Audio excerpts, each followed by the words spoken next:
This must be the place. Professor Aubier's house. Looks pretty creepy. I'd been away from Paris and hadn't seen Nico for nearly 6 months. I wanted to celebrate our reunion, but she had other plans. An appointment with an archaeologist. Something to do with a Mayan stone she came across while researching a story. The guy who answered the door didn't look much like an archaeologist to me. I had a bad feeling about this.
I thought that I ought to free myself before examining the furniture.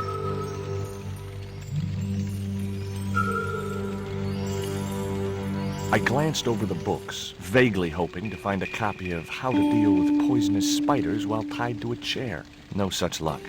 But I noticed one corner of the bookcase was supported by a loose block of wood. I couldn't reach while tied to the chair.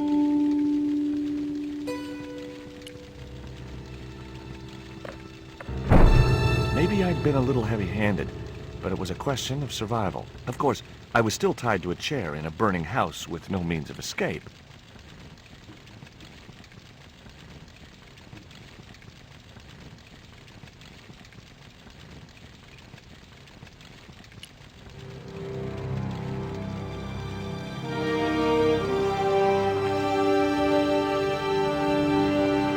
With one mighty bound, our hero was free. Now, I had to deal with that fire. The projecting bracket had served its purpose. There was nothing else I could do with it. I had no time to sit around. The rope was shredded and no possible use to me. I wasn't touching that spider goo.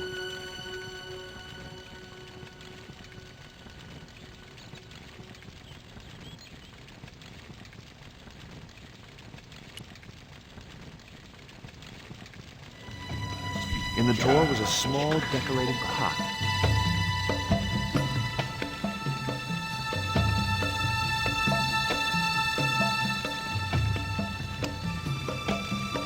The pot contained a key. It looked like a house key. The red and yellow pot had black decorative markings shaped like hands. Weird mutant hands, that is. Inside, I found a bottle of tequila. Normally, I didn't drink strong spirits, but today was far from normal. Ew. Disgusting. Not only did the tequila burn like hell, I just managed to stop myself from swallowing the worm. There was something short, fleshy, and gross on the carpet. It was the worm from the bottle of tequila. I'd drunk enough of that.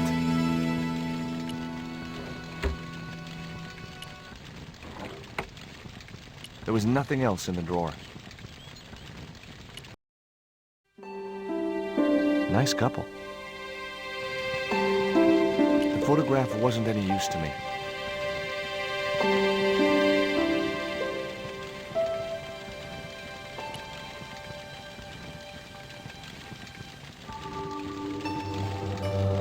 That dart was sharper than a mosquito's business end, but this didn't deter me from getting it anyway. It was the poisoned dart which had stunned Nico. I'd never known anything keep her quiet so effectively. It was that itsy-bitsy tequila worm. I really must remember to take it out of my pants before I send them to the laundry.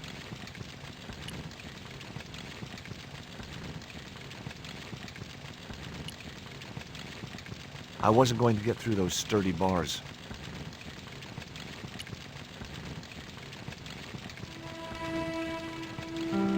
It was a stylish little canvas number containing a lipstick, a handwritten note, and a pair of nylon panties with a large love heart emblazoned across the front. It occurred to me that Nico's tastes must have really changed while I was away.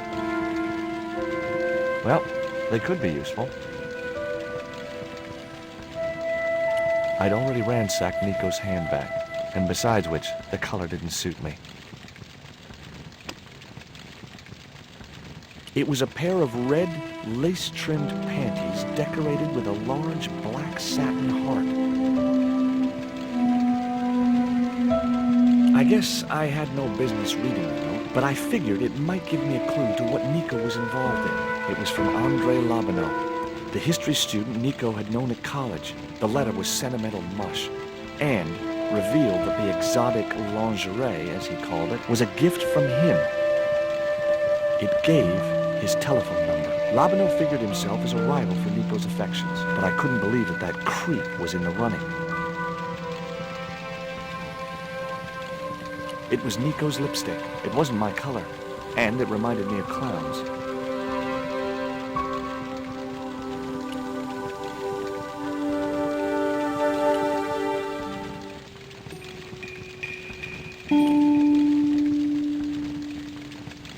I racked my brains to think of a way to improvise a fire extinguisher. If only I'd stopped for a coffee at the airport. The door blocked my only means of escape. I wasn't going to touch the box after that spider had been inside it.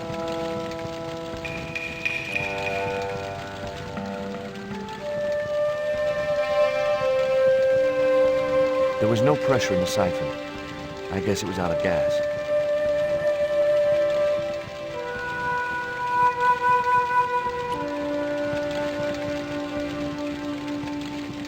The cabinet was locked.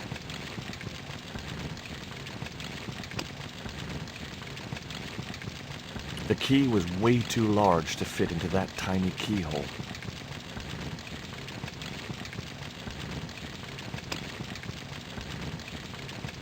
I'd better think this through.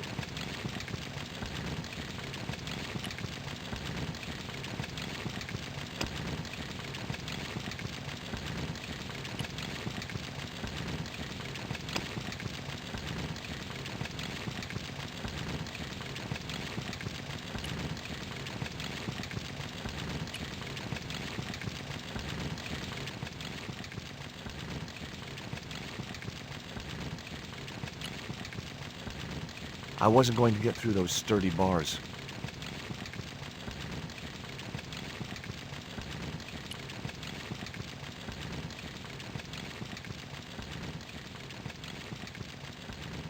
I'd drunk enough of that.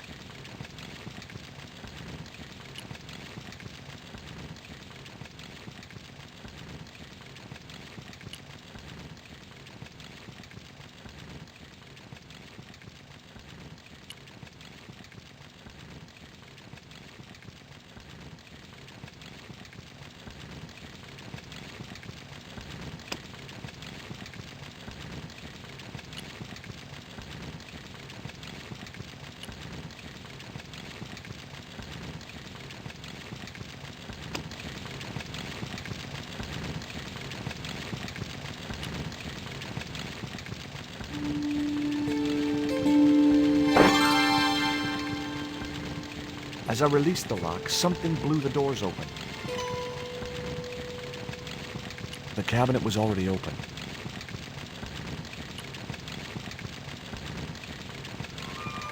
That cylinder was hot. I couldn't pick it up with my bare hands.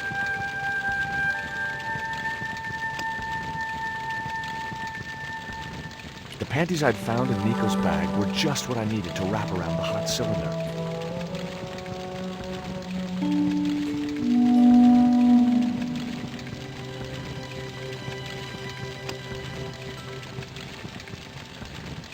It was a pair of red, lace-trimmed panties decorated with a large black satin heart. It was a small metal cylinder with a valve at one end.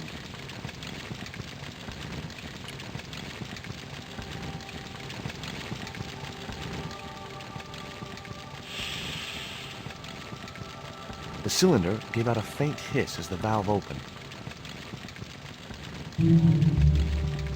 Huh? Now I had one primed up and ready to use extinguisher.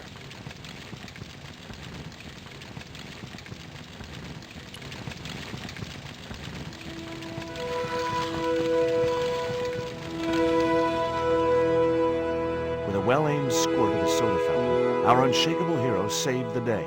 Now it was time to start looking for Nico.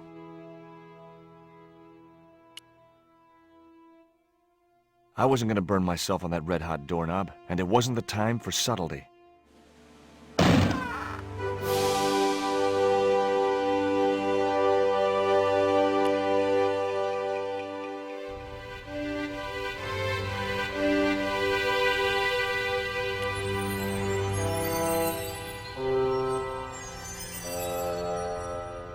I'd found a piece of newspaper folded in two.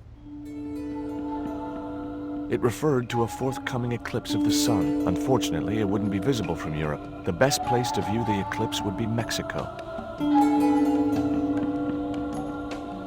Much as I disliked him, Labano might be my only hope of finding Nico.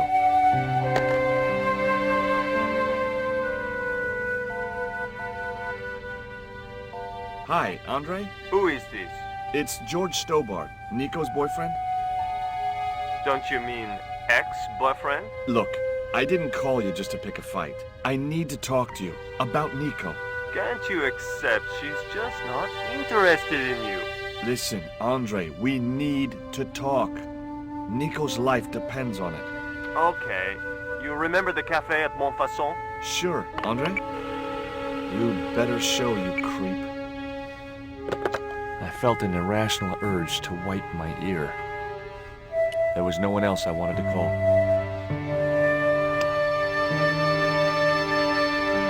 It was the newspaper clipping referring to the imminent eclipse. Wrapped inside it was another small piece of paper. It was a bank statement for Oubier's account from an automatic telling machine. The last 5 withdrawals were for large amounts, and all made in Marseille.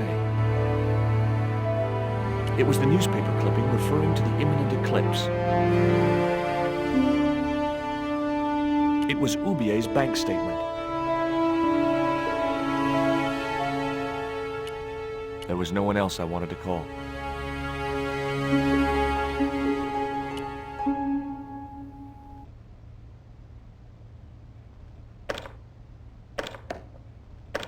It was locked.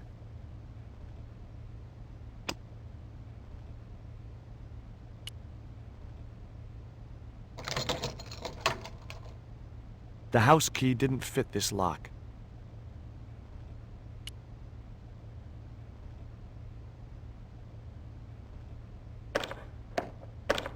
The door was locked. I didn't fancy my chances of kicking this door down.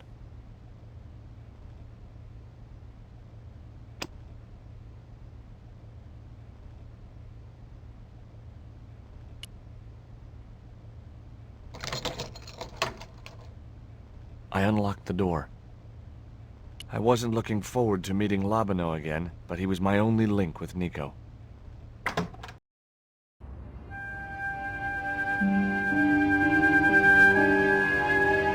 There was no sign of Labano when I got to the cafe. I decided to order a coffee and wait for him.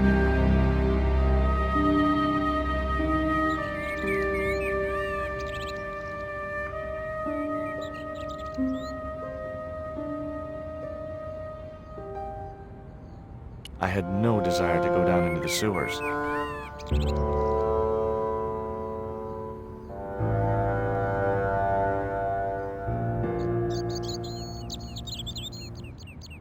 I had no place to go except back to Ubier's house. Besides, I didn't want to miss Lobineau, so I decided to sit tight and wait.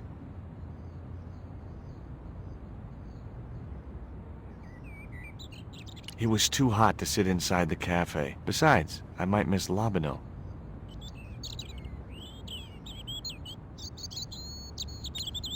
Pardon me, but don't I know you? Huh? You were here the day I found the catacombs. I was? Ah, yes. I remember you. Yeah. Are you still in the police force? No, not anymore. I'm a man of leisure. And what brings you back to Paris?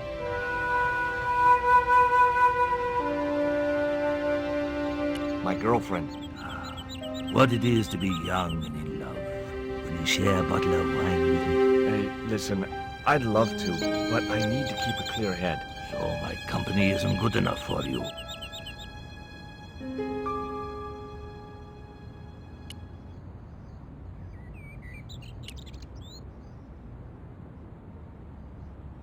Why did you leave the police? I was forced to retire. The golden handshake. Only in my case, it was more copper than gold. How come? I was made a scapegoat to cover up the department's inefficiencies. Have you ever heard of a Professor Ubier? No, monsieur. I don't recall the name. Well, apparently he's an expert on Mayan art and history. A little out of my field of experience, monsieur. If he'd been a serial killer or a sodomite, I might have been able to help.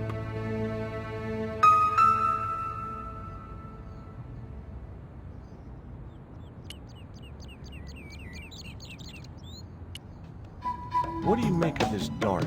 I remember a case where the victim was killed with just such a device. The poison acted in seconds, causing his body to swell up like an inflatable life raft.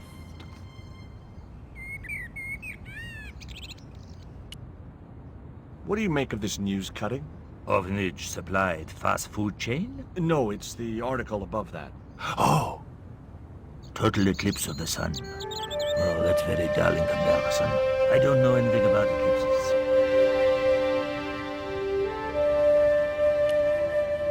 Tell me what you make of this note.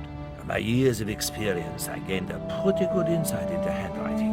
I'd say that note was written by a compulsive, obsessive type with an Oedipus complex. Hey, you got just about everything apart from the ponytail.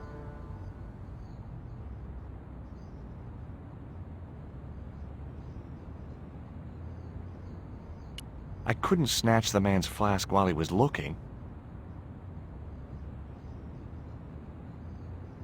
It was too hot to sit inside the cafe.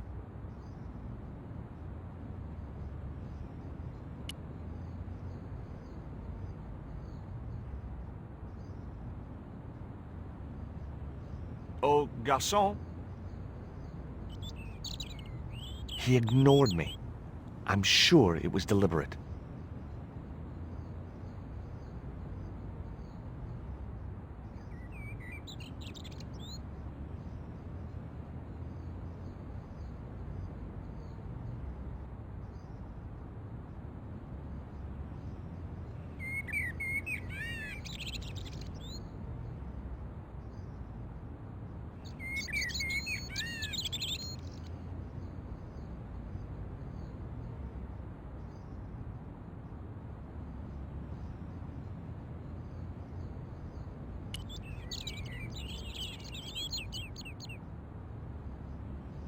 What's that you're drinking? It's wine.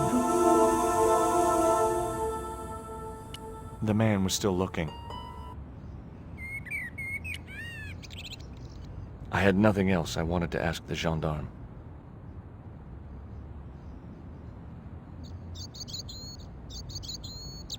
The man was still looking. The man was still looking. Hey, you. Quoi? I'd like a cup of coffee if you don't mind. When I finish serving this gentleman. The man was still looking.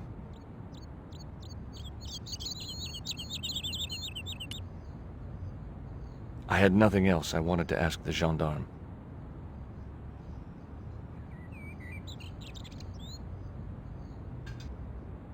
Un café. Thanks. Look at this. A poison dart. Ah oui. Sure. It's the real thing. Knocked my girlfriend out cold in a matter of seconds. Romantic. Sounds like a real close relationship you have going. What does that guy keep pouring out of his flask? Absinthe. Absinthe? I thought that was highly dangerous and outlawed in France. It is. Don't look at me, I didn't sell it to him.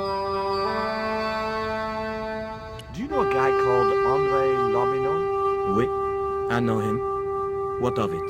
Well, I'm supposed to meet him here. Did I miss him? No, I have not seen him today. Have you heard of Professor Oubier? Oui. He married that actress, the little dachshund. They used to come here. The nutty professor and the movie star. If Oubier's wife was a movie star, how come I never heard of her? She was big in France.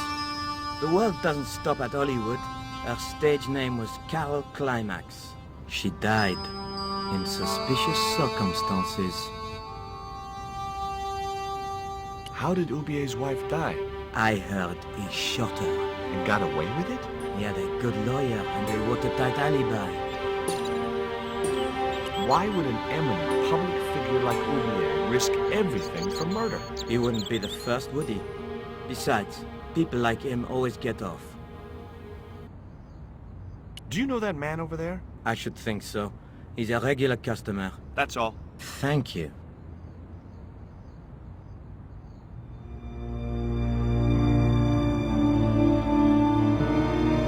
Well, this is a surprise, Georgie. I wouldn't normally call you. But Nico's in trouble, Andre. Deep trouble. You have to help me find her. What? What have you dragged her into this time? It was you that recommended Professor Oubier as an expert on Mayan art. Now his butler's kidnapped her. And he tried to kill me. Every time she gets involved with you, there is trouble. Walking out on her was the best thing you could do. My father was dying, damn it. I had no choice. Well, she soon recovered once she went back to her old friends. Drop it, Andre. Right now, Nico's in danger, and we have to work together. So, how can I help? Nico needed to speak to Oubier about a stone. Oh, you mean this stone?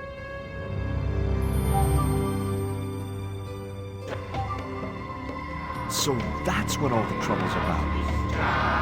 Precisely. Nicole told me to guard it with my life. Well, it's worth more than that, surely. Oh, very funny. What's funny is that your life really is on the line. What are you talking about? The stone is a Mayan artifact, dummy, and the guy who kidnapped Nico was from Central America. It was the stone they were after. Oh my god, you mean I could be in danger too?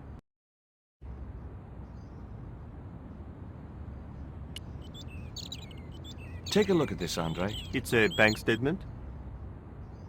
Yeah, Professor Oubier's account. 5 large cash withdrawals in the space of 3 days, all from an automatic teller in Marseille. Suspicious, isn't it? You're even more crazy than you were before. What do you think this is, Andre? I don't know. I'll give you a clue. It's got more backbone than you. You think you're amusing, don't you?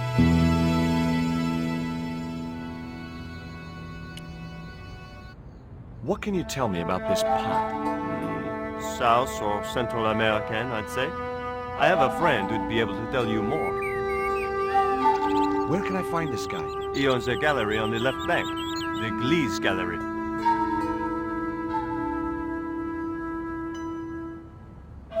What do you suppose the carving on the stone means? I don't know.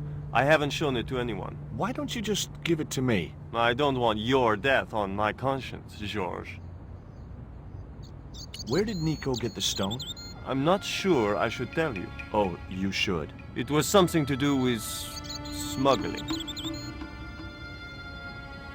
Why didn't Nico take the stone to Oubier? I don't know. Perhaps she suspected something like this would happen. If she's been hurt, Andre, I'll break every bone in your body. No, that's typical of you. Do you think I don't care what happens to Nicole? It occurred to me that slugs don't have bones to break, but I kept that thought to myself. Tell me about your friend Ubier. He's more of a professional acquaintance than a friend. I see. So you don't really know him at all? No, I don't. Does Ubier employ a guy from Central America? Maybe. I don't know. See you later. Goodbye, Georgie.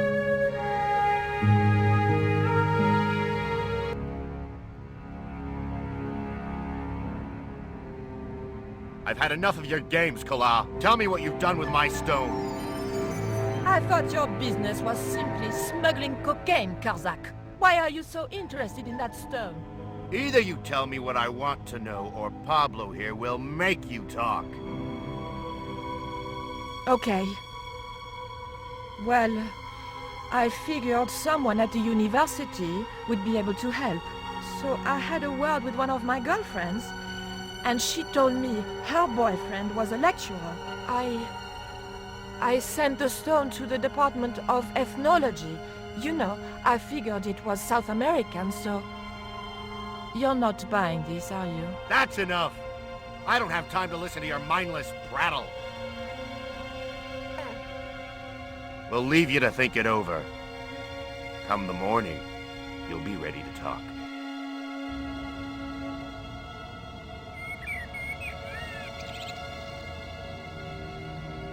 The man was still looking.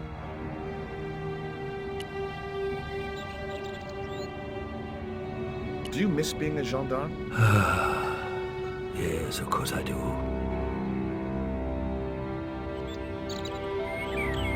When I wore that uniform, I commanded respect. Not anymore.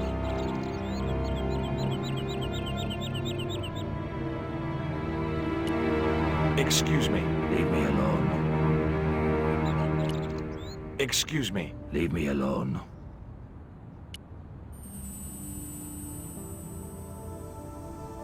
I grabbed the flask and was struck by a powerful smell of absinthe, a highly potent and illegal alcoholic drink. Excuse me. What? Didn't you try to appeal against your dismissal? There was no point. It was my word against that of the chief inspector. And he was a close friend of the director of the museum I was supposed to be patrolling.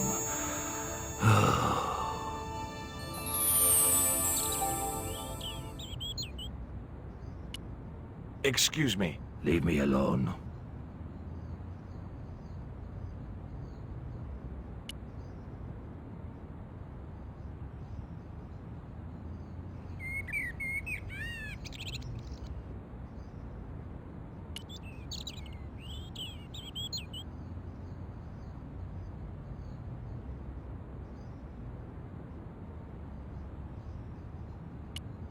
Excuse me. What?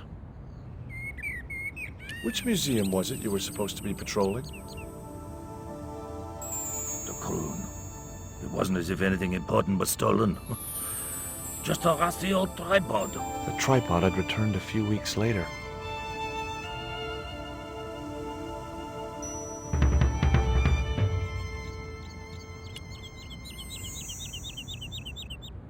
You need anything else? There was nothing I wanted to say to him.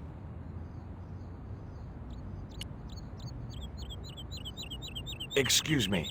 What? Ever heard of Carol Climax, the movie star? Yes, but I don't care for the kind of movie she's made. It's smut like that which has caused the moral decline of the Western world. Is it true that Carol Climax was murdered by her husband? First I heard of it. I thought she just retired. I'm trying to find my girlfriend. She's been kidnapped. Kidnapped? Yeah, it was our first day back together after many months.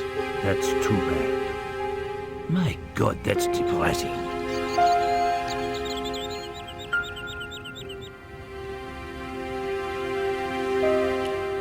Excuse me. Leave me alone. You need anything else? There was nothing I wanted to say to him. Excuse me. Leave me alone. Excuse me. Leave me alone.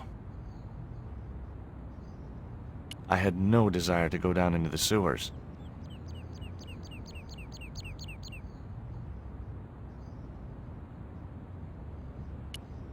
Excuse me. What? I'd been looking forward to seeing my girl, but she wanted to rush off to see some professor. I see. And you think she's having an affair with this professor? Look, forget it. It doesn't matter.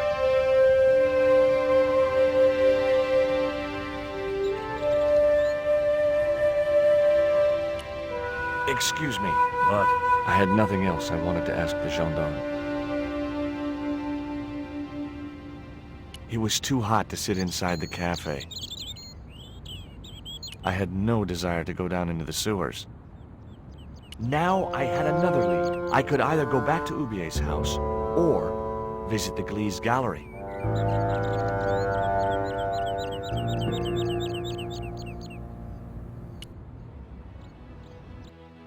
The Glees Gallery had style and class, but very few customers.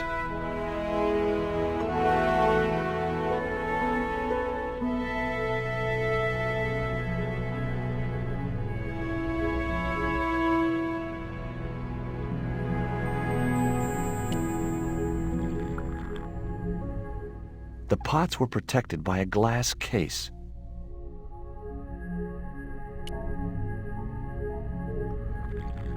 Hi, girls.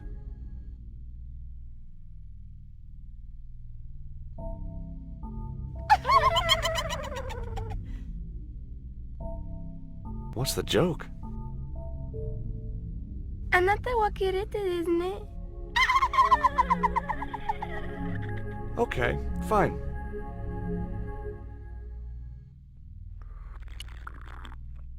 If I wanted to be laughed at, there was always Nico.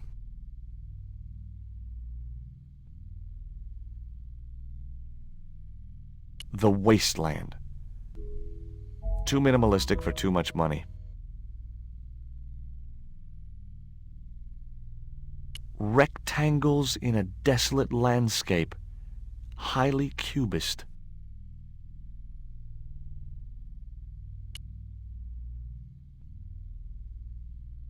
The pots were protected by a glass case. He was a pear-shaped guy with a fine display of multiple chins. Rectangles in a... The girls were in a world of their own.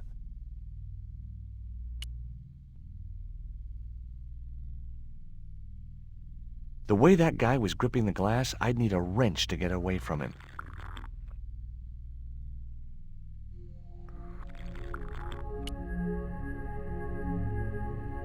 Are you Mr. Glees, the owner? Good God, no. Then I guess that must be him over there, right? Your powers of deductive reasoning astound me. Have you heard of Professor Ubier? Yes, of course. I was at his house earlier. If you're going to drop names, you could at least name one worth dropping. I thought Ubier was a well-respected man. Why, his last book was nothing but pseudo-intellectual claptrap. The demented ramblings of a drug-dependent has-been. What's that you're drinking? I'm not sure, but I have a suspicion it might be urine.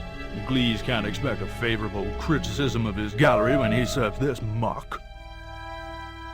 Would you give me your opinion on this pot, sir?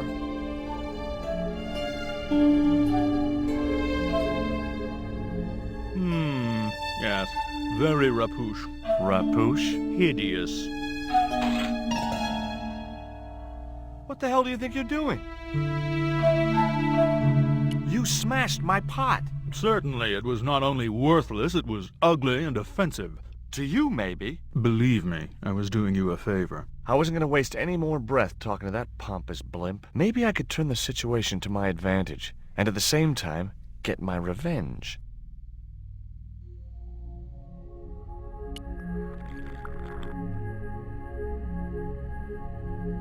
I'd had enough of talking to that slob. The pot had smashed into too many pieces to retrieve. I had no possible use for a credit card reader.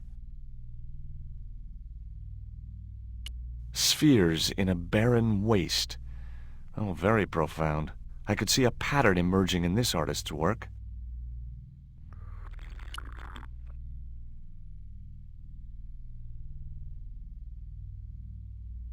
I'd like to ask you a few questions, if you don't mind. Certainly, sir. I'd be most happy to oblige. You're English? These days one prefers to think of oneself as European. Sure. Whatever you say. And how precisely may one assist you, sir?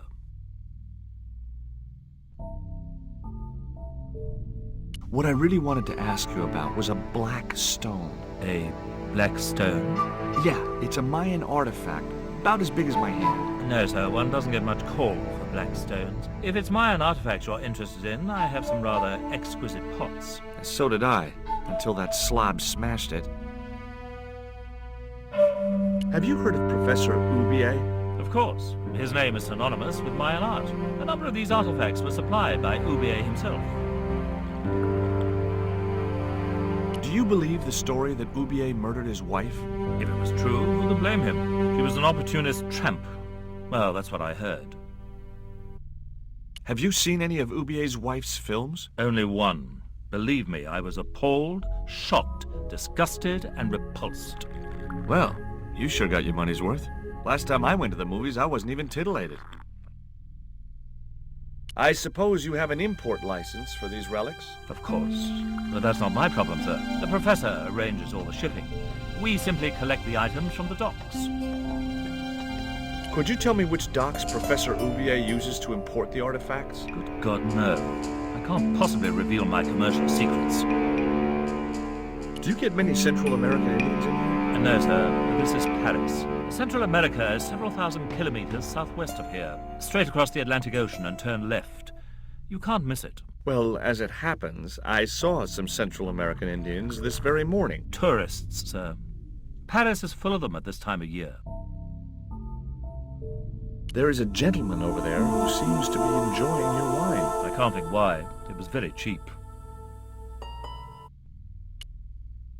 I found this news story referring to a total eclipse of the sun. Really, sir? Well, fascinating.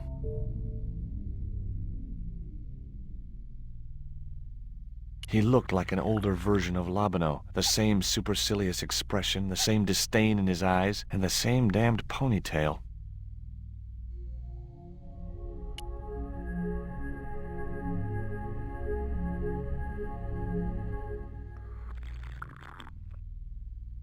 Excuse me, sir.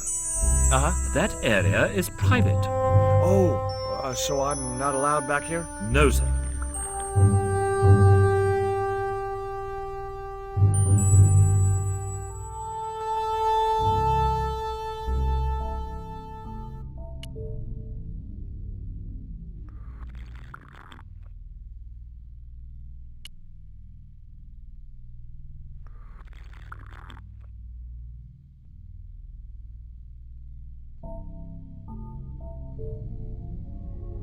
If I wanted to be laughed at, there was always Nico.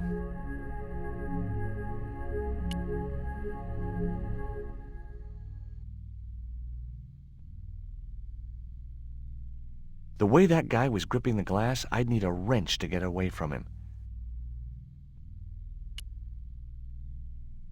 I'd had enough of talking to that slob.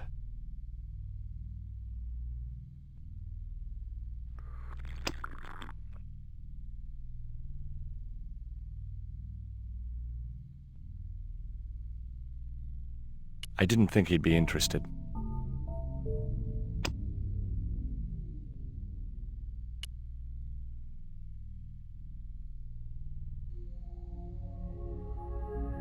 If I wanted to be laughed at, there was always Nico.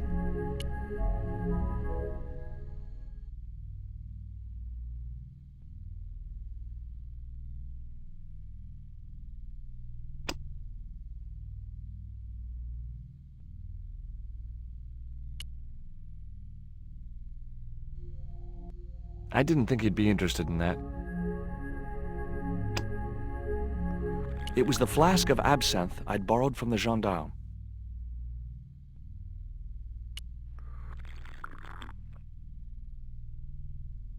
I didn't think he'd be interested.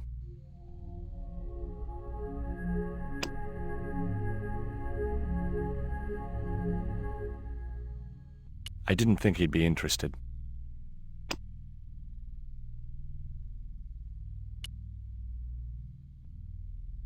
I didn't think he'd be interested.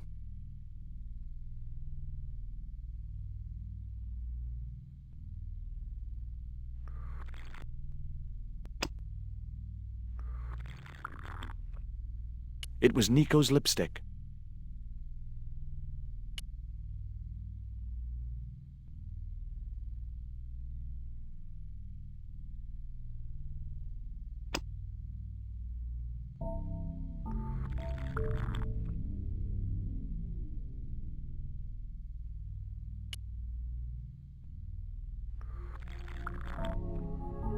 If I wanted to be laughed at, there was always Nico.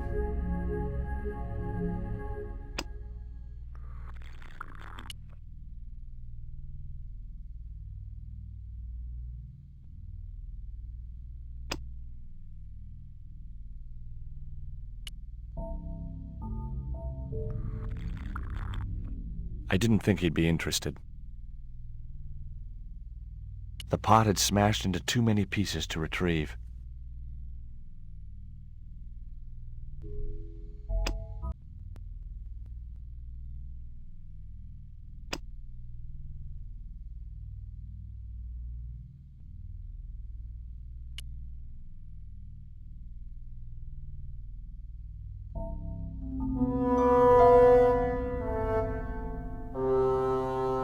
I splashed a little absinthe into the glass and hoped he wouldn't notice the change of color.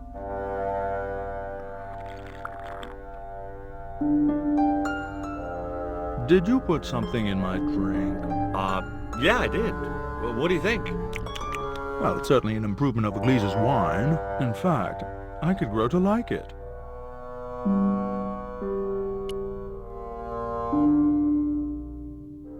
I'd had enough of talking to that slob.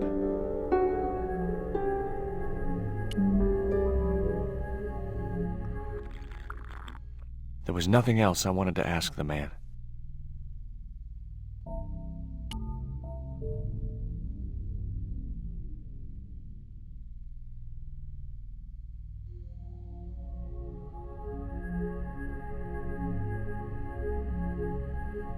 If I wanted to be laughed at, there was always Nico.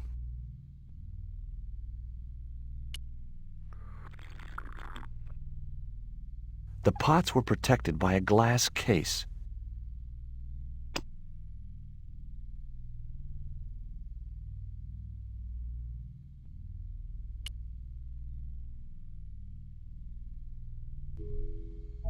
Allow me.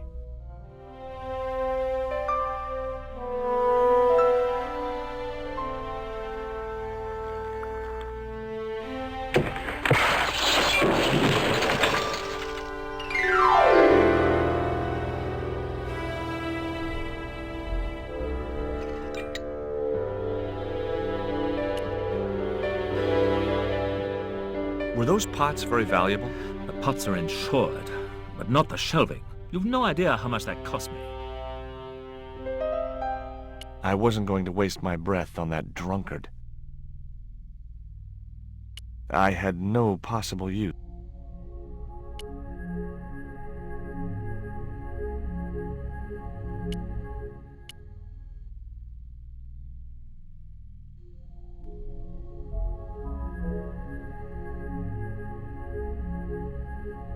There was nothing in the case but styrofoam packing, but pasted on the side was the remains of a label.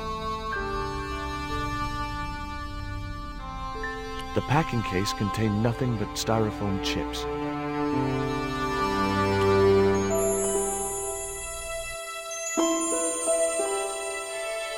Underneath the logo of a flying bird were the words Condor Transglobal Mars. The rest of the label was missing.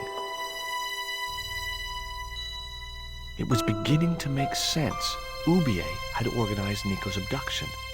Oubier withdrew money from Marseille. Oubier was connected with Transglobal, who shipped their goods from a warehouse in Marseille. That's how the torn Transglobal label had once read. Marseille, not Mars. It wasn't much of a lead, but it was all I had. I set off immediately to catch the evening train.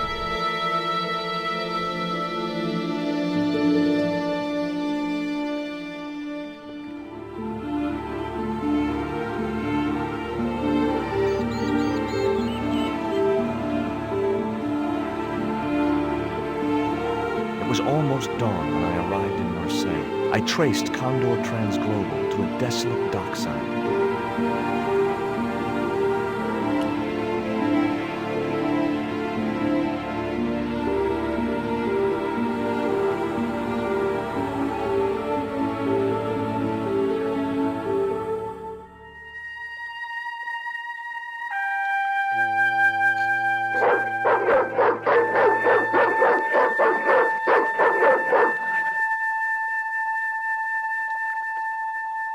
What's the big idea? I don't know. The dog went berserk for no apparent reason. He's trained to do that. The idea is to deter any would-be intruder. Oh, I get it. Okay, I'm sorry. That's okay. Just remember, he's a trained attack dog. A killer.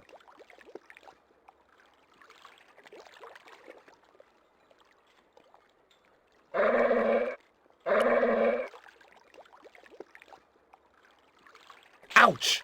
That's hot. The panties would not have been thick enough to shield this level of heat.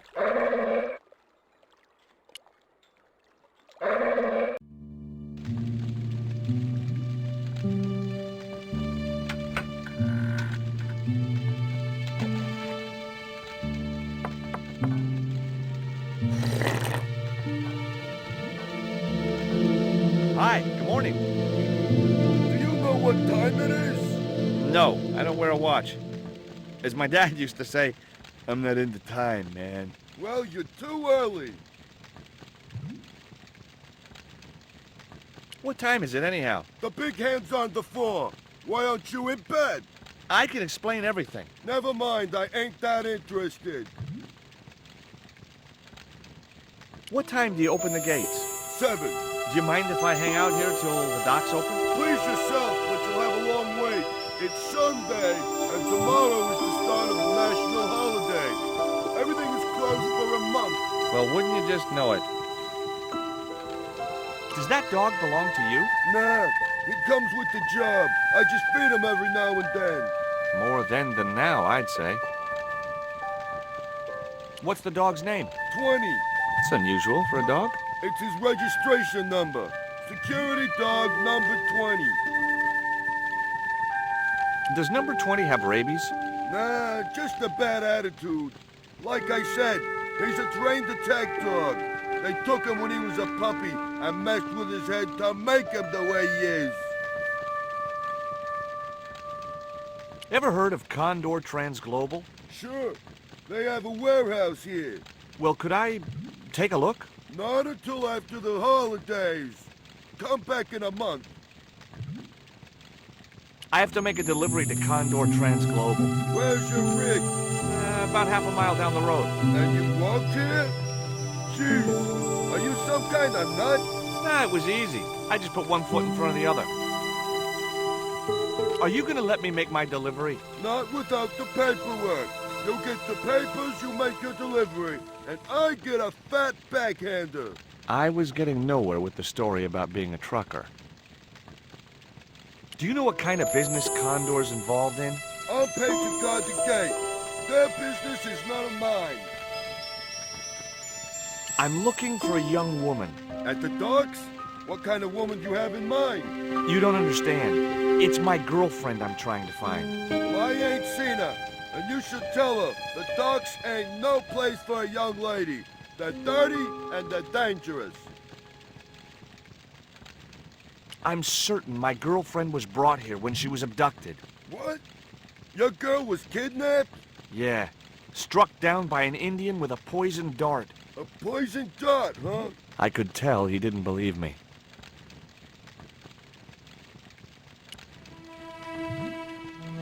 I have these very exotic panties. Take them away, you pervert!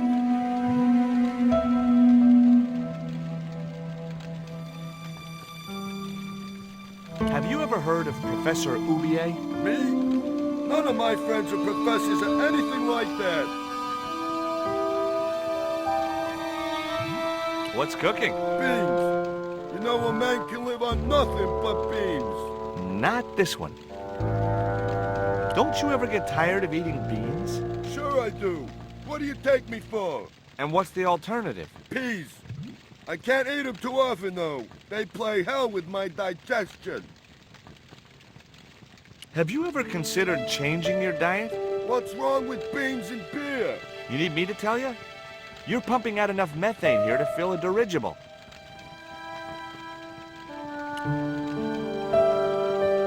This is the dart that the Indians shot at my girlfriend. Sheesh. That's pretty weird, but I don't see why you'd expect to find her here.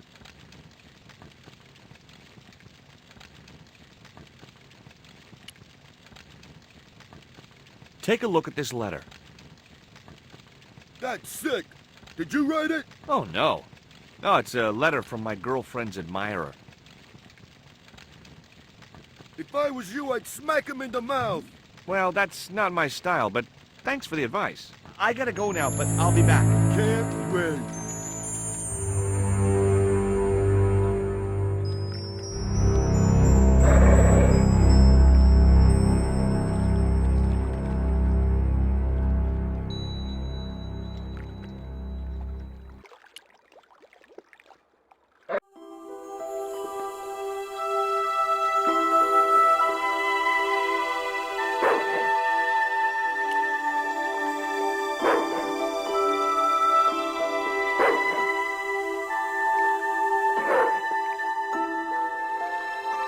The bottle was just out of reach.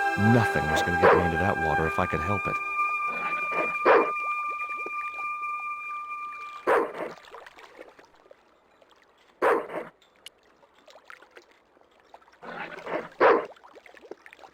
The bottle was just out of reach.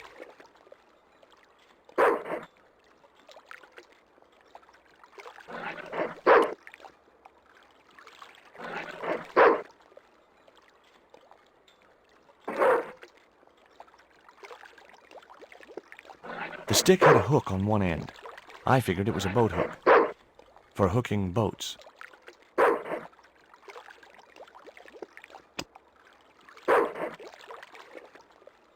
It was a short wooden-handled boat hook.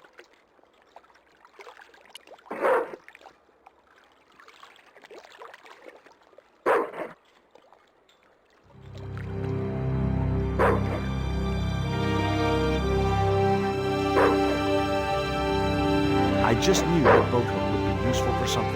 As for the bottle, even if I couldn't find a use for it, I'd cleaned up the dock a little.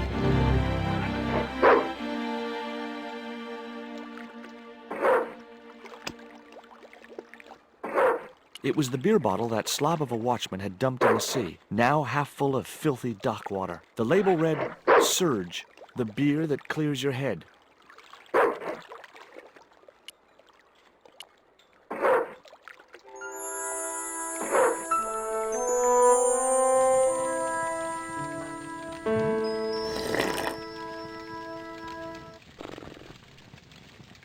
I couldn't reach that far. I couldn't reach the packet. I couldn't reach the cup. I couldn't reach that far. I couldn't reach the bucket. I couldn't reach the documents. I couldn't reach that far.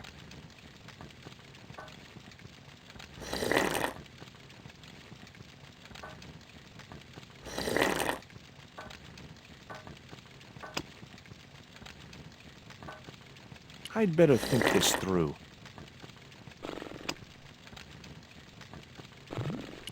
I wasn't convinced that that was the right thing to do.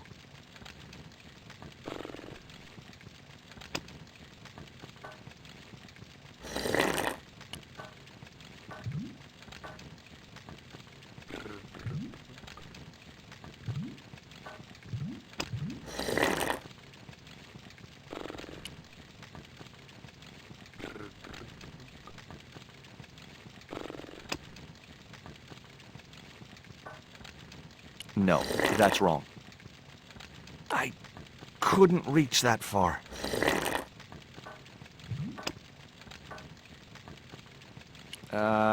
No.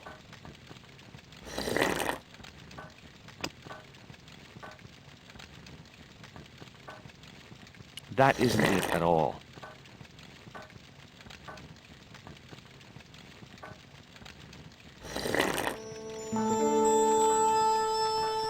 Excuse me? Huh? Who's there?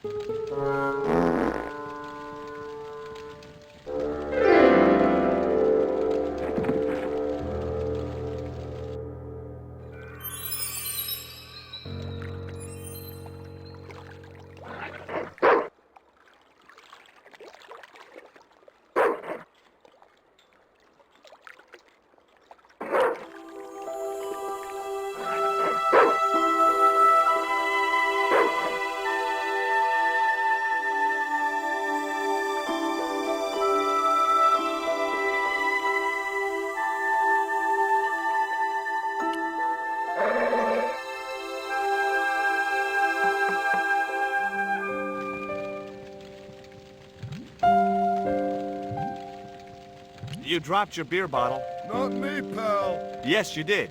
I saw you drop it right in the sea. Don't you know better than to dump your trash in the ocean? I don't see no fish complaining. See you later.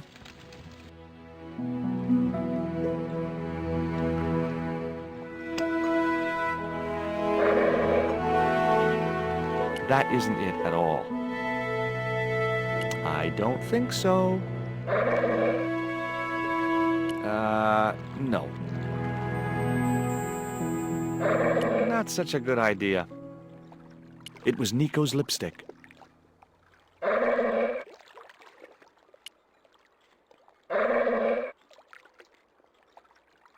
Hey, 20.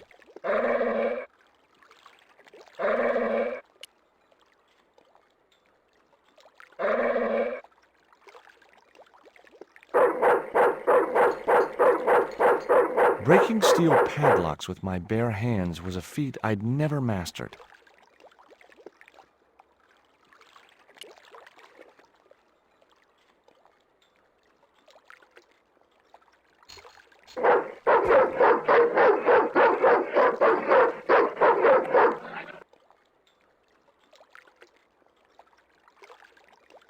Didn't I tell you to stay away from the fence? I was nowhere near it. It's that dog. He's crazy. Hey, mind what you say. He's sensitive to negative criticism.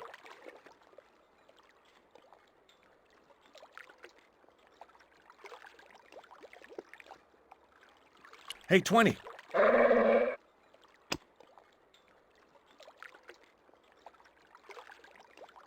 That dog looked like he already had more worms than he needed.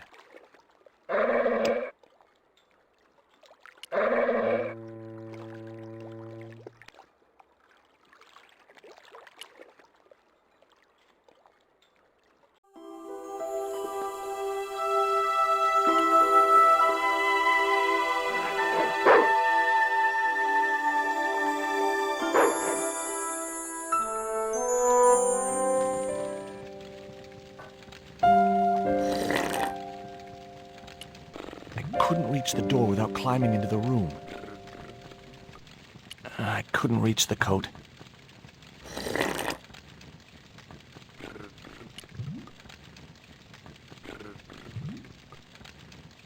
A shabby old overcoat hung from a peg near the door. It was the door which led to the docks on the other side of the fence. Impaled on a spike were a number of documents.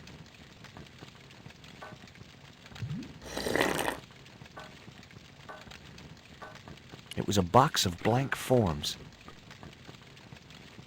Something was bubbling in the watchman's saucepan. It was an old iron stove, which heated the hut and the watchman's dinner. It was a packet with a picture of a boxer dog on the front. It was a filthy, stained coffee mug.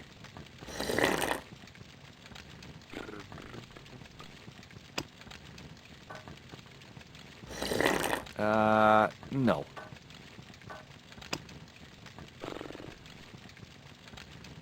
No. I had to think of something else.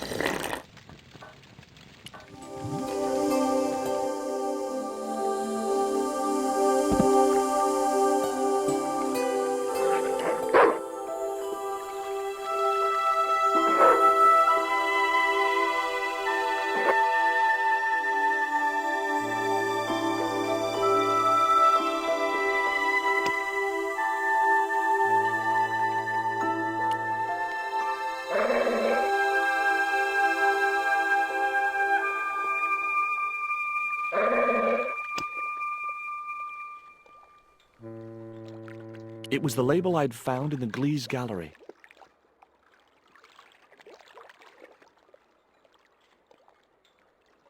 I wasn't convinced that was the right thing to do.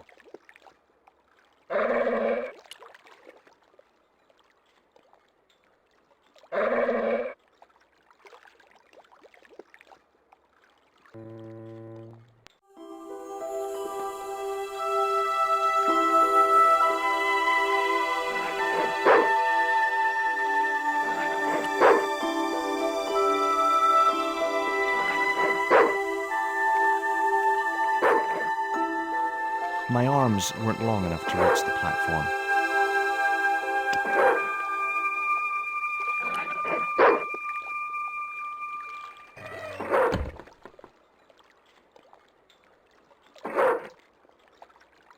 Hey, 20.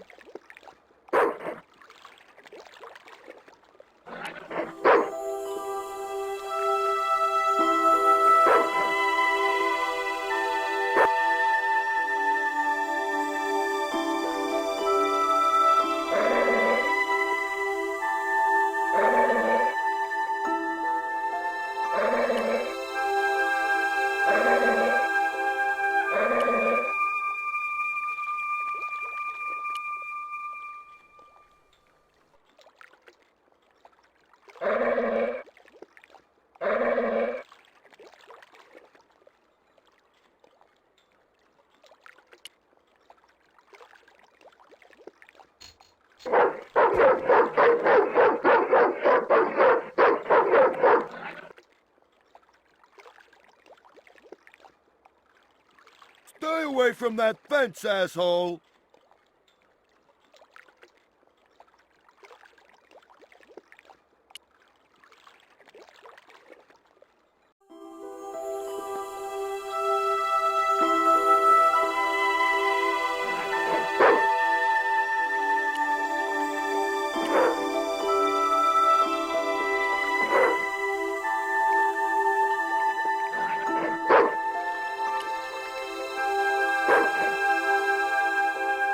My arms weren't long enough to reach the platform.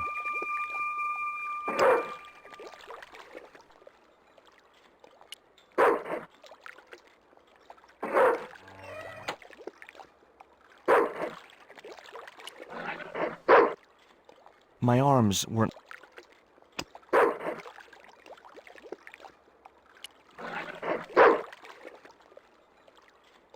I'd better think this...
Stay away from that fence, asshole!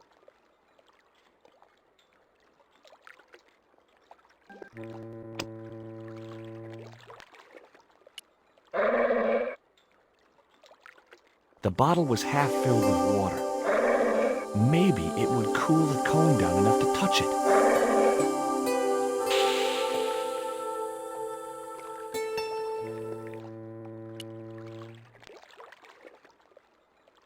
Now I could see into the pipe which formed the chimney. That chimney looked very exposed without its cone.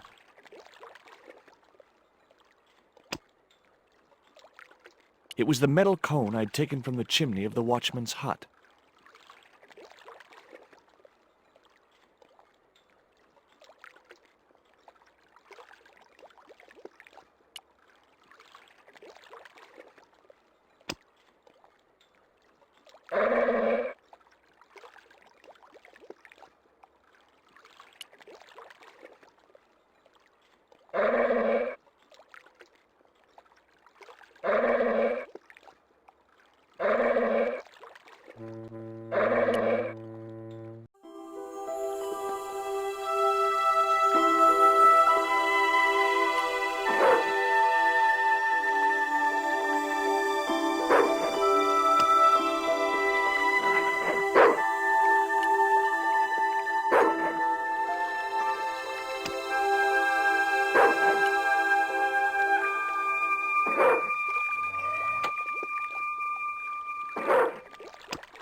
It was the metal cone I'd taken from the chimney of the watchman's hut. It was the empty beer bottle which that slob of a watchman had dumped in the sea.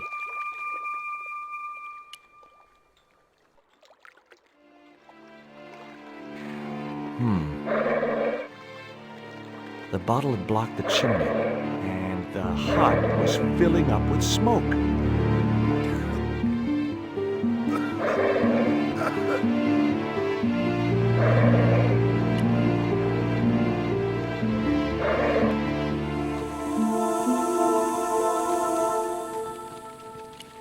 The box contained nothing but blank forms.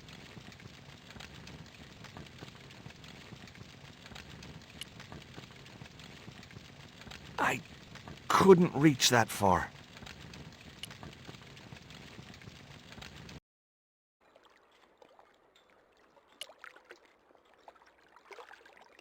I couldn't climb the fence while the watchman was looking.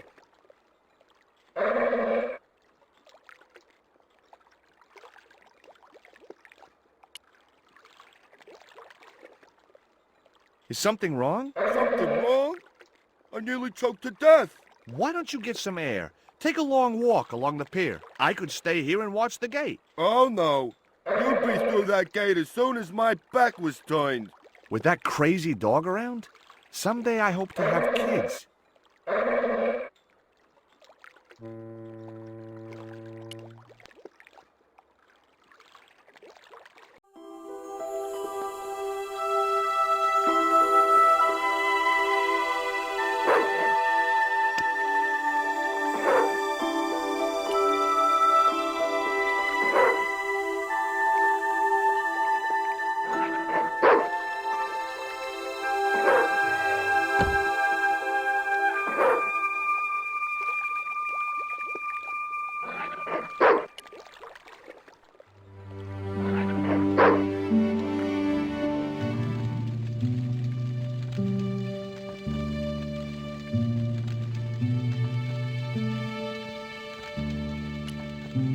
I wouldn't have considered wearing it if it had been the last coat on Earth. The box contained nothing but blank forms. Someone had once told me a piece of coal brought you luck.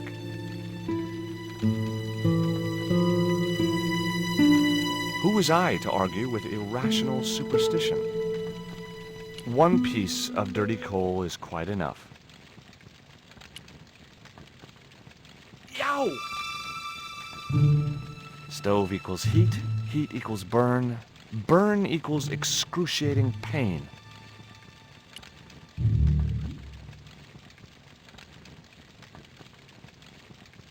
baked beans in ketchup. It was my lucky piece of coal. No.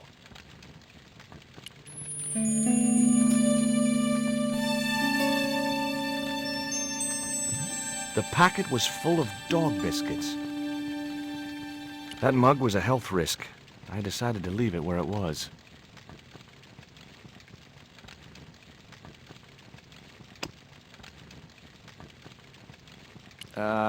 No.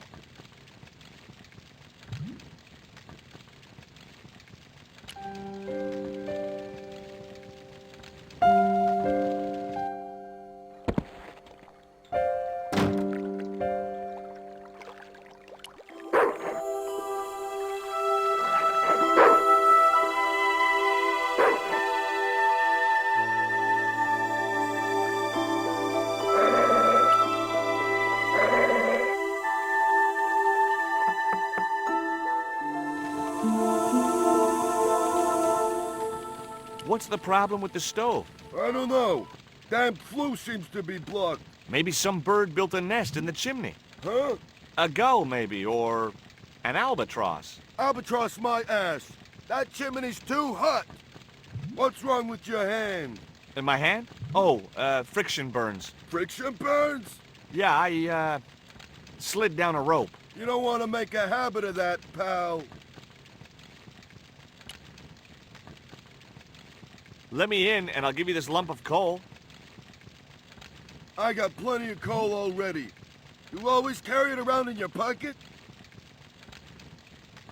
I heard it was lucky. Superstitious crap. I got a whole bucket of it in here, and it ain't brought me no luck.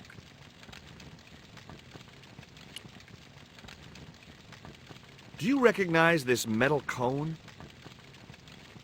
Say, that's just like the Tin Man wore. You know, the Wizard of Oz.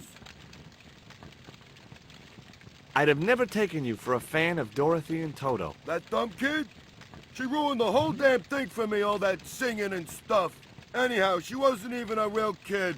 They stuffed her in a corset so her titties didn't show. See you later.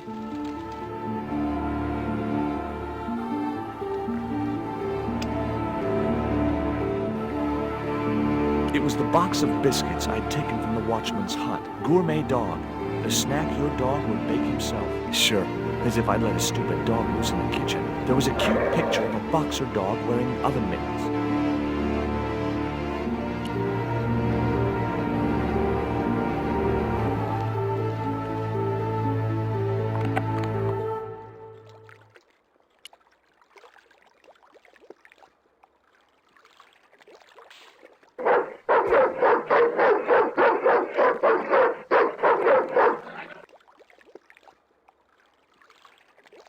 Stay away from that fence, asshole!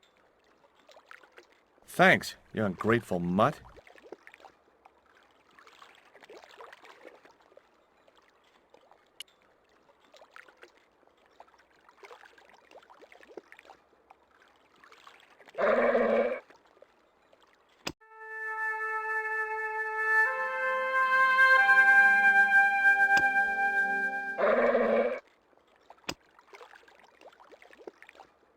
Nope.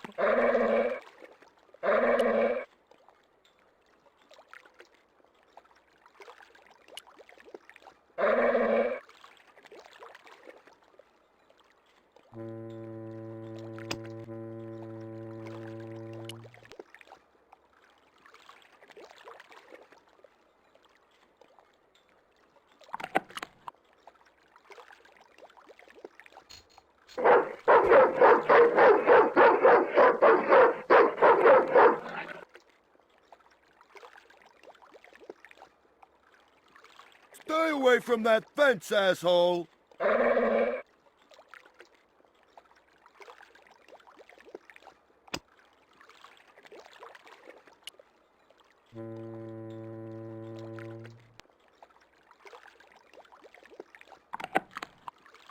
That chimney looked very exposed without its cone.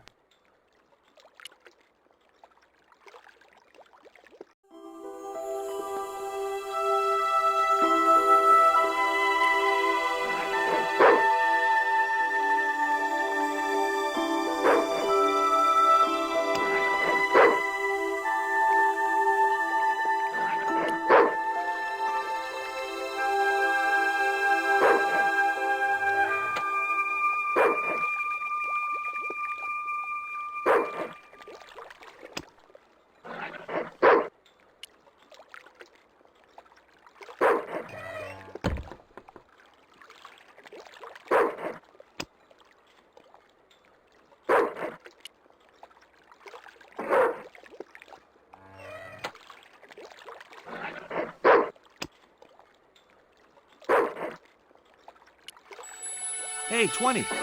Come and get it, boy.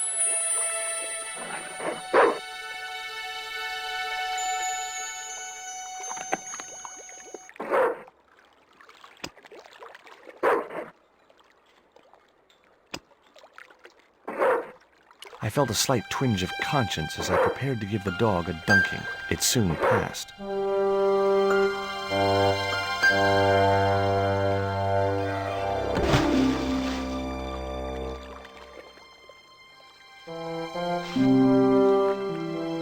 As I'd expected, the dog could swim like a... well, like a dog.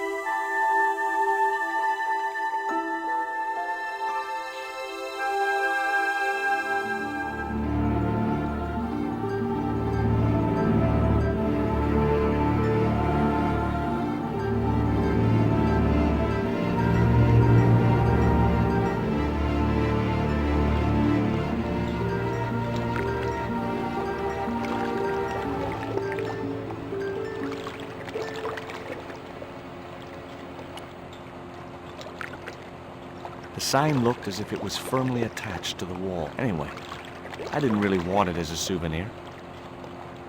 It read, Pont du Nord, fine wine producers. I didn't recognize the label.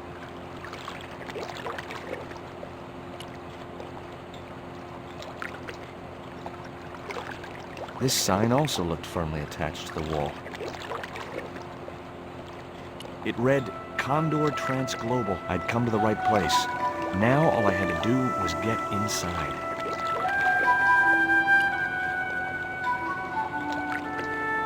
A sturdy chain and padlock hung around the door handles. The doors looked 100 years old, but they were still very sturdy.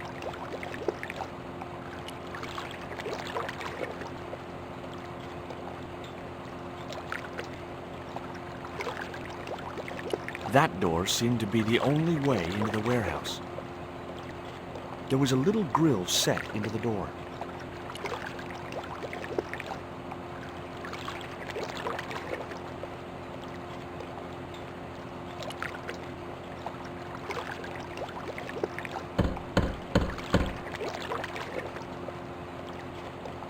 The din must have drowned out the sound of my knocking. The grill opened from the inside.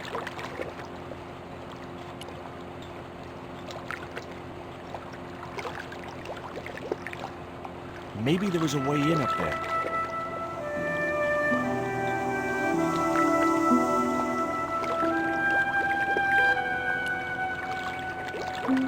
The metal housing prevented me from getting to the fan. It was a duct from a ventilation fan. The window wasn't fully shut. A fine old oak barrel. The clamp consisted of 2 metal jaws which would close when weight was applied to them.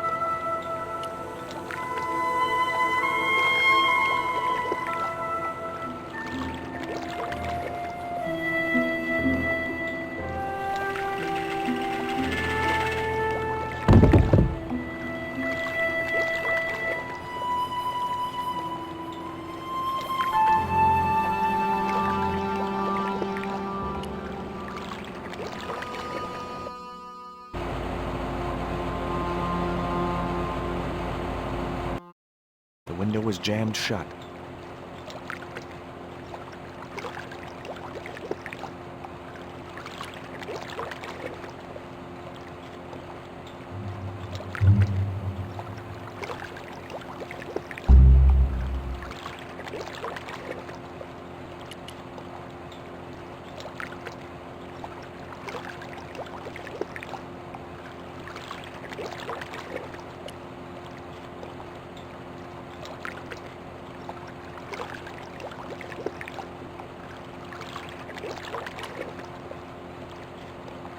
couldn't reach the wheel and couldn't see any point in climbing up to it. It was a beautiful piece of 19th century engineering, but not a lot of use to me. It was a long way down, too far to jump.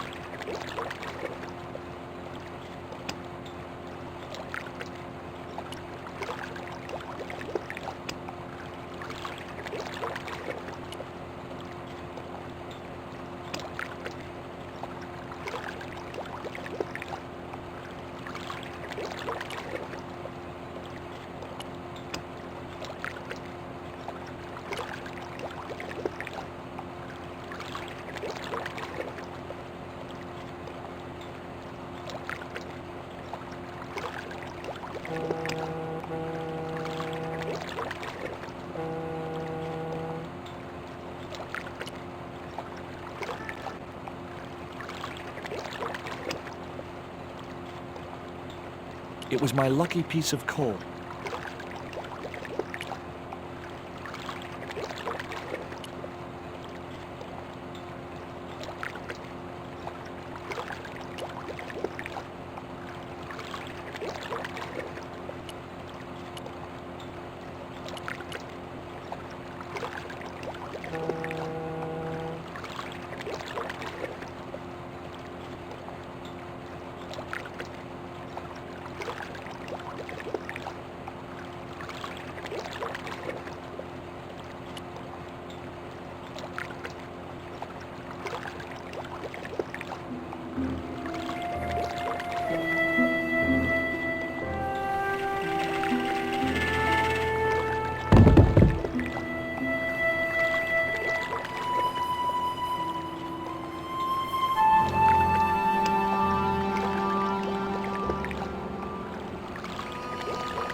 I couldn't reach the blades of the fan, which was just as well. If I'd stuck my fingers in there, I'd never be able to play guitar again. I wouldn't have been hurt over the din of the fan.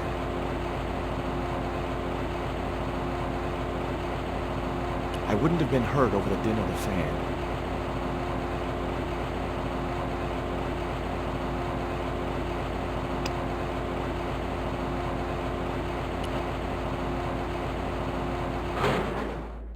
That did the trick. The fan clunked and shorted out as its blades were mashed by the booger.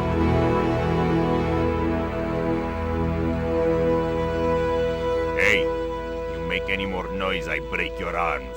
That bully needed to be taught a lesson. Garzak's already mad because we didn't get the stone. You give me any trouble, I'll tell him it was all your fault. Karzak? That must be his boss. I decided there was a better way to attract their attention. I decided there was a better way to attract their attention.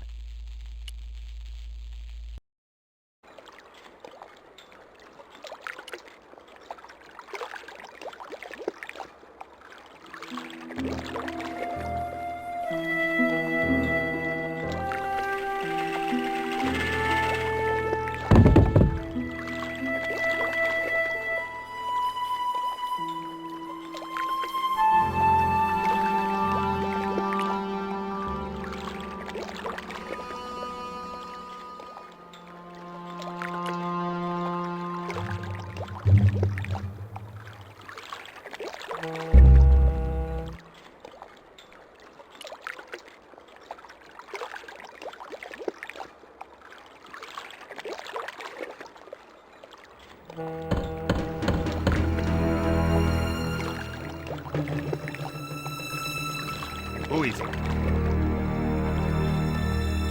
Pizza delivery? I didn't order pizza. No? This is the Condor Trans-Global Shipping Company, isn't it? I don't like pizza. Oh, come on. Everyone likes pizza. Maybe he was allergic to mozzarella. The grill opened from the inside.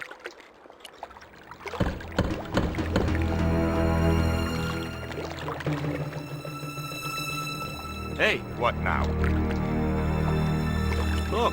This pizza's been paid for. You might as well take it. I told you, I don't like pizza. Not even with extra olives? I hate them. Olives are the devil's butt nuggets.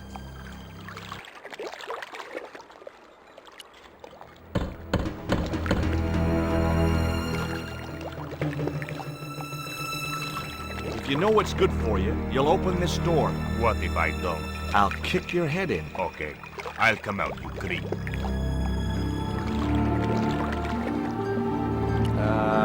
No. The grill opened from the inside.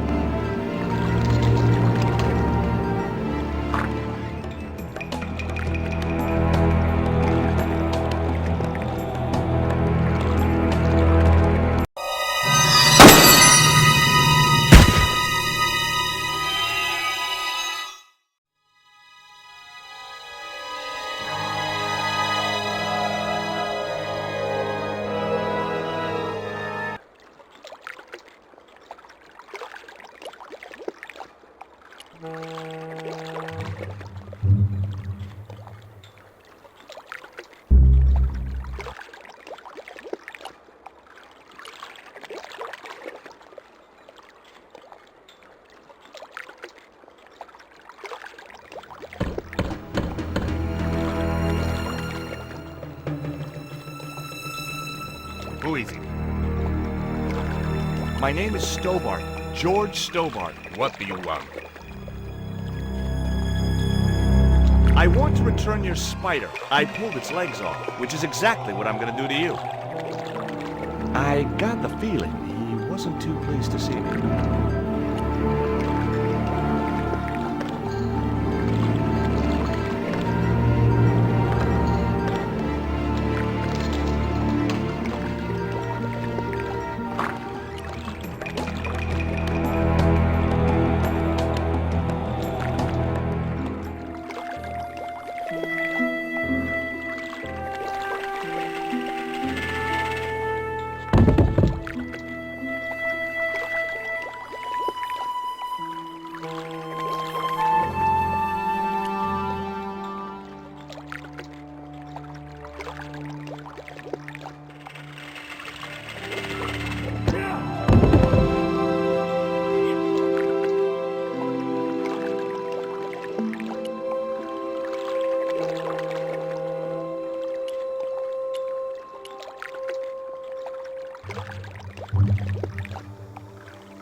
It was a long way down, too far to jump.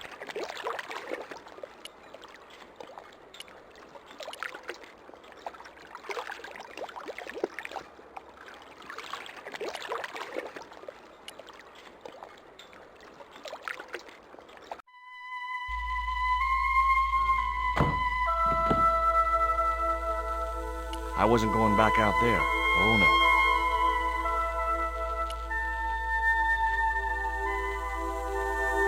The boat hook was jammed in the dented fan blades.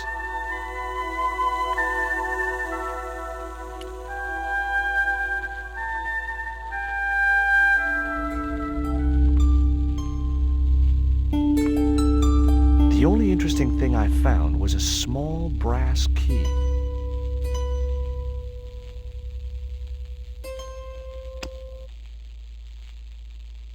It was a small brass key.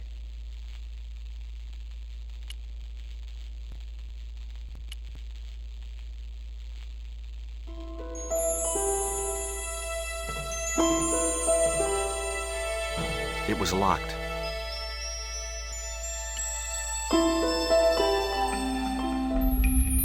Among the paperwork which adorned the notice board was something which caught my eye. It was a delivery note from Condor Transglobal, and the address was Coramonte City.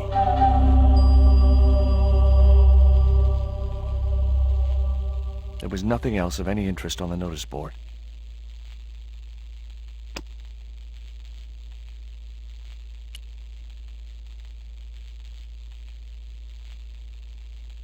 The little brass key didn't fit the lock.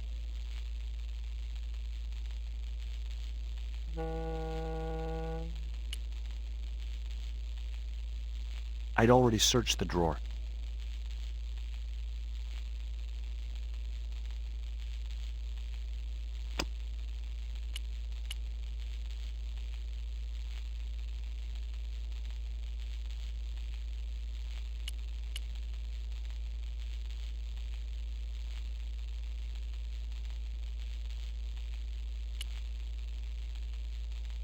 All the crates were firmly sealed.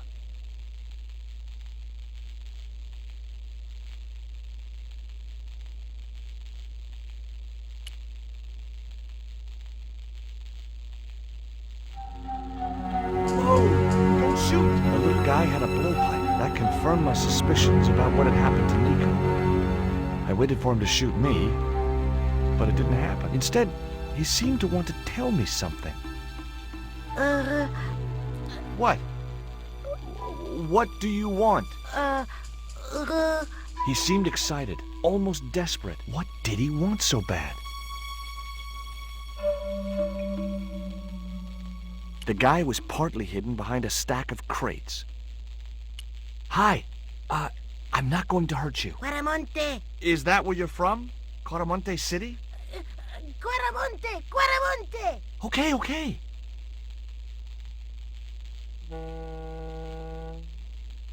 What have you done with my girlfriend? Huh? I am not leaving without her. Where is she? He didn't appear to understand me. Tell me what you've done with Nico, and I'll share these biscuits with you. I knew it sounded lame, trying to bargain with a box of doggy snacks. Besides, how was he to know how yummy they tasted?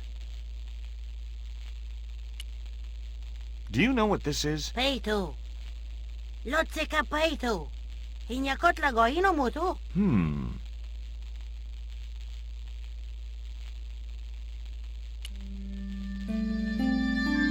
What does this key unlock? Huh?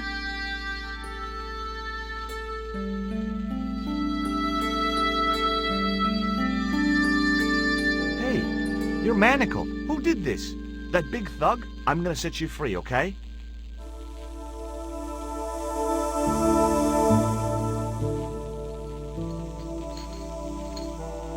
Hey, come back here.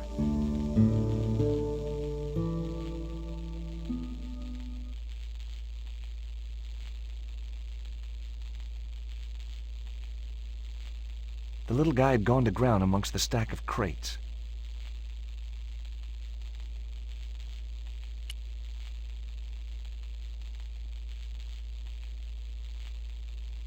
All the crates were firmly sealed.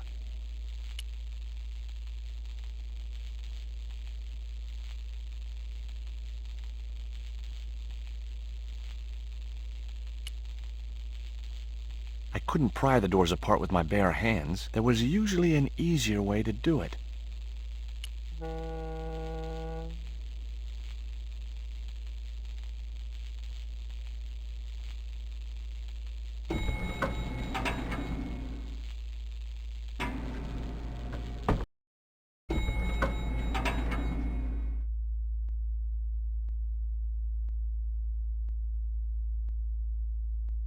Just in time. Interrupting the beam of light kept the doors from closing and stopped anyone from using the elevator. But what now?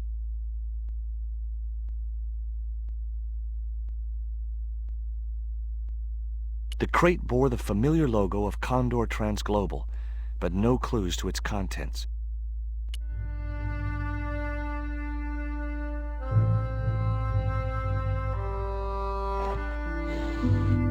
There. That would keep the doors from closing.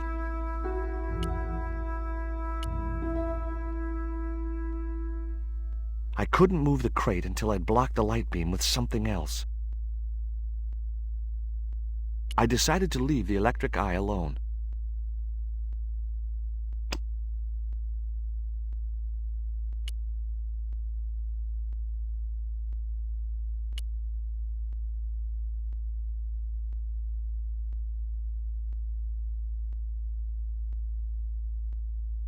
I was wrestling with the small crate when I noticed the label on its side. Danger. Live contents do not drop.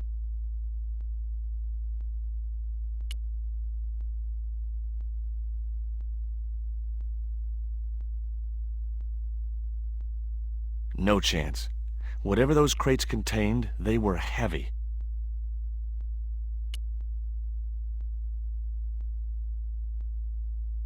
I didn't want to risk dropping the crate and releasing its live contents.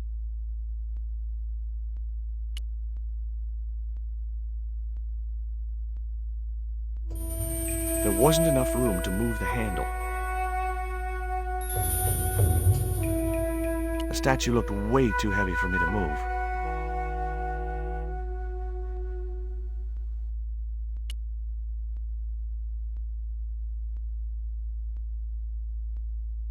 I couldn't move the crate until I'd blocked the light beam with something else.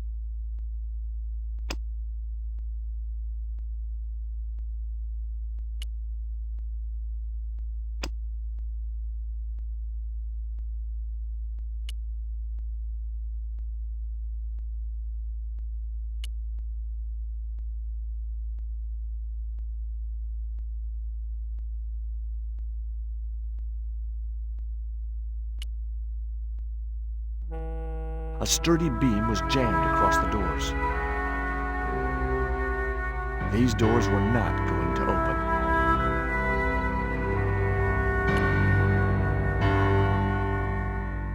There was no way to open that window.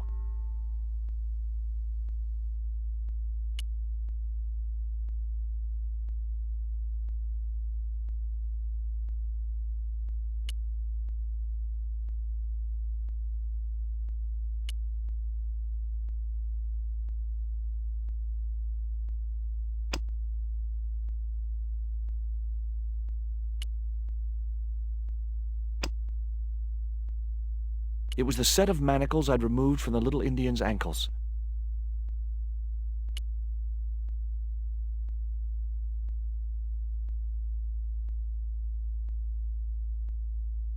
It was a device to prevent the elevator doors closing when they were obstructed.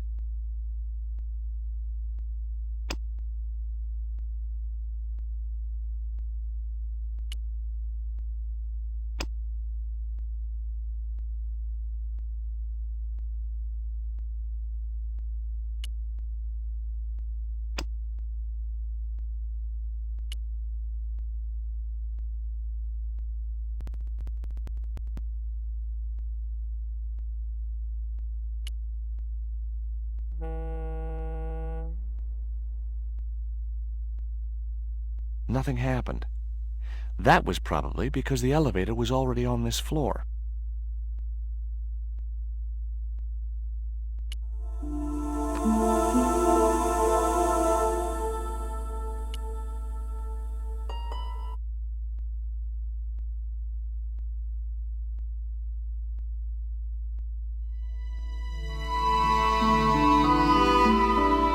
There was an arc-shaped scratch on the floor, as if a door had been opened in the nearby wall.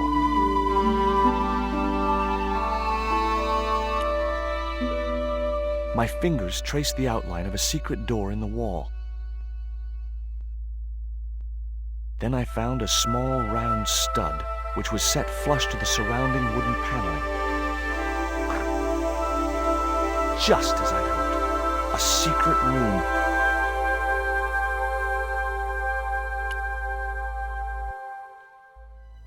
Nico!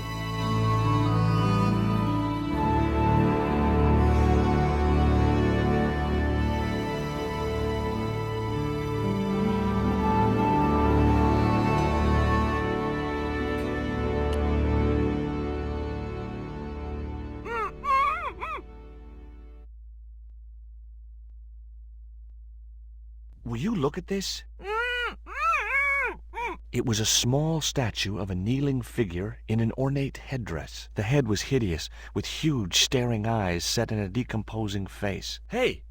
Somebody's marketing Lobino dolls.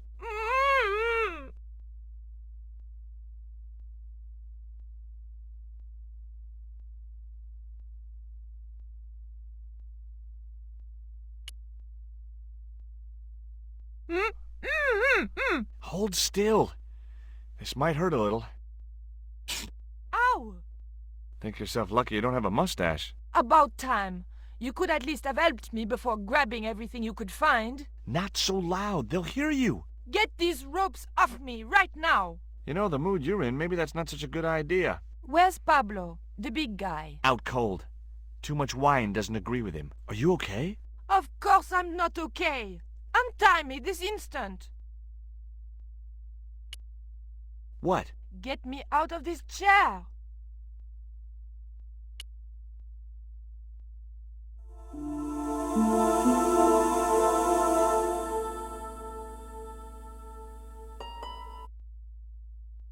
There. How you feeling? Oh, thanks, Georges. How on earth did you find me? I knew Oubier had been in Marseille.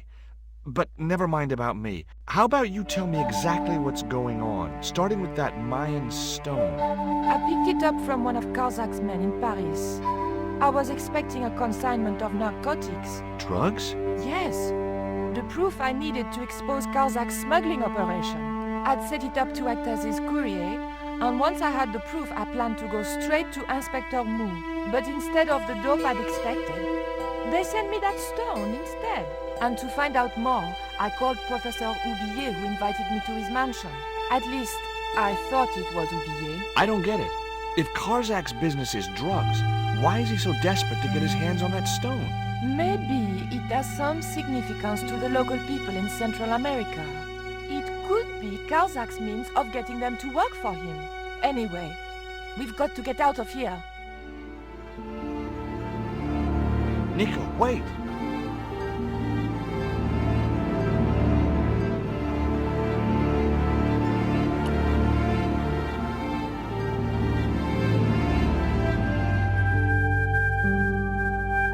We can't use the elevator.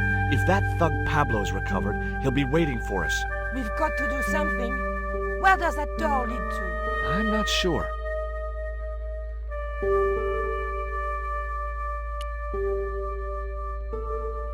There wasn't much I could do with a pulley that didn't have any rope.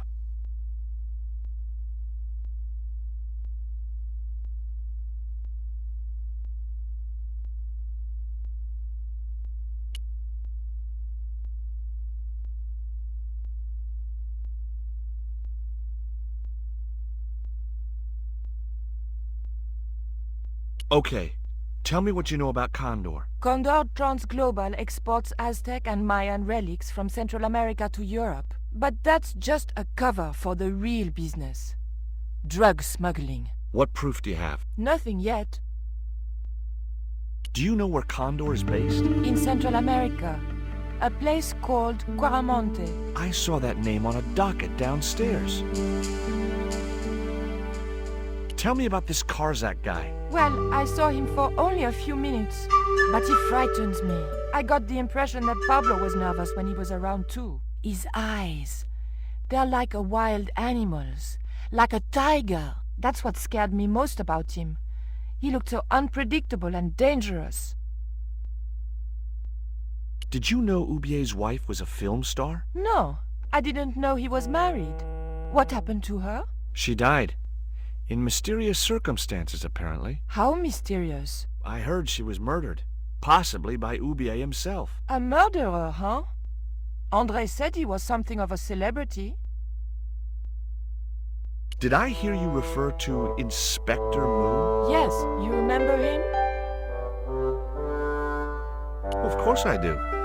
But I thought he was dead. Oh no, he reappeared after the broken sword case had blown over. When he found out who was in with the Neo-Templars, he went into hiding. Mou knew more than was good for him. Does he know about our involvement with the case? If he does, he's not telling. Still, he got a sudden promotion.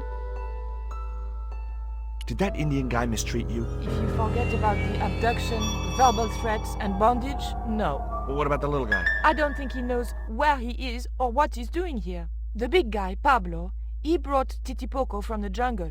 Titty what? Titipoco. That's what I heard Pablo call the dwarf. Do you recognize this? Is that the dart which knocked me out? That's right. I kept it as a souvenir.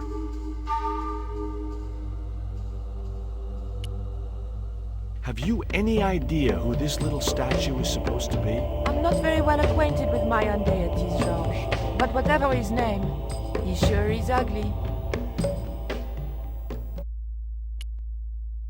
I found these in your bag. Oh, they were a gift. I know. I read the note. God knows what was going through Andre's mind. I think that's quite plain enough.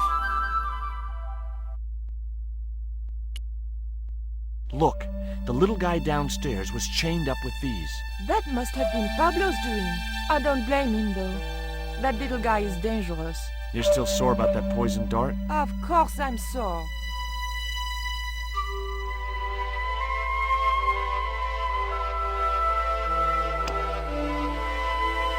It was the rope the Indian had used to tie Nico to a chair. Boy, what a souvenir. It was the strip of masking tape which the big Indian had used to gag Nico.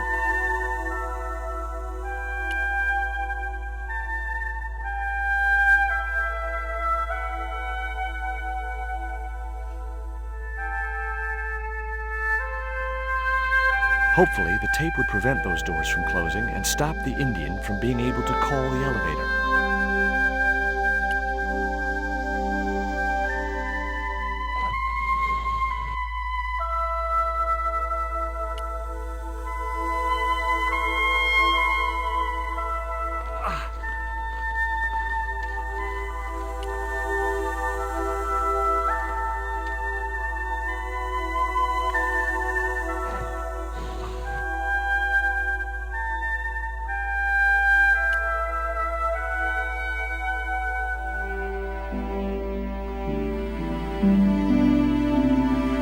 Rose about 6 inches off the floor, and I said a silent prayer to whoever had discovered the power of hydraulics. What on earth are you doing?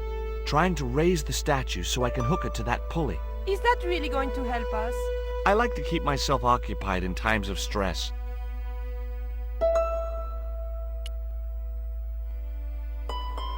I guess the wheels of the cart were jammed or something. The statue looked way too heavy for me to move.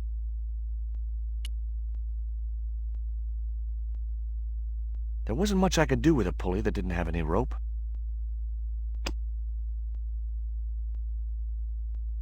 It was the rope the Indian had used to tie Nico to a chair. It was a flint carving of a grotesque figure with large, evil eyes. It would be much easier to attach the rope to the statue first.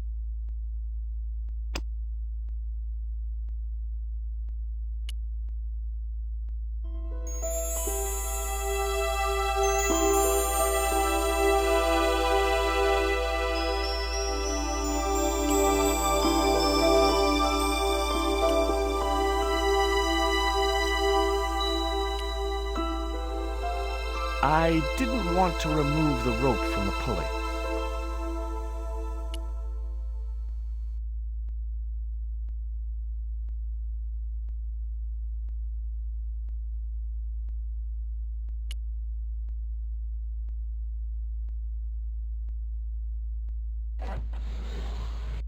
It was too heavy for me to move on my own.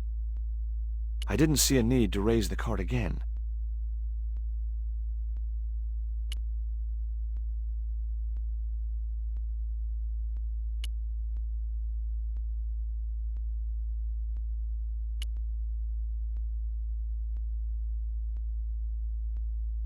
Could you give me a hand to push this statue? What for?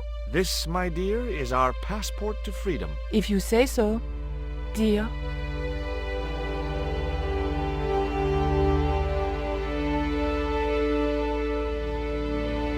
Okay, push!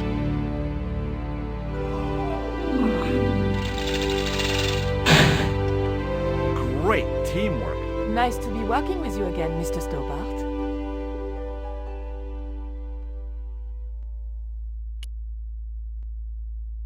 There was nothing else I wanted.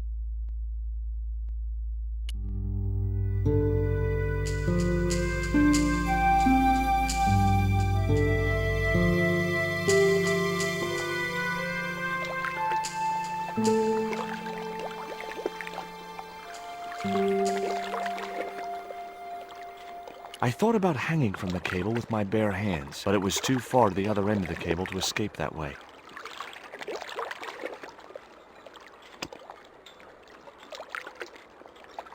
That isn't it at all.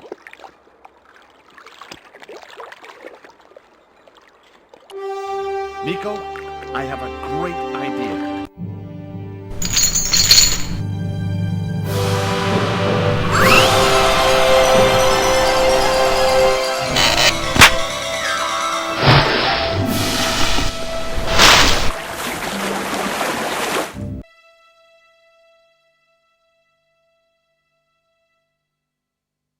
George, where have you been? Never mind that. Do you have the Mayan stone? Maybe I have, but, Don't argue, Andre. Give the stone to George. well, of course. If you say so, Nicole. Thank you so much, Andre. George, he told me you'd been kidnapped, my dear. I'm glad to see he was mistaken. Oh, but it was true. If it hadn't been for George, I wouldn't be here now. It's not finished yet. Karzak's thugs will be back for that stone, you can bet. The best lead that we have is Coramonte City. Coramonte? It's in Central America. That's where Ubier gets his artifacts. That's all we needed to know. Come on, George.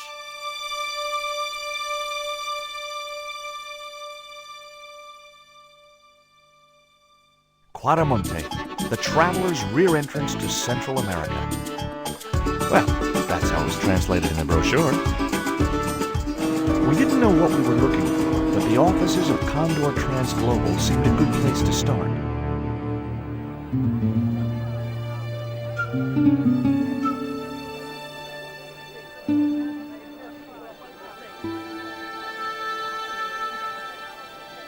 Hey, it's market day. I don't see any cabs. Let's ask someone how to get to Coramonte City. Okay. Keep your eyes peeled for any sign of Condor Transglobal.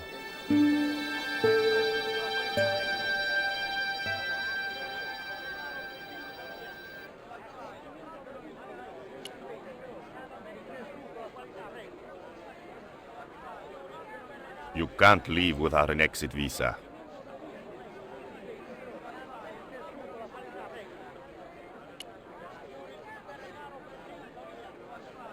Welcome to Coramonte. Thanks. Can we get a cab to the capital? This is the capital, Coramonte City.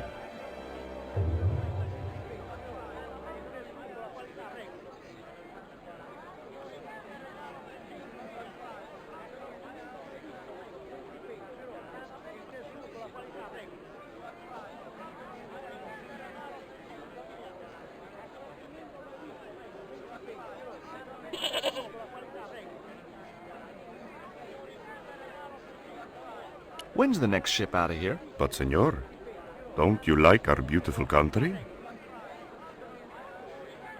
Oh, yeah. It's like a little piece of paradise right here on Earth. Then why you wanna leave? I'm just plain homesick. Like it says in the song. A word of warning, senor. If you feel like bursting into song, bite your tongue. Huh? There are official restrictions on music in Coramonte. We've had enough. We're going back to the ship. Okay. You show me your brown card? Huh? What brown card is that? The official exit visa. How come music is restricted in Coramonte? It is part of a great cultural enrichment campaign. Traditional Caramonte music is considered unsuitable for these fast-moving times. Nuestra Senora has decreed that only one category of music is suitable. What's that? Easy listening.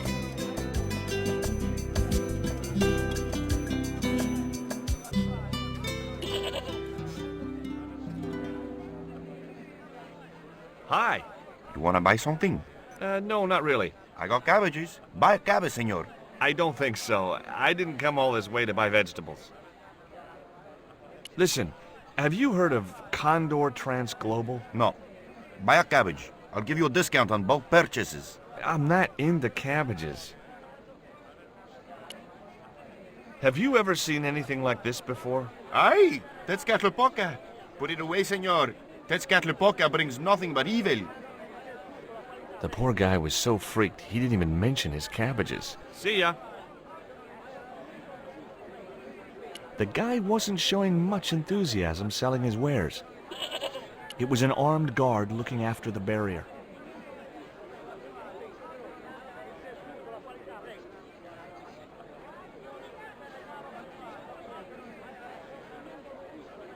The old woman was preparing a food that consisted of ground maize and lots of spittle.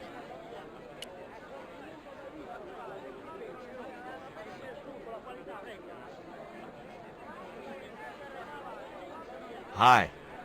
Lovely bread. ¿Qué? Bread. Pan? Sí, pan. Maybe I'll come back later when I'm hungry.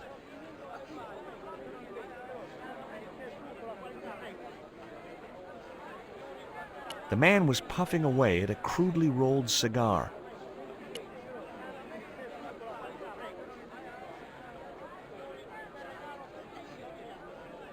Hi there. What have you got for sale? ¿Qué? I said, what have you got? Oh, never mind.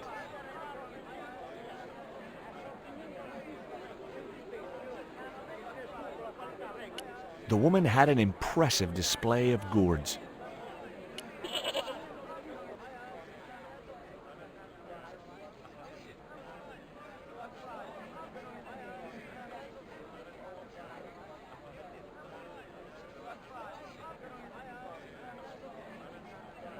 Those things are gourds, aren't they? Sí. Hey! Mind the footwear, lady.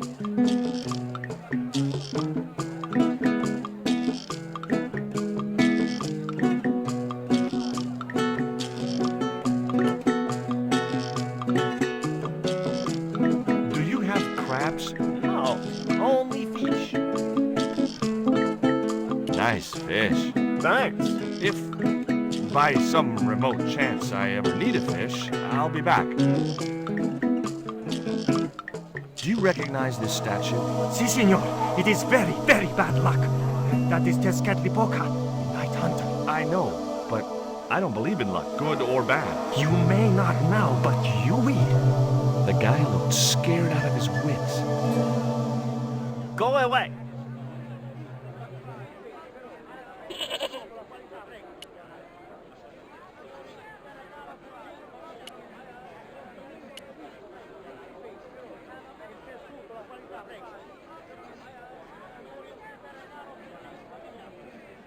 Inside the hut was a chair and a small table. It was an uninteresting little wooden hut with an armed goon outside it.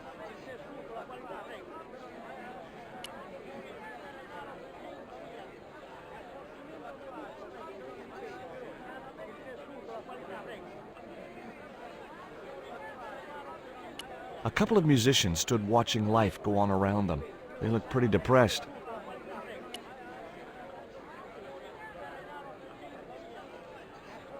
Hey, cheer up, guys. What's with the long faces?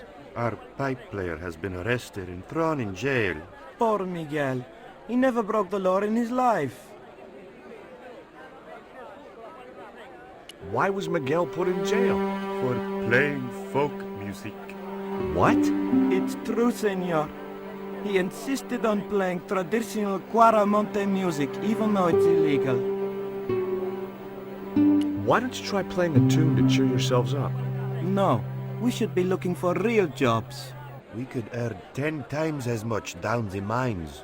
My cousin Ramirez was earning 8 pesos an hour. Before he lost his legs in the accident. Tell me about the accident at the mine. There was an explosion at Teoculcan. 30 miners were buried alive. They got some of them out, though. 2 of them, including your cousin, and they left half of him behind.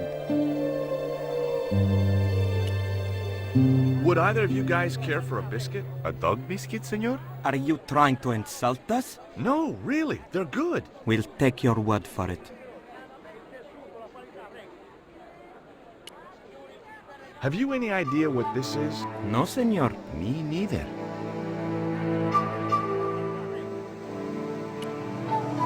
Have you seen anything like... I, the hungry chief. Why are you carrying the thing around with you, senor? Don't you know who it is? Sure, it's Tezcatlipoca. But it's only a little carving. It brings death, senor. Death and destruction.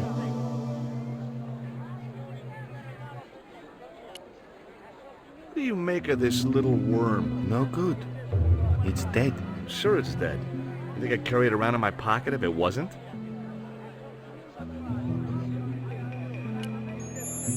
Take a look at the design on this label. I have seen that before. Where? There was a ship flying a flag just like that. When did you see this ship? 3 months ago. It was here, at the docks. What was the ship with the Condor flag carrying? I don't know, senor. We weren't allowed near the docks. That's right. Usually we meet the ships when they tie up. We play to the tourists. Well, when the Condor ship came in, we were told to go away. Do you guys know anything about a total eclipse? What is it? It's like when the sun is hidden by the moon. It's crazy. My cousin Alfredo swears he saw it happen once. But that was after he stupidly consumed a cocktail of peyote and antibiotics.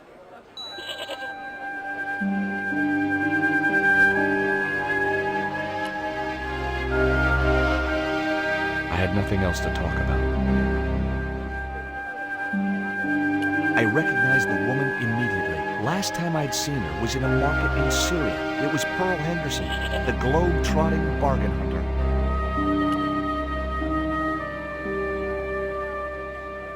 George Stobart, well, of all the... Mrs. Henderson. Boy, this is some coincidence, huh? When you've been married to a fruitcake like Dwayne as long as I have, you stop believing in coincidence. I'd met Pearl and Dwayne on the other side of the globe in Syria. He was an Army veteran who suspected he was working for the CIA, but wasn't sure. She was less obviously deranged. Is Dwayne here with you, Mrs. Henderson? Why, sure, I couldn't leave him home alone. Since Dwayne came back from the war, we couldn't bear to be apart. So, where is he now? We ain't speaking. Why aren't you speaking to Dwayne? Because he's an old spoiled sport sourpuss. I want to visit one of those old pyramid places, but Dwayne says he has to stay in town. Right. And you don't want to go on your own? Well, there's no point in going to the pyramid if there's no one around to take my picture. Is Dwayne still working for the CIA? If he is, he doesn't know it. He's what they call a snoozer. Don't you mean a sleeper? No, this is different. He used to think he worked for them, but the psychotherapy cured him of that. What he doesn't realize is that now he really does work for them. At least that's the way I understood it. What brings you to Quaramonte, Pearl? What takes me just about anywheres. The market. You drove 2,000 miles to go shopping? Shopping is my role in the economy of the Great Design, George. What do you make of this stone, Pearl? Oh, that's pretty. What's that thing supposed to be, a rabbit? I believe it's a coyote. Well, it sure is cute. I was surprised she didn't ask me where she could buy one.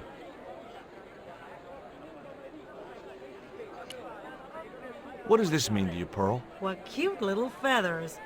Why, if you had 2 of those, they'd sure make nice earrings.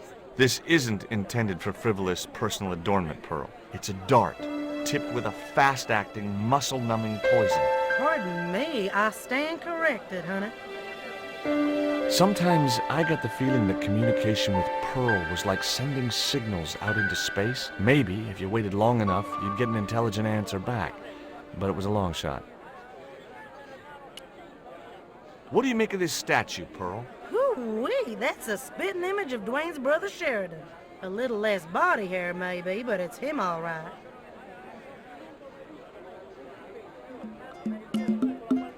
Look at this, Pearl. A tequila worm. Don't you bring that thing anywhere as near me, honey. I swear I'll scream like a hog on a hot plate.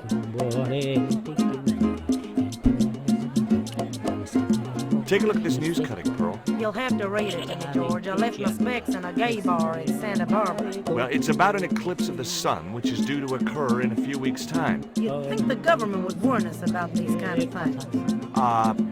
It's not dangerous or anything. Apparently, the best place to view the eclipse is right here in Quaramonte. Oh, my. She didn't appear to be the slightest bit interested. Catch you later, Pearl. Hey, Nico!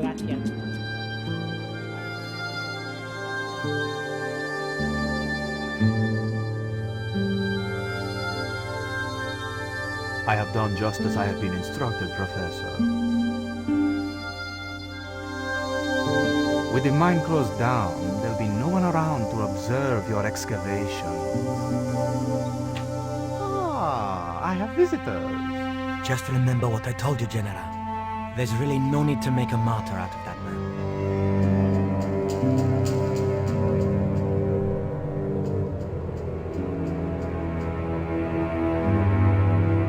I'm sorry to keep you waiting, Senor. Welcome to Quaramonte. Thanks. My name's George Stobart from California. But what is this? An angel come down to earth. Nicole Collard. Enchantée, mon général.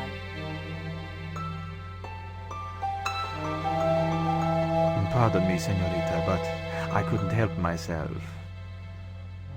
Look, we'd like to ask you a few questions. You've come to the right place, senor. Tourist information. General Graciento, at your service.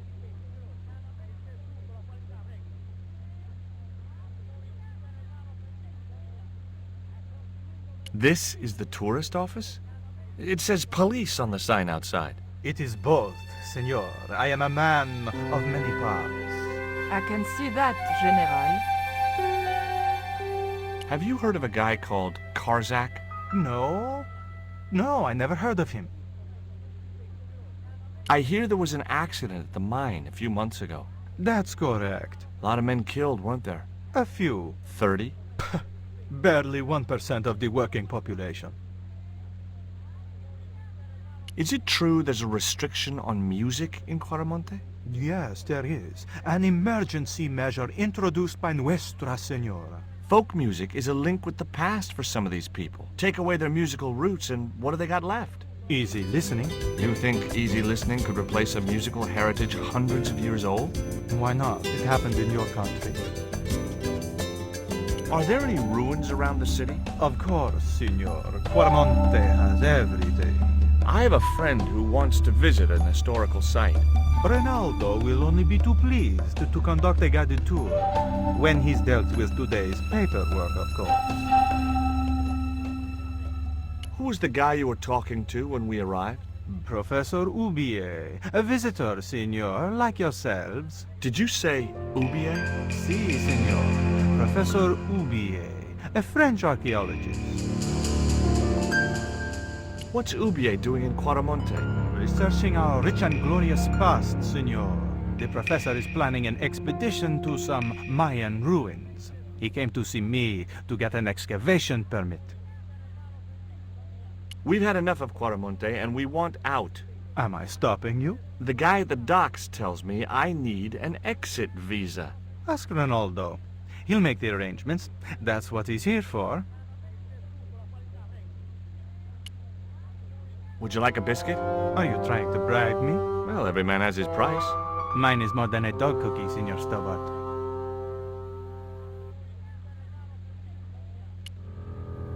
Have you ever seen anything like this before? That's a native carving, isn't it? Where did you get it? We picked it up in the market as a souvenir.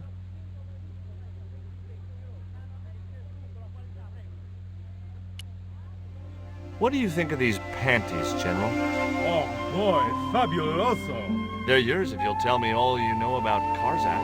I told you. I never heard of the guy. Do I get the panties now? I told you all I know. You told me nothing.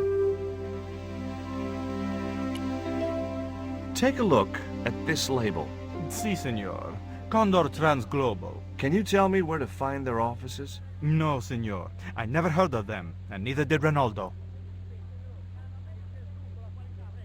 Are you sure you never heard of Condor? Oh, yes. The company is registered here in Quaramonte City. You are mistaken, senorita. The musicians out in the square say that a ship flying the Condor flag was birthed here. They are simple peasants. They will go along with anything you say in the hopes of parting you from your money. Condor is run by Karzak, isn't it? Wrong again, senor. Karzak has nothing to do with anything called Condor, whoever he is. Do you keep a record of companies registered in Quaramonte? Of course, senorita. Unfortunately, all the records were destroyed by a flash flood. Do you know anything about the forthcoming eclipse, General? Such things do not interest me, senor. I'll be back.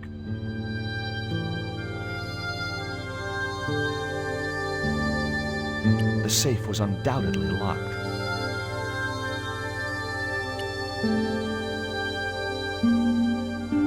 It was a computer monitor with some kind of outdated game displayed on it. I didn't have time to get sidetracked by playing computer games.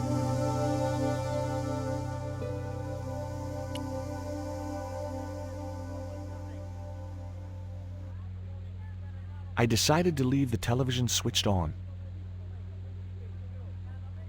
The television was showing what appeared to be a low-budget soap. A tall man with long blonde hair was shouting at a woman who was naked apart from a towel.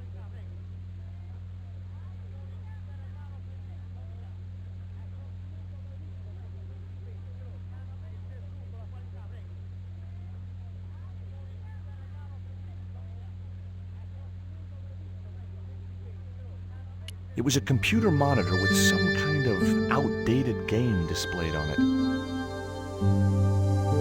It was General Graciento, Quaramonte's reigning slime ball. A couple of special offer letters were strewn across the desk. I had no need for junk mail, especially someone else's. It was the map which the General had been showing to Professor Oubier.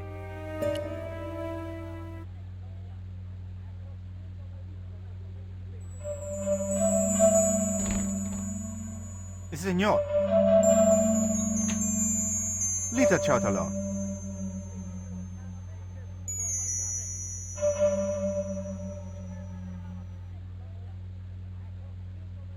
He had the eyes of a cocker spaniel set in a face like a deflated souffle. I couldn't help wondering what had driven him to work for a man like the General.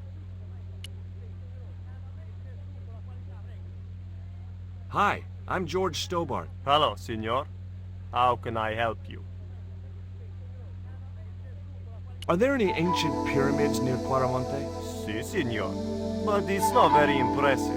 It's in ruins. That's perfect. Would you be willing to give a guided tour of the ruins? I can't. The General would have a fit if I left all this paperwork.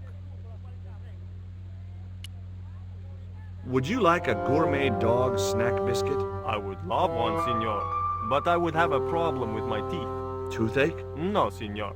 If the General catches me eating on duty, he'll knock them out. Do you recognize this statue? This Catholic book? The night wind. Take it away, senor. That stone is cursed.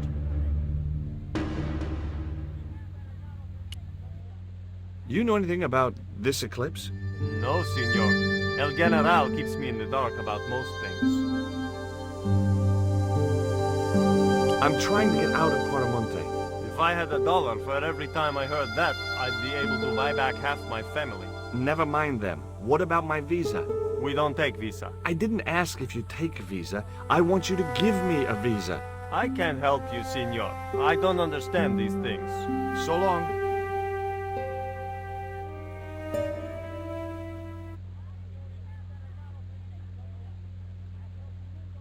A filing cabinet stood in the corner. The filing cabinet was probably locked.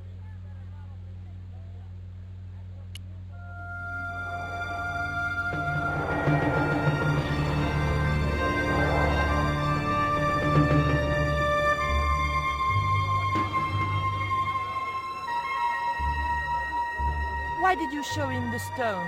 I thought maybe he might know something about it. Well, he does now, for sure. He knows we have it. Did you notice that chart on the police station wall? Yes, it looked like a map to me, but I couldn't make out the details. Whatever it was, the general didn't want us to see it.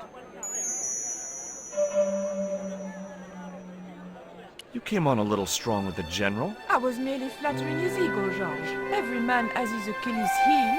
Maybe, but that guy's weakness isn't in his foot. Labano tells me he's been seeing a lot of you. We meet sometimes for lunch, a drink. After you'd gone back to the States, I was pretty lonely, you know. Lonely? You must have been desperate. Couldn't you just visit the zoo or something? That man we saw talking to the general was Oubier. Didn't you recognize him? I never met him, remember? The guy I called in Paris claimed to be Oubier, but he sounded nothing like the man in the police station. Maybe the professor really is innocent. Nah, it's too much of a coincidence that he's here in Quaramonte. Would you like a biscuit? Gourmet dog? Have you been eating those things, Georges? Sure, they're great. Guess what this is? Go on, guess. It's wrought iron, probably from a chimney stack on an old stove. Well, I suppose it could be. How did she know that? My grandfather used to work in a foundry. Take a look at this, Nico. That's disgusting, Georges. Why are you carrying it around with you? I don't know. I just can't seem to part with it. Take a look at this. An eclipse of the sun. Why the sudden interest in astronomy? I found the cutting in Oubier's house. Apparently, it's only visible from Central America. Take a look at this. Mon Dieu! Where did you get that kind of money? It's not mine.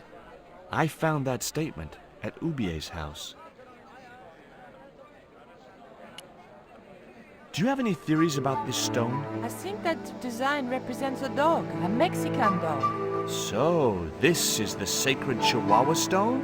Sheesh.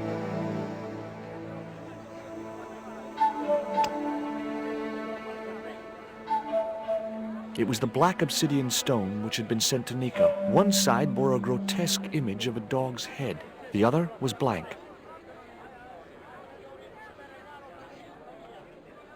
I'd better think this through.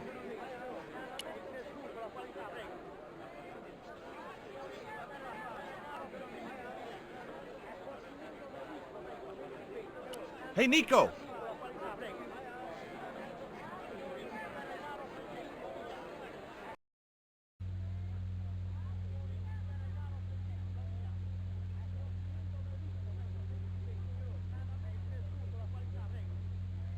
I wasn't going to try investigating the passage while the general was sat there.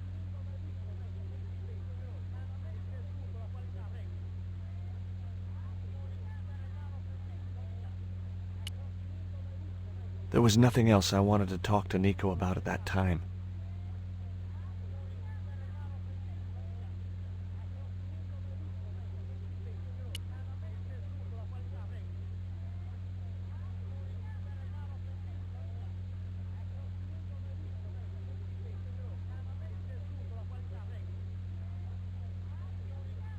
Do you have a map of Quaramonte?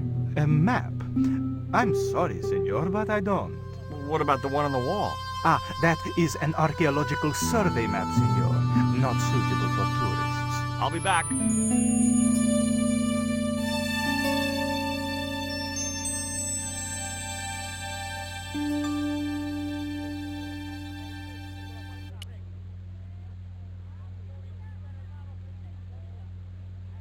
I had nothing else I wanted to ask him.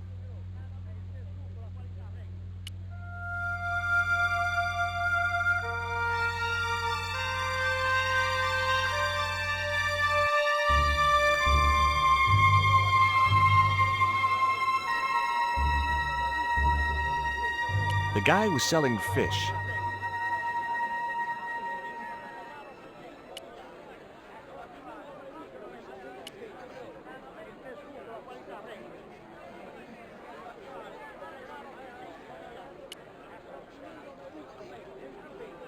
In Quaramonte, defacing a poster was probably a capital offense.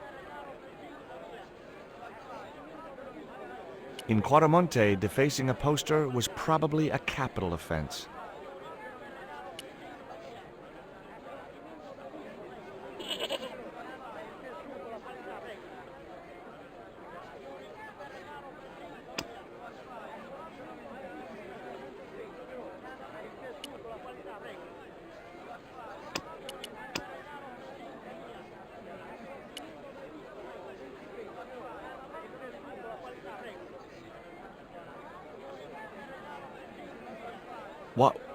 What was that? It's a lump of lucky coal. Coal? I would have preferred chocolate. Any flavor, so long as it hasn't got marzipan in it. God, I hate marzipan. You can talk. I mean, you're a talking goat. Keep your voice down. This is between you and me, right? Well, I guess so. Now, I mean it. You tell anyone you've spoken to me, and you'll be cursed.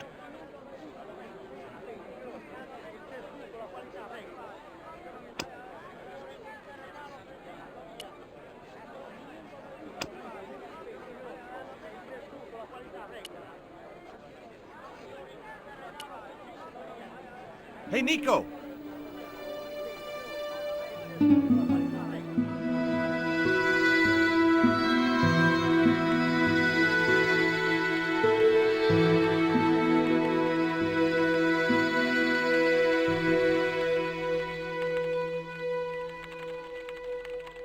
Hola, señora. Hi. We were wondering... I was talking to the lady, Chico. Hi, my name is Nicole Collard. Concha Garcia. How can I help you, sister? The corporation I represent is considering a major investment in Quaramonte. Your advice, as the head of an obviously successful concern, is precisely what I'm after. My assistant, Mr. Stobart, has a few questions he'd like to ask you.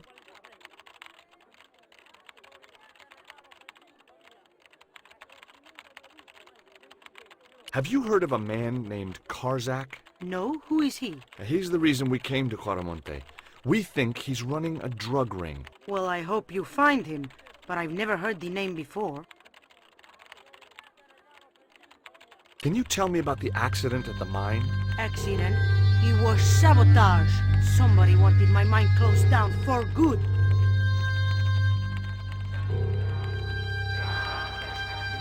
Do you have any evidence that the mine was sabotaged? Not yet, but I'll get to the bottom of it. There'd been trouble at that mine for several months. The workforce was getting smaller every day. Someone had started a rumor among the men that the mine was cursed. Now the entire operation has been closed down. Where's the site of the mine? Several days upriver at a remote area known as Teoculcan. Do you know Professor Ubier? Yes. I understand he is about to embark on an archaeological expedition. He hired some equipment from me earlier today. I overheard him talking to the general. I think they're working together. What? If I'd known that, I wouldn't have hired out the equipment. Now, why would the general be interested in an archaeologist? Would you like a dog biscuit? Would you like a smack in the mouth, Chico? Does this stone mean anything to you? I think it is a spirit stone carved by a Mayan priest, no? I don't know which of their many gods it represents.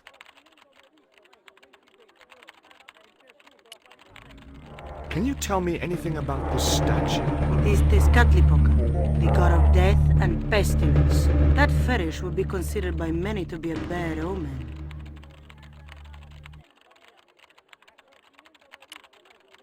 Do you recognize the icon on this label? Condor Transglobal. Did the company operate here in Quaramonte? Yes, they ran an old container ship, the Mayan Princess. Do you know who owned Condor Transglobal? I've no idea.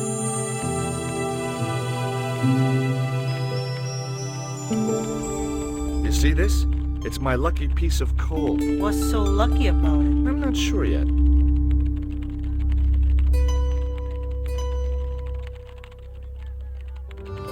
nice sponge.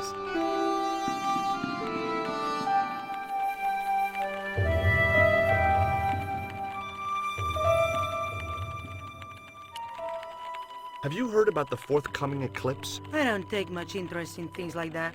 One of the boys might know about it. Would you be interested in these panties? They look about your size. Is that your best line, Chico? I'm serious.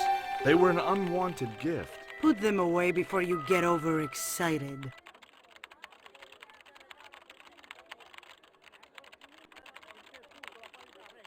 It was Conchita, the owner of the mining company.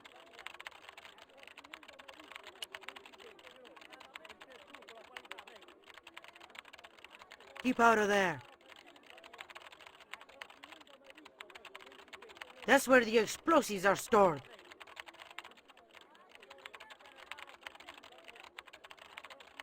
A disgustingly handsome man.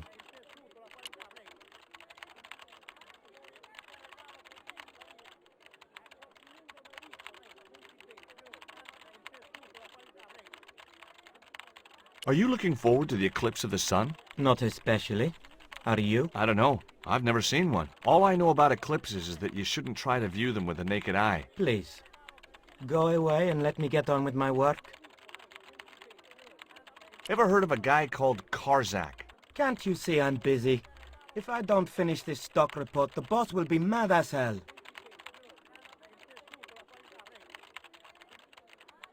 I couldn't understand why the female owner had surrounded herself with men like this.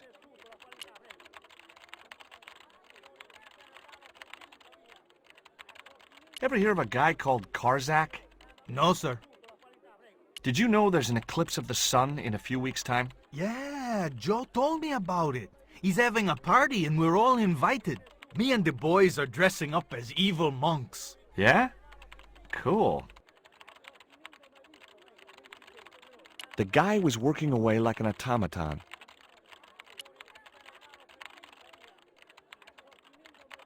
Do you know anything about the eclipse? Yes, and I'm really looking forward to seeing it. I heard it's going to be pretty spectacular. It's in a few weeks' time, isn't it? 9 days. Thanks. Ever heard of a guy called Karzak? No.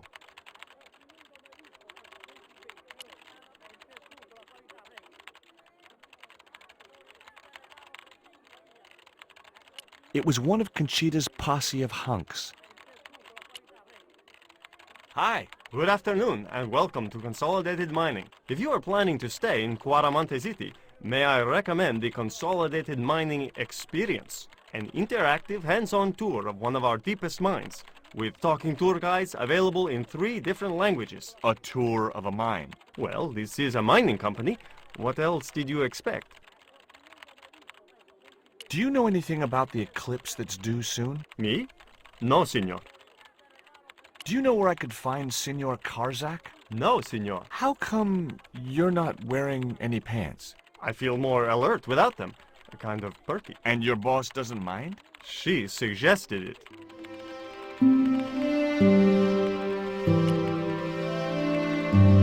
I had nothing else to talk about.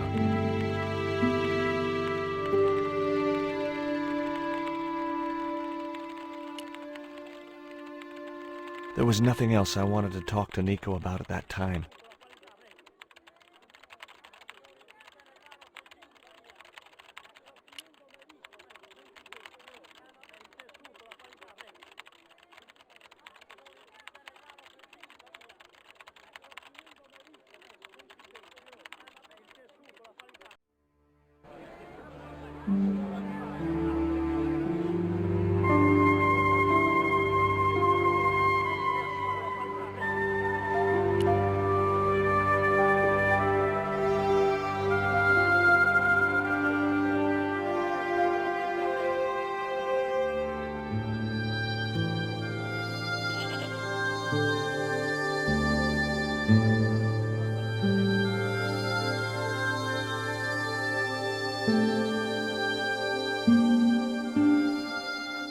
He was a friendly-looking guy.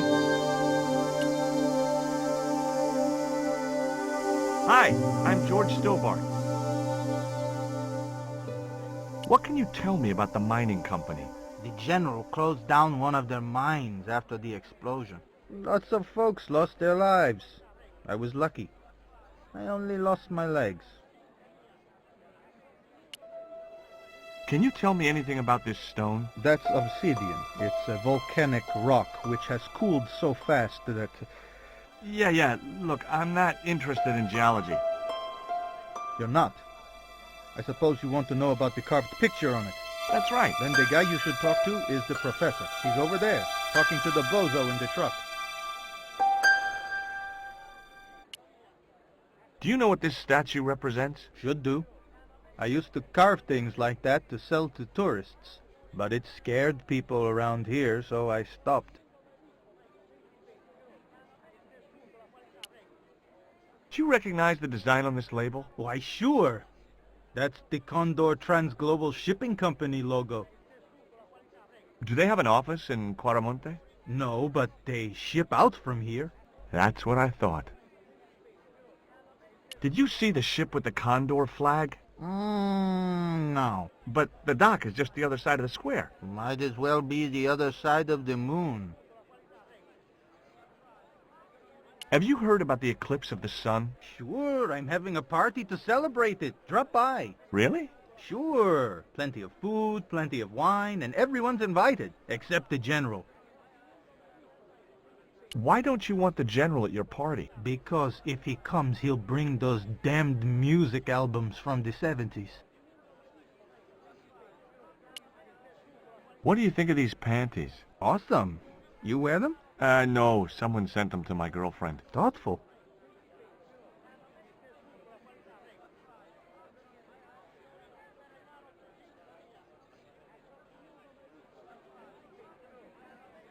It was Pearl's husband, Dwayne.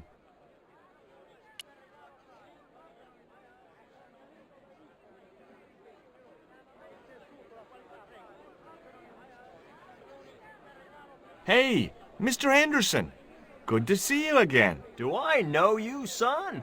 George Stobart, remember? In Syria? I sold you a statue. I remember that. Pearl was mighty vexed when the paint came off.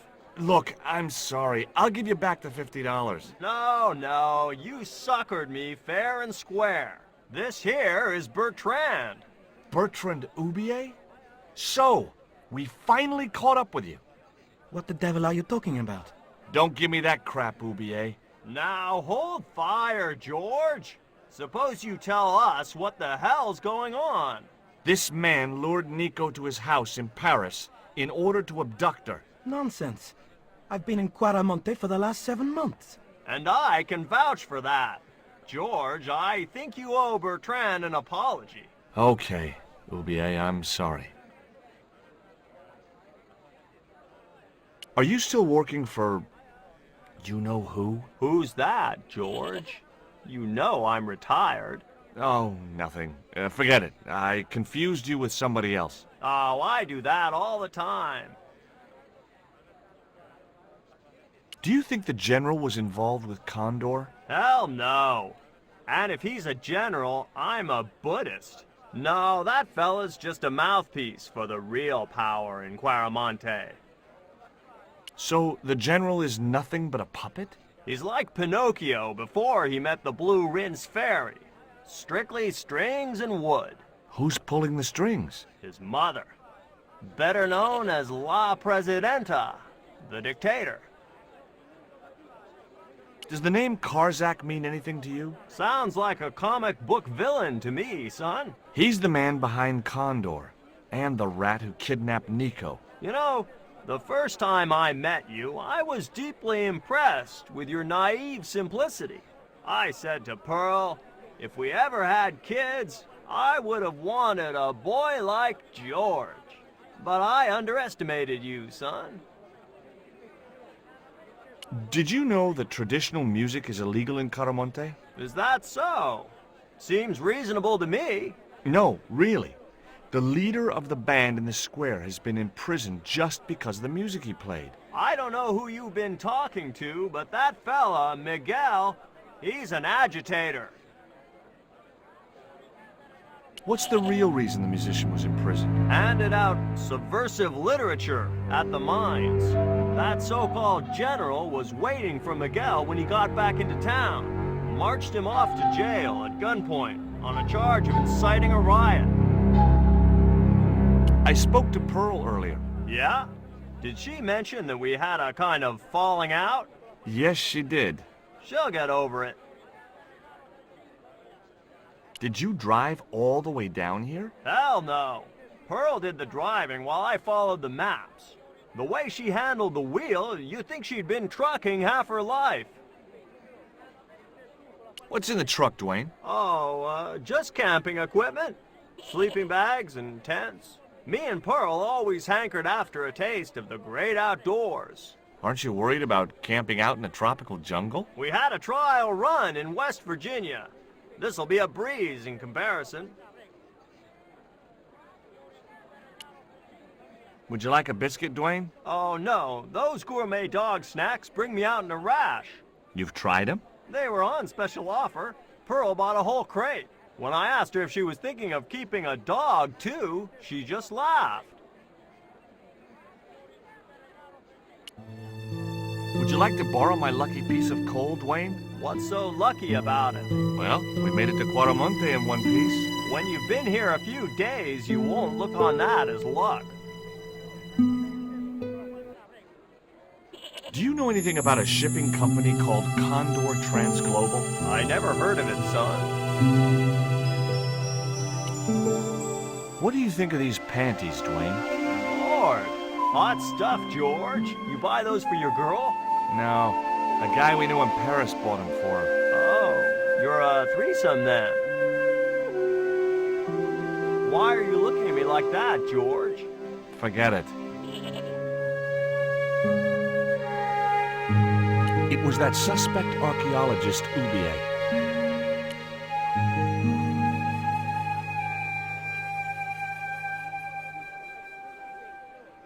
Does the name Karzak mean anything to you? Yes, I know him. In fact, if it wasn't for Kazakh, I wouldn't be here. What? He's financing my expedition. Tell me about your wife, Professor. Please, I don't want to talk about her. Maybe you don't, but I do. Why was she known as the Little Dachshund? It was just a silly pet name I used to call her. Somehow some damned reporter found out. Have you ever employed a Central American butler or servant? I've never employed any kind of servant, monsieur. Would you like a biscuit? No, thank you. You should, they're good. I can't get enough of these things. Can you tell me anything about this stone? Where did you get that? That's my business. How much do you want for it? It's not for sale.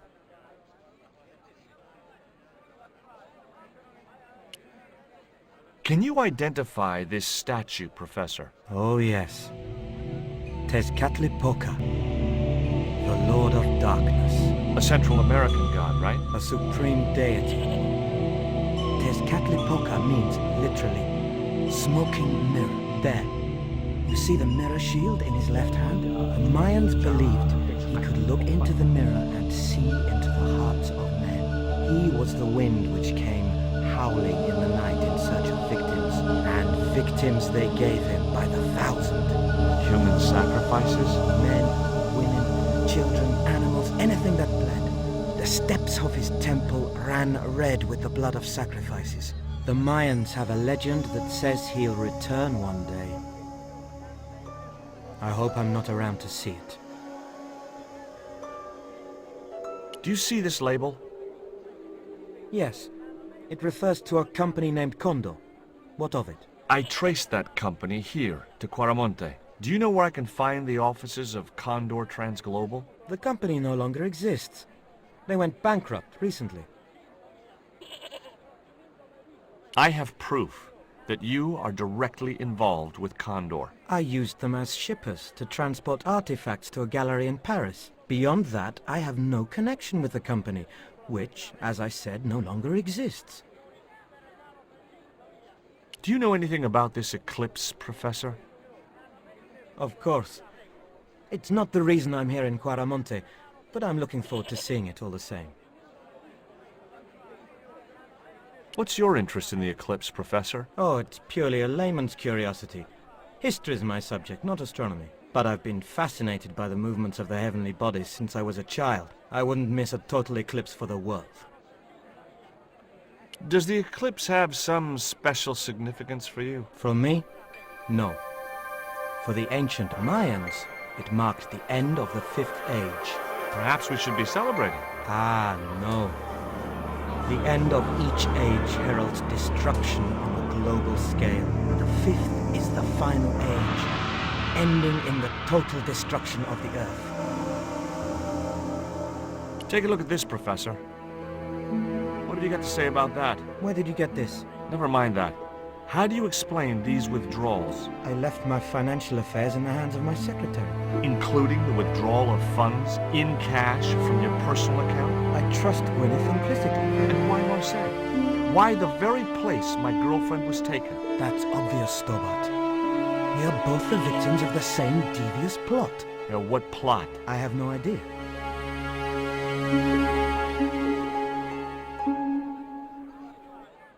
Stealing trucks wasn't my style.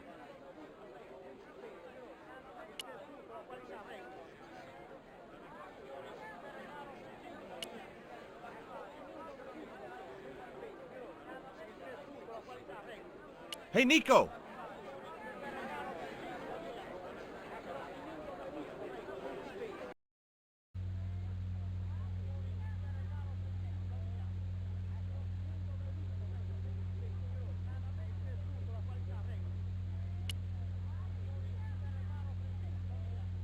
I'd asked him all I'd wanted to for now.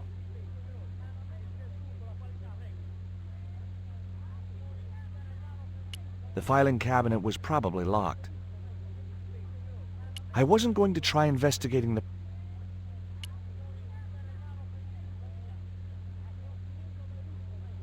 I'd like to visit your prisoner. Condemned prisoners aren't allowed visitors. Condemned? To death.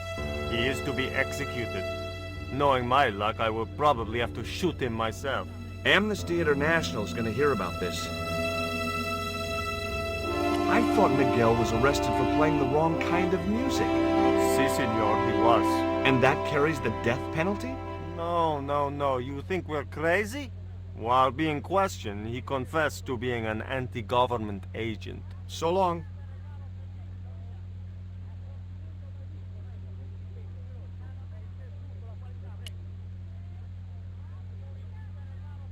I'd asked him all I'd wanted to for now.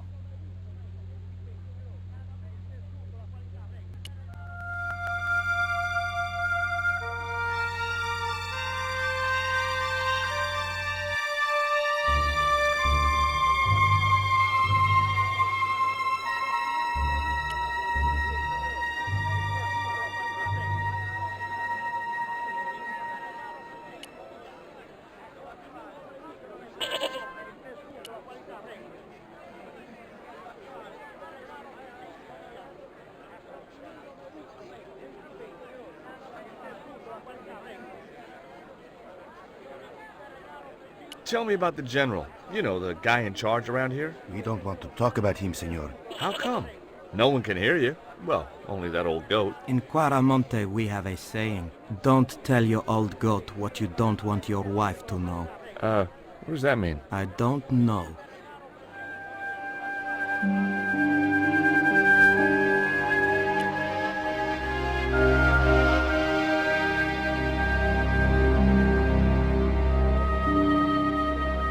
Go away!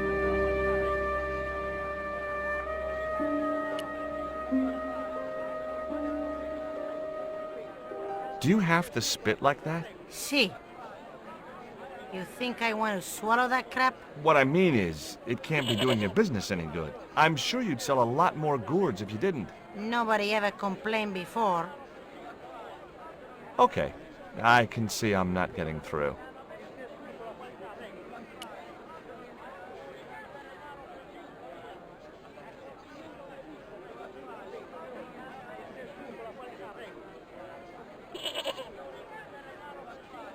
You change your mind. You want to buy cabbages after all. How many you want? 2? 3? None. Don't come crying to me if you die of scurvy. He wasn't going to be any help.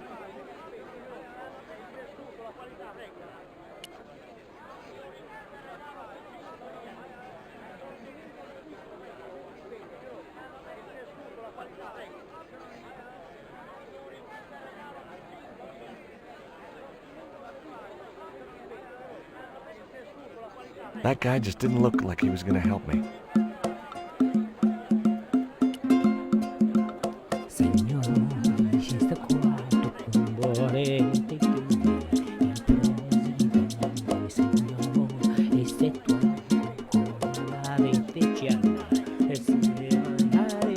Nuestra Senora is la Presidenta, right? Si, senor. The First Lady of Coramonte. I guess that's her picture I've seen on the posters, huh? That's her. Quite a looker, no? If you like big, middle-aged military women. Si, senor. I do. So, what has La Presidenta done for this country? Apart from emasculating its music. Take a look around you, senor. The splendid docks, the walk-in shopping mall, but most of all, she has brought prosperity. Where? For the first time in the history of Caramonte, we have an export trade.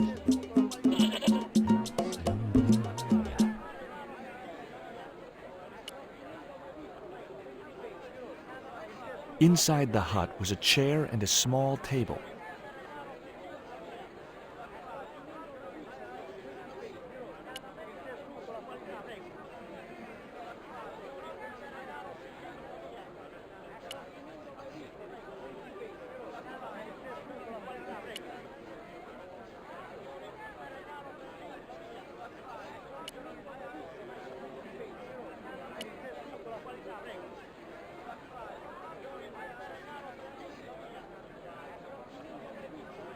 Have you met the guy who calls himself the General? No, I haven't.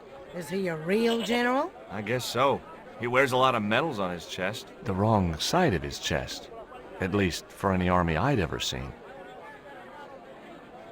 I hear you drove all the way to Coramonte. In a truck. That's right. You would not believe the state of some of those roads. Makes me downright sad to think there's still some places you can't reach in an automobile. In this day and age, you'd think there'd be decent highways just about anywhere folk choose to go. Catch you later, Pearl.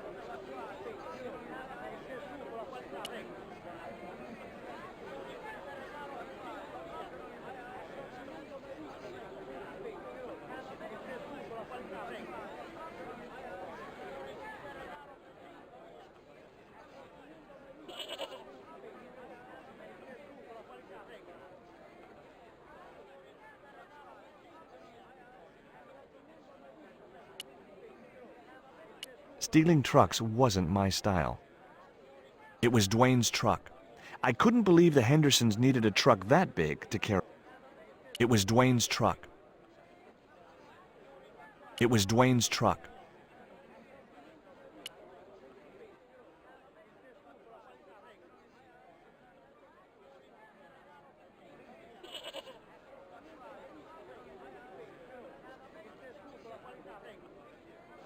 Maybe I'm wrong, but you seemed kind of evasive when I asked you about what you had in that truck before. Damn right I was being evasive. I couldn't talk in front of the foreign nationals, see? George, I'm on a top-secret classified mission for Uncle Sam. This truck is a rolling bomb.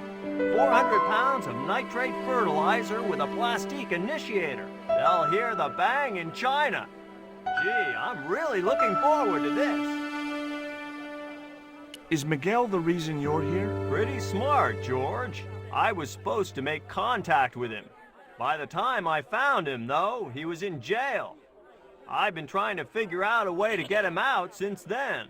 Sounds good to me. Count me in. Good man, George. All I need is a detonator.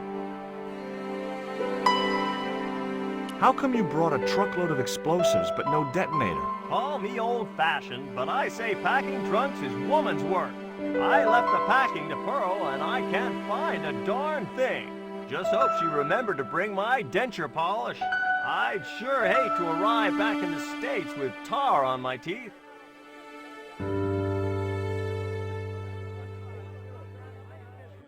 Have you really never heard of Condor? Of course I have, son. Matter of fact, it was old Dwayne's investigation scared him off. Did you find any evidence of Condor's drug smuggling operations? Drugs? Hell no! Condor was a cover for the illegal export of Mayan artifacts.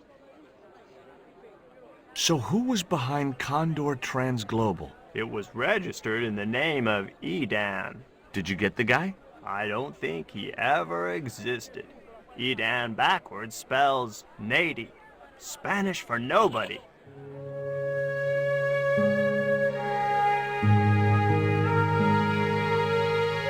I had nothing else to ask him.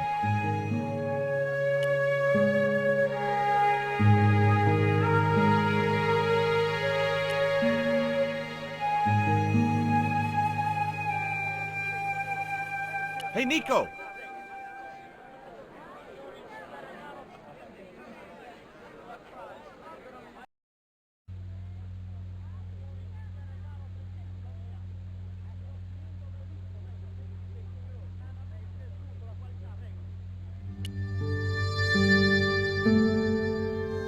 I'd asked him all I'd wanted to for now.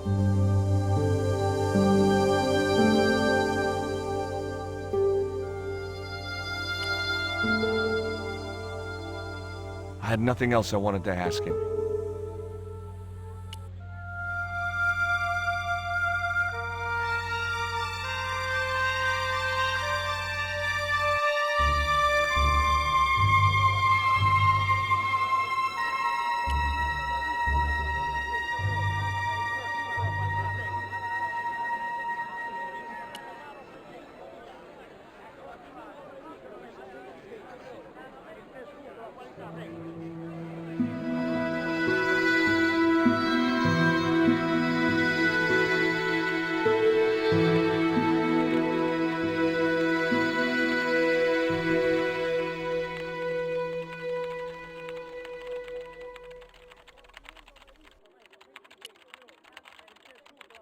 Do you have any kind of detonating device in stock? Sure.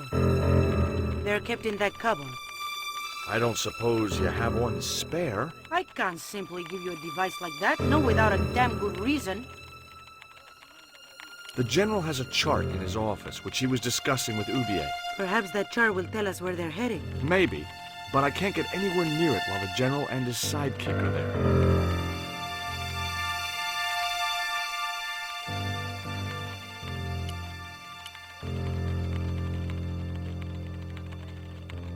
Hey! Stay out of that cupboard.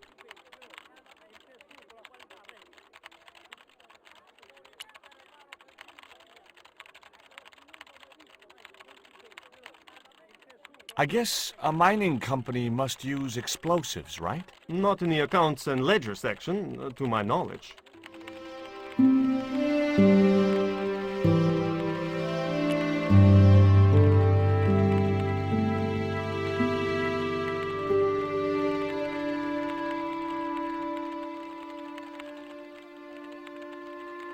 Do you know where I could find a detonator? Sure. The cupboard behind the boss. But she won't let you have it. I'll use my charm. This I gotta see.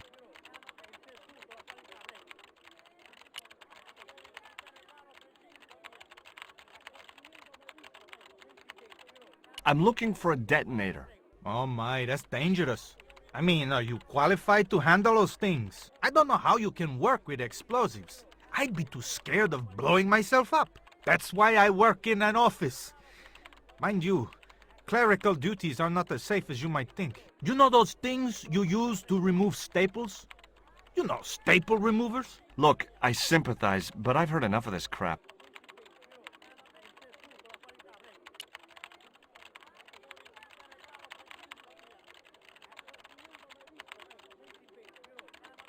Do you keep detonators in the office? I don't know. I'm new here. In fact, I started this morning. I don't have a clue what I'm supposed to be doing. Are you familiar with accounting software? Hell no. Me neither.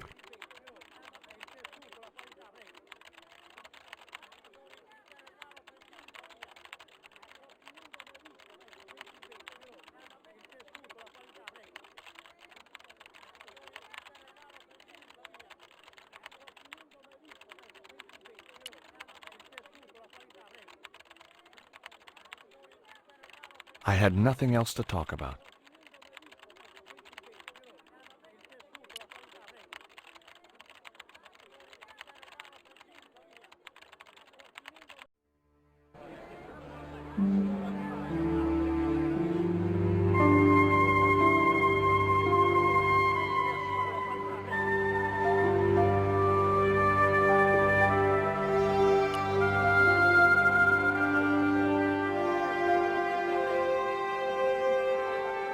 I had nothing else to talk about.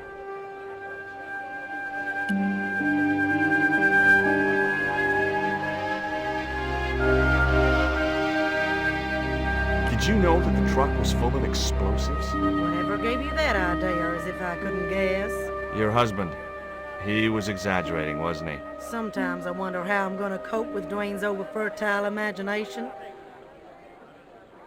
Do you know where I could buy a detonator? Did Dwayne put you up to this by any chance? Oh, I get it. This is to detonate the truckload of explosives, right? Hey, come on, I was kidding.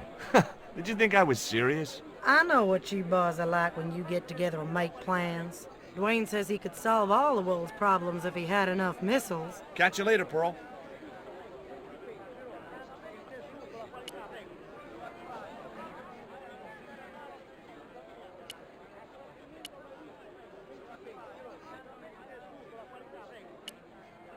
The cell was vacant.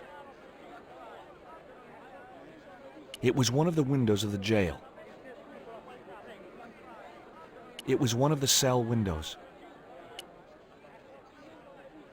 There was a forlorn-looking guy asleep on the floor of the jail. It was Miguel, the pipe player. Hey, Miguel! He didn't hear me.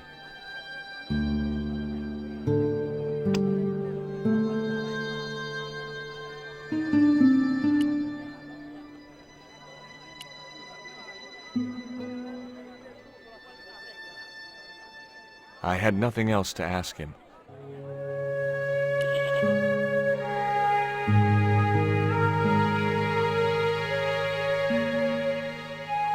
I had nothing more to say.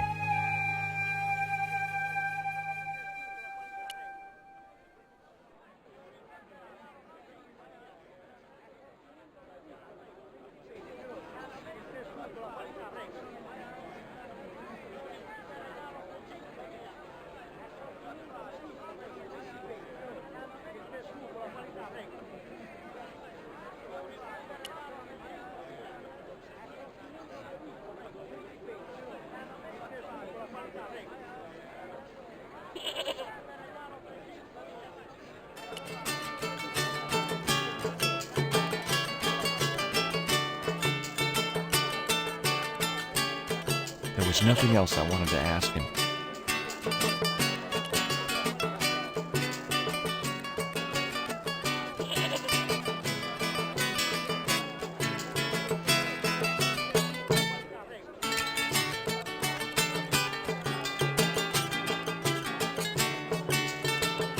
Could you distract the General while I took a look at that chart? You're kidding. Did you see the way he was leering at me? Yeah, you'd make a great snake charmer. Come on, 5 minutes is all I need. Well, maybe.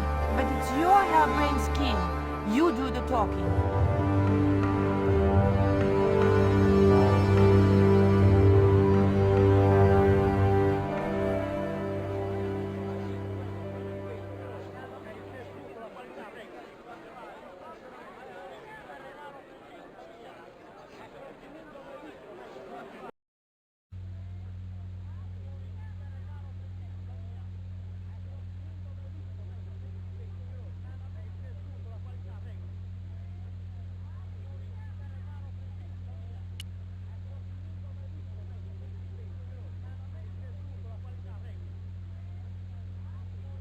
My girlfriend has a favor she wants to ask you, General. For you, my dear. Anything.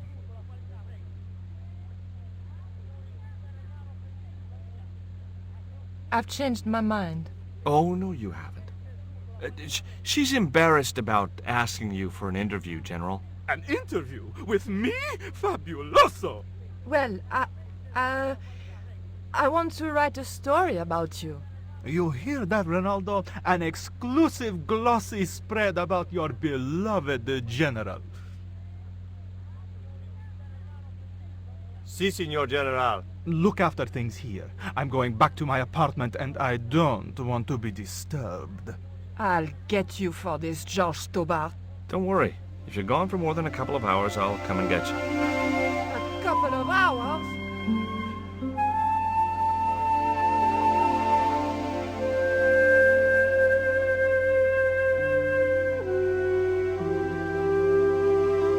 The safe was undoubtedly locked. I had no need for junk mail, especially someone else's.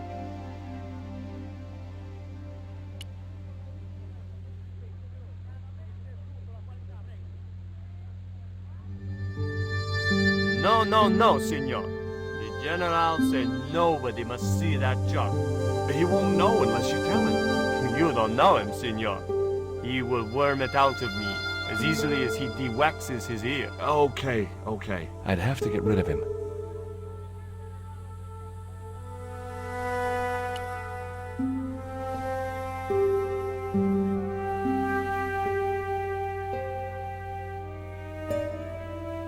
Would you take my friend to the ruins now the General's gone? I'd be honored, Signor.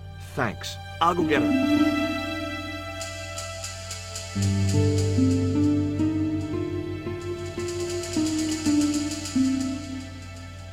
I had nothing else I wanted to ask him. I'd still have to figure out how to get rid of Ronaldo before I went down there.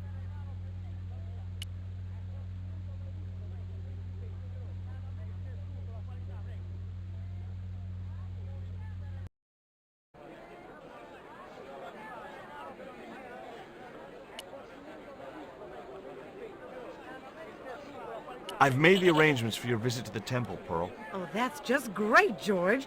Why don't you come too, honey? I'd love to, but right now I have to save the world.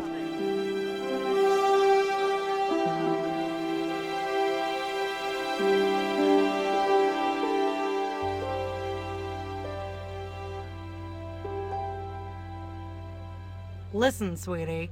I'm looking for an official guide to take me to the old pyramid. For a lovely lady, I would go to the ends of the earth. For you, I will go as far as the pyramid and back. But what about your husband? What he doesn't know won't hurt him. Let's go, Beanpole.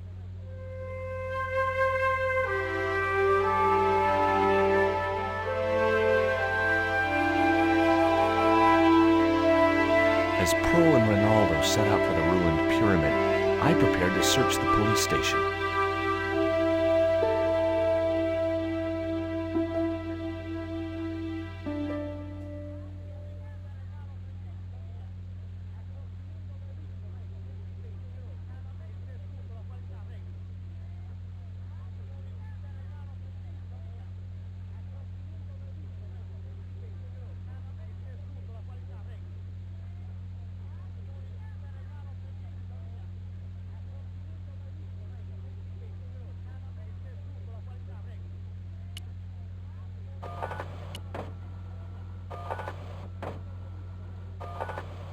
The filing cabinet was probably locked.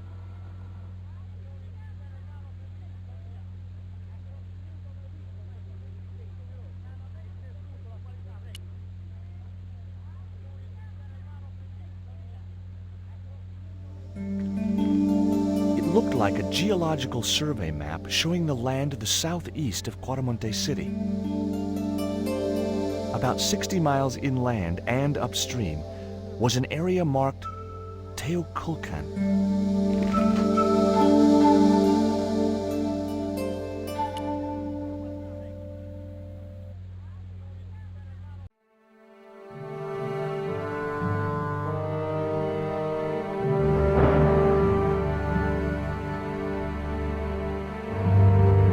I couldn't reach the light.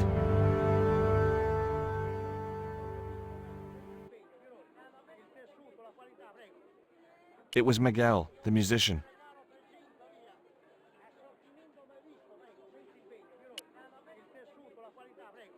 I'm George Stobart. You're Miguel the musician, aren't you? Ex-musician, senor. My career is finished. Going to jail could be the boost your career needed. Senor, I would rather die than live with this shame. Have you heard of a guy called Karzak? Yes. The old man spoke of him. The foreigner? Professor Oubier? That's right. This man Karzak is Ubier's boss.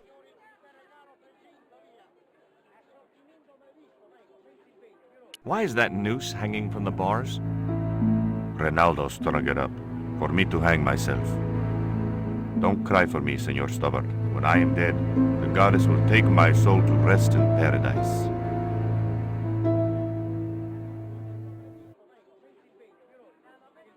I couldn't reach the noose. There was nothing I wanted to talk about right then.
I got a good look at that chart in the police station.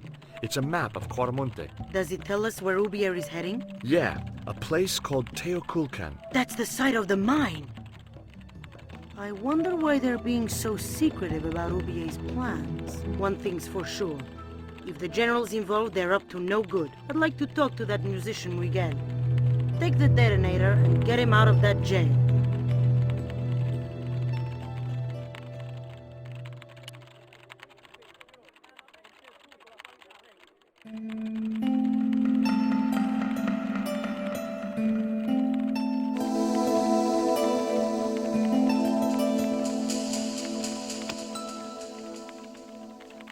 It was the detonator I'd taken from the mining company's office.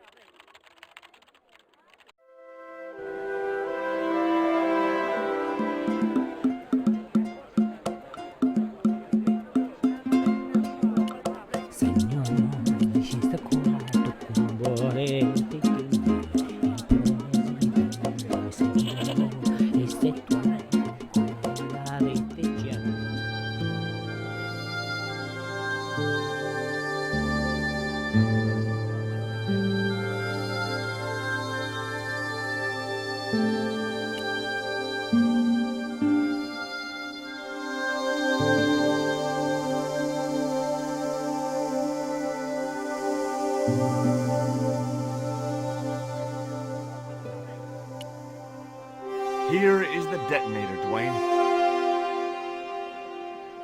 Keep your voice down, George. You want everyone to know.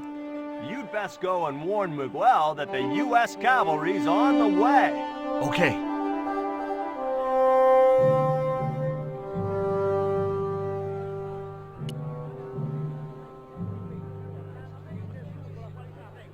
There was a forlorn-looking guy asleep on the floor of the jail. It was Miguel, the pipe player.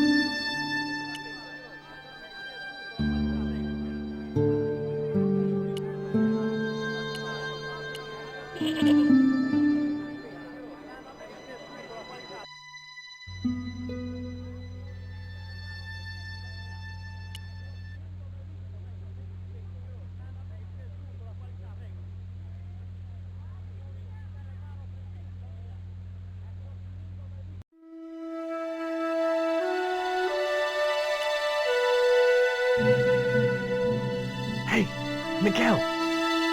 What is it? What is happening? We're getting out of here. Who's we? They've sent the Delta Force? Nope. The Impossible Missions Force? Don't make me sick. Much better. Who then? A retired greetings card salesman from Ohio. I'm doomed. You're not the only one. I should have known you'd be trouble the moment I saw you. Look, I can explain everything. Get in that cell. Now. And what if I refuse? He'll shoot you. Okay, here I am, going quietly into the cell.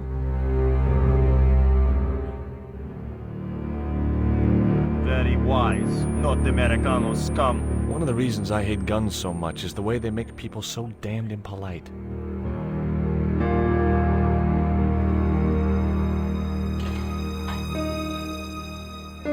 I hope you're enjoying your vacation, Senor Stobart.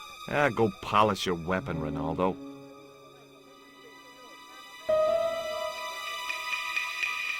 This was part of your plan, right? Well, in a manner of speaking, no. I was all out of ideas. It was up to Nico now. So, here we are. You've changed. I thought I would slip into something more comfortable. The stench of cheap cologne rolled over me like tear gas. So, what do you want to know about me? Ask and I will answer. I will deny you nothing.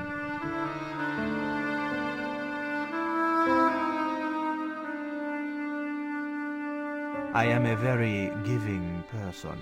How nice for your friends. Your eyes are glittering like stars. His damn cologne was making my eyes water. I was running out of sofa.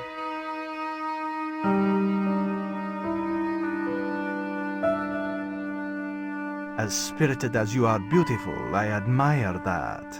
As long as he admired it from afar.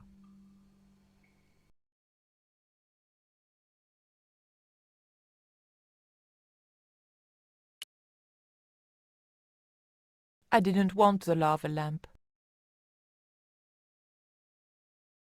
A lava lamp, hip in a retro way. I had no doubt the general thought it was hip, full stop. Cutting-edge technology, in 1978 at any rate. I didn't want to watch a lot of tawdry soap operas. A stuffed swordfish. On close inspection, I noticed that the swordfish was peppered with machine gun bullet holes.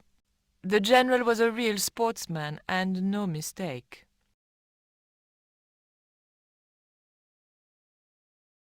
It was a portrait of some thug in a uniform. I didn't want the picture.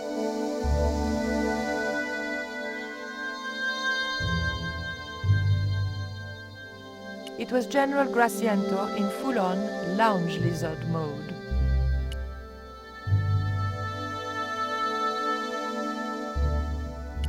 Is that a lava lamp? Sure, it's more impressive in the dark. I'll close the blinds. No, don't do that. Not on such a beautiful day.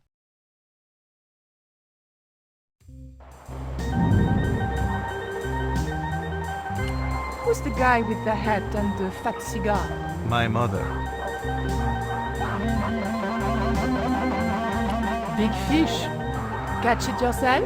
Catch it? Fishing poles are for children. Then how did... Are those bullet holes?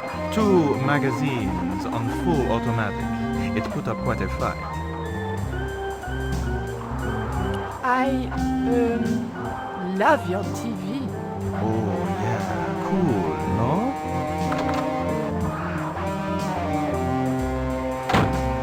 Mom, what is going on here? Nothing, Mom. I was... I'm in uniform. And when I'm in uniform, it's... Madame la Presidente, sorry, Madame la Presidente. Now, what is going on here? Nothing, Madame la Presidente. I was just showing my friend Nico some of the cool stuff I've got. Hi. Good afternoon, señorita. And just what are your intentions toward my son? Intentions? We were just talking. Oh, nice. She has good bone structure, Raoul. Has she any brains? She's a reporter. Is she? And what sort of questions has she been asking? I'm a freelance photojournalist. I do lifestyle features. For what sort of magazines? It looked safest to play dumb with good bone structure. Haya, lifestyle of the super rich and vainglorious, Envy magazine. Excellent. Raoul, you've chosen well for a change. It was pretty obvious who pulled the strings around here. I hope George was making good use of the time I was buying him. And then it goes. Pa pa pa pa pa pa pa pa pa pa. And when you were in this band of yours, you used to play that song for 2 hours? Yeah, we were really famous at our college. Still, ours wasn't as good as the original version. I have never heard that song before, yet I have no doubt that this must be true. Hey! Psst! Hey, George! Dwayne Henderson. Boy, am I ever glad to see you. Get to the American consul and tell him I've been imprisoned without charge. Get real, George. He was the previous occupant of that cell you're in. We're gonna have to use good old American know-how to get you out of there. Uh-oh. That, and this truck full of explosives I've got here. Dwayne, listen to me. You'll kill all of us. You're such a naysayer, George. It'll go like clockwork. Negative to negative, it's positive to you gotta get the bare copper wire here. Let me just, damn. Alright, I'll just hook that up. There we go. Okay, just a minute. I've got to get to a safe distance. Quick, Miguel, hit the mattress. You have strange customs up north. There we go. Too late. Are we dead yet? Horse shit. What happened to the explosives? There ain't no explosives. My dumbass supplier must have given me organic fertilizer instead of chemical. All I got here is 400 pounds of lightly fried horse apples. That's a lovely image, Dwayne. Never mind, I'll think of something.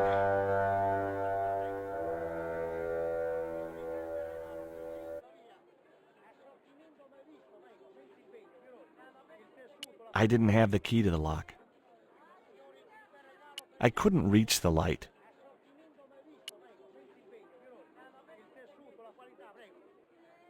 I couldn't reach the noose. Listen to me, Miguel. You give me that rope and I'll get us out of here. Is there somewhere you can hide from the General? Of course. My friends have a boat ready to take me upriver.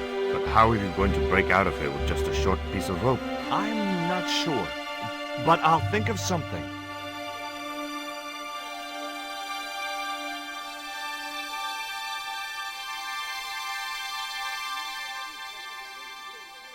If your plan doesn't work, will you let me hang myself in peace?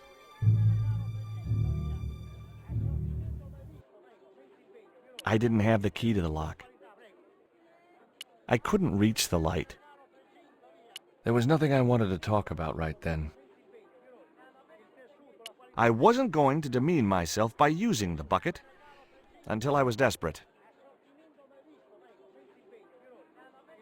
I couldn't escape that way.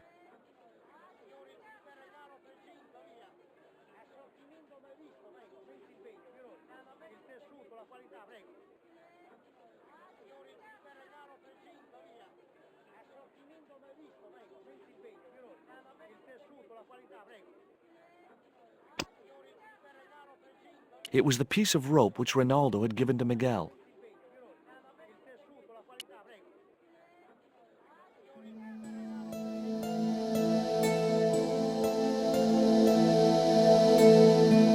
I had nothing else to ask him.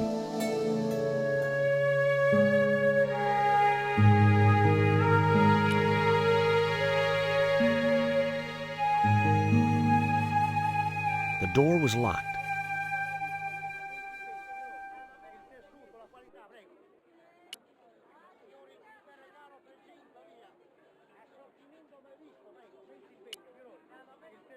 I didn't have the key to the lock.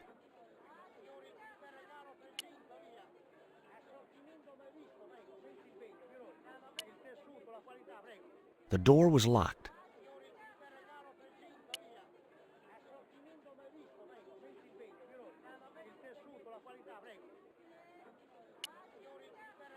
I wasn't going to demean myself by using the bucket until I was desperate.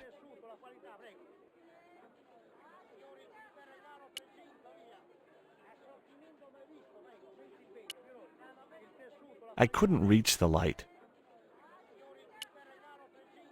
There was nothing I wanted to talk about right then.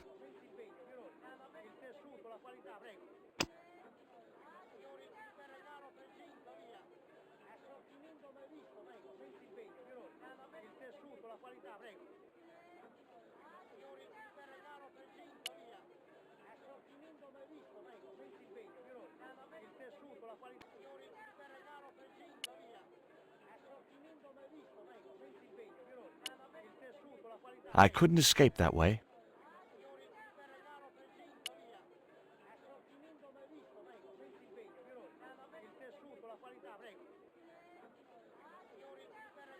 Hey, Dwayne, I want you to tie this rope to your truck and then drive forward. I'd had no idea whether this was really going to work, but I'd seen it in a black and white western. Of course, Hopalong was using a horse and Dwayne had a 4-ton truck, but hey, the principle's sound.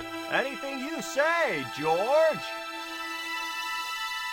Please forgive my mother. She can be a little difficult.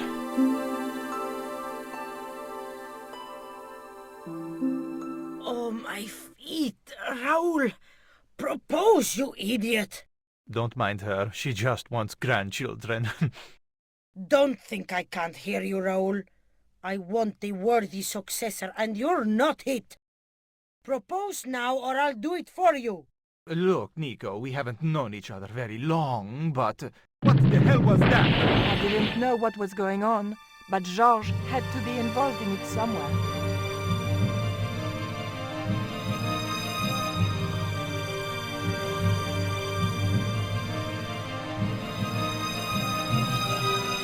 I ain't gonna say a thing, 'cause that sweet sound of falling masonry says it all. Quick, senor, the river. Huh? Wait! What about Nico? Georges, what have you done? You only had to sneak a look at the chart, and it's turned into World War III. No time to explain. Come on.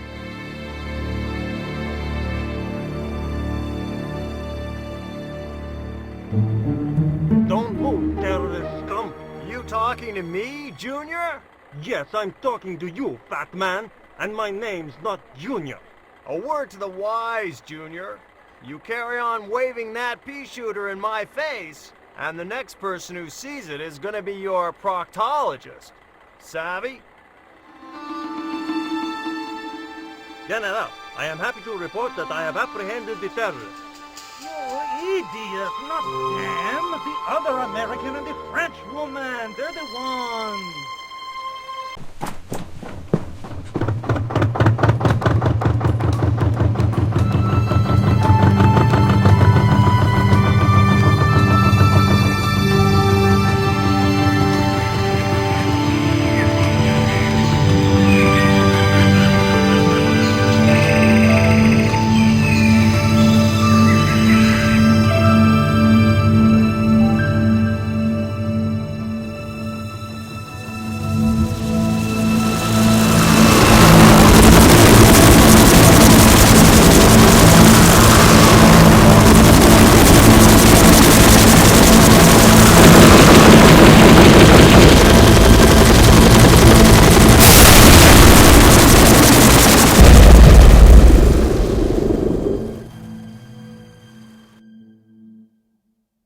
When I recovered consciousness, I was alone, washed up on the riverbank.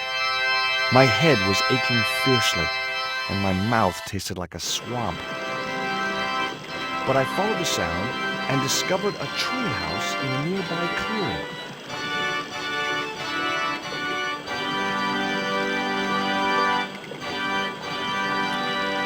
The machine was broken.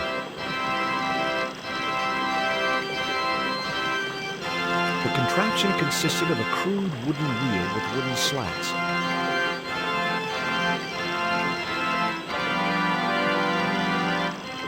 Interwoven vines made up what looked like a drive belt.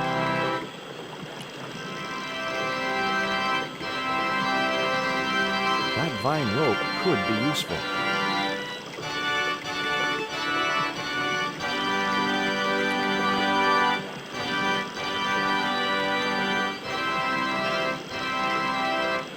I briefly considered diving into the crystal waters.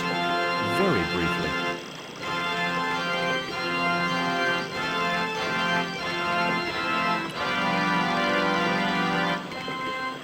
The iron rim of the water wheel would have torn the skin from my fingers if I touched it.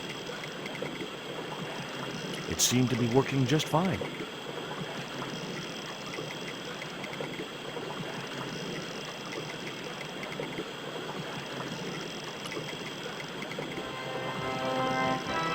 It would have been a shame to tamper with the elegant bridge.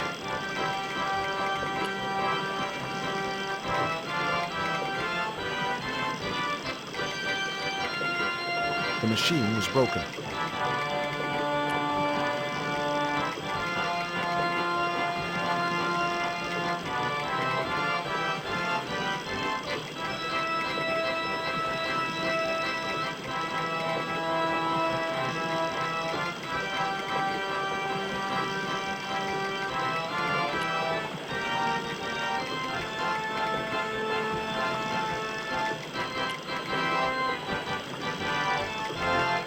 The stones were too heavy to turn by hand.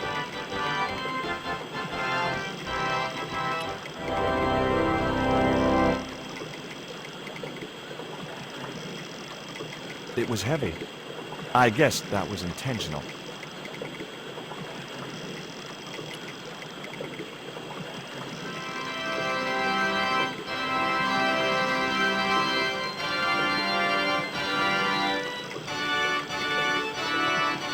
The leverage from the cross allowed me to turn one of the stones, but the other one remained stationary.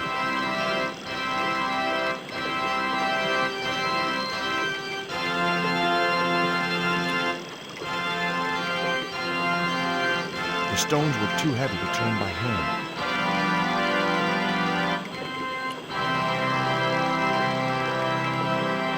Hello? Anyone home?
It was a length of rope made of twisted and knotted vines.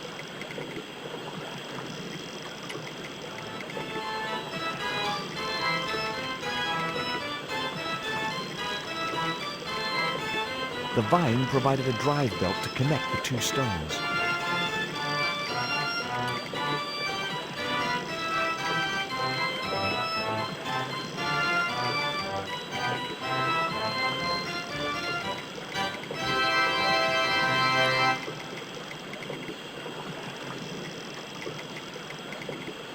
Now I had the contraption working.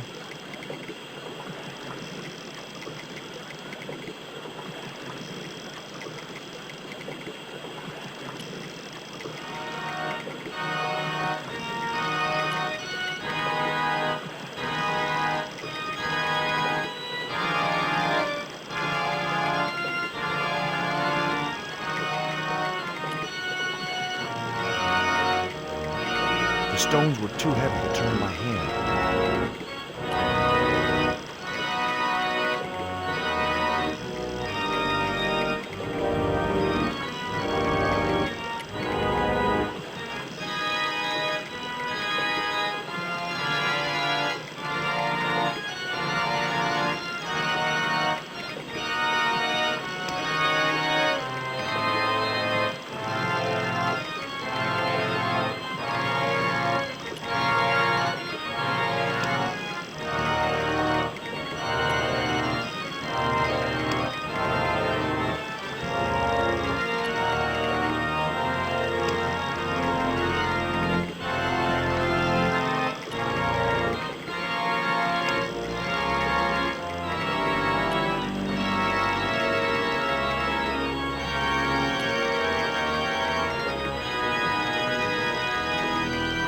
There was no way of climbing up to the treehouse.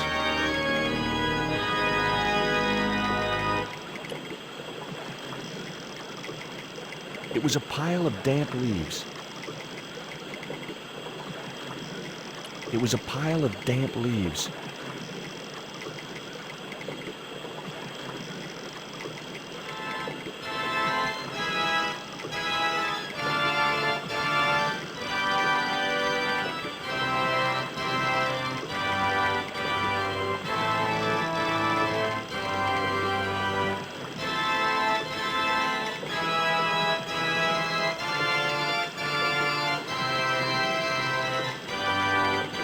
It seemed to be working just fine.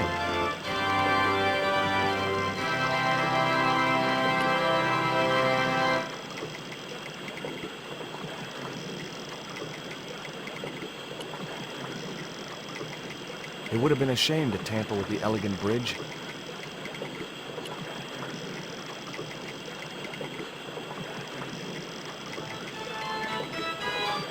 The machine was broken.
I placed the newspaper clipping over the damp leaves.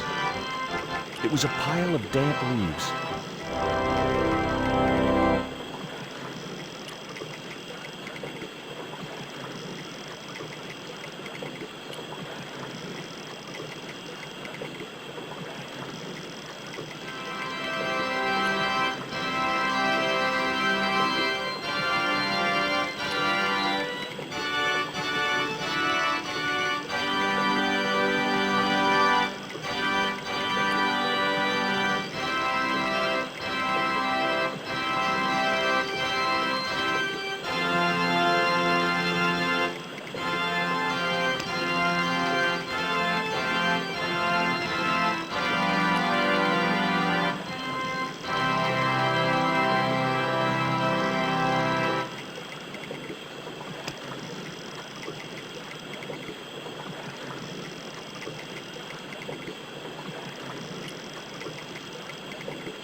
As I held the fetish to the iron rim of the wheel, a shower of sparks cascaded onto the leaves.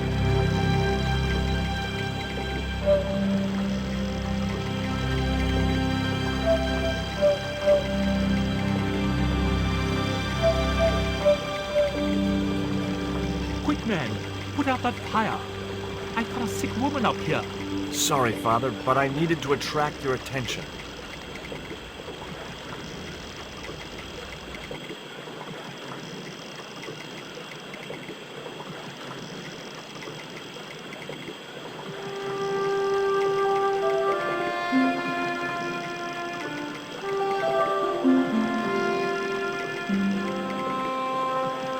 Who are you? And what do you want? My name is Stobart, George Stobart. I'm Father Hubert. I don't suppose you speak French. Huh? Why do you want to know that? I found a young woman with a fever at the river this morning. The poor girl is close to death, and there's nothing I can do for her but pray. I don't understand her, but I think she's speaking French. Hang on. That must be Nico.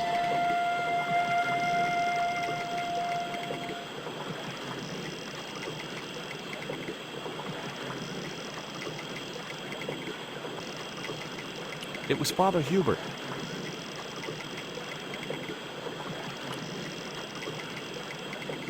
What are you doing out here in the jungle? God's work. Not quite the destination I had in mind when I set out, but well, you know what they say? Mysterious ways and so on.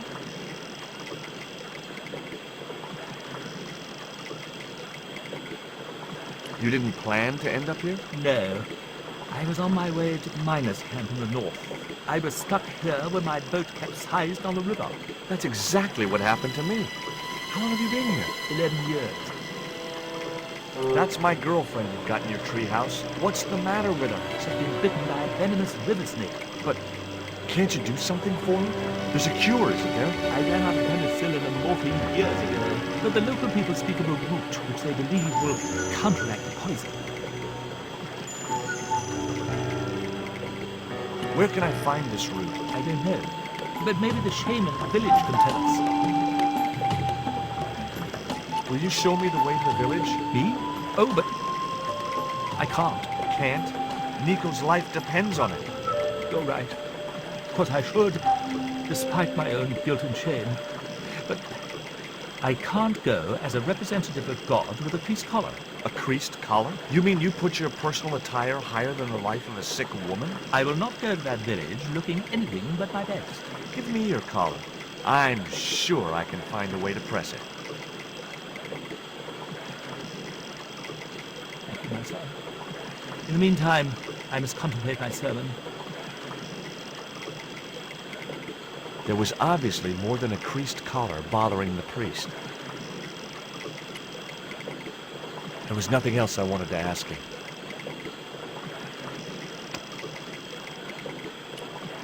It was Father Hubert's collar. He wanted me to press it for him.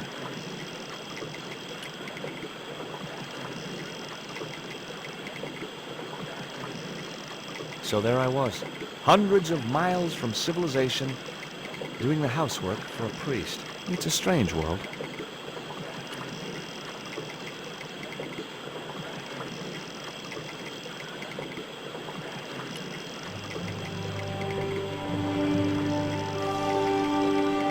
The press worked surprisingly well on the collar.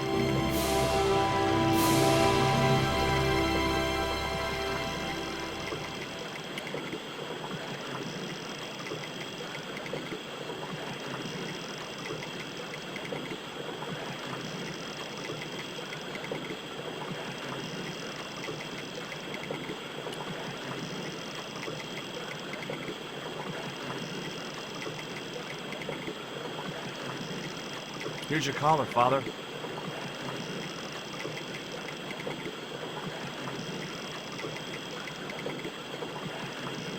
Thank you, George. You'll probably think it a little odd of me to make such a fuss. Oh, no. If I'd been living in the jungle for 11 years, I'd be completely screwy, too. Screwy? Yes, perhaps I am. Ever since my last visit to that village. Do you want to tell me what happened at the village? I forgot my vows. I let myself be overwhelmed by the beauty of this unspoiled paradise. and in a moment of weakness, animal passion reared its rampant head. You know, you should be writing romantic novels. Did you experience some kind of a physical liaison at the village? Yes, I'm ashamed to admit it, but I found myself doing the monkey dance. I've never heard it called that before. And I didn't want to pry any deeper into Hubert's murky past. Now you've got your collar back, will you take me to the village? I've still not finished my sermon. Look, Father, I still don't know why you're so reluctant to visit that village, and it's none of my business. Whatever the reason, it can't be more important than saving Nico's life. You're right. I must be crazy. We must make haste if we're to reach the village before nightfall. By the time we reached the village, it was sunset.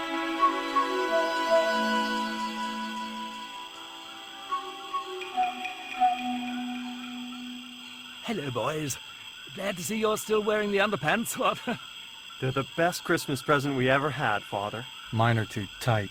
Well, we all have our cross to bear. This is George. He has a request to make. I'm afraid I can't stay. Good luck, George.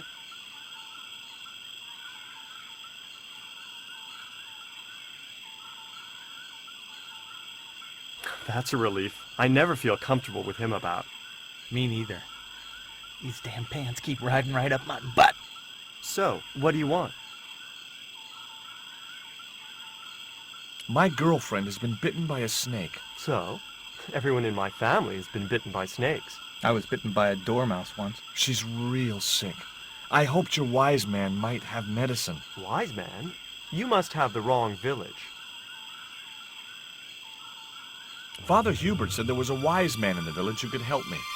Ooh, he must mean the old man, the shaman. Are you going to stand by and let my girlfriend die? Of course not.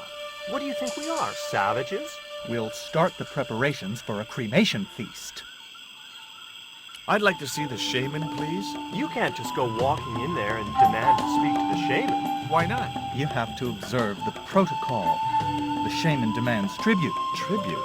You mean like a gift? That's right. The eternal question. What do you give a man who has everything? Give me a clue. What kind of things does your shaman like? Does he have a hobby, a favorite sport? You insult us. The shaman lives on a higher plane. Oh, right. Maybe a book would be more suitable. Or a jigsaw puzzle? Don't you just hate choosing presents for people you don't know? Here, he'll like these biscuits.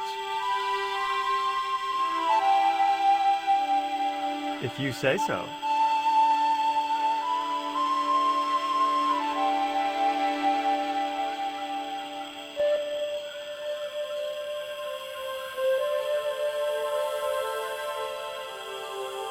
He liked the biscuits, especially the black ones. He wants to know if you've any more.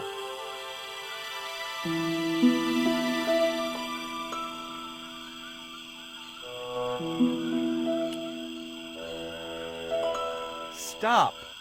This is a private village.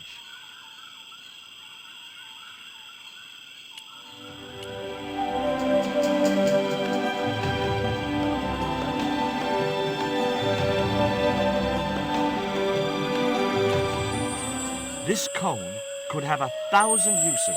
Yeah? Like what? A protective helmet? I don't think so. Look, I know it's not much, but I want your shaman to have this. Do you expect him to eat that? He's an old man, you know. He might choke. Would your wise man have any use for lipstick? Not in that color. Haven't you anything in black? Of course I don't. There wasn't much point in sending the empty box back to the shaman. This stone is what brought me here. That's a spirit stone. I wouldn't touch it if I was you. You're right. It could be cursed. There wasn't much point in sending the empty box back to the shaman.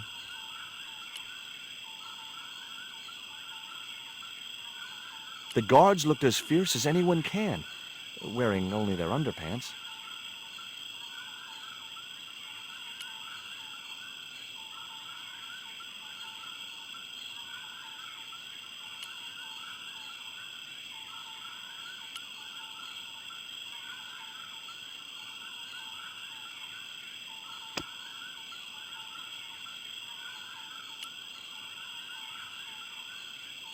I put my lucky piece of coal in the empty box.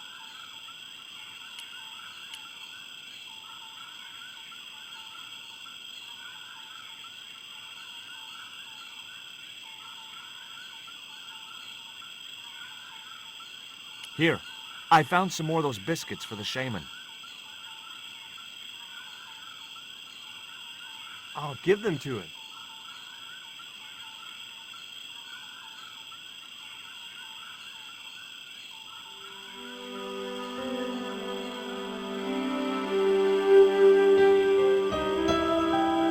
The shaman didn't want the black rock.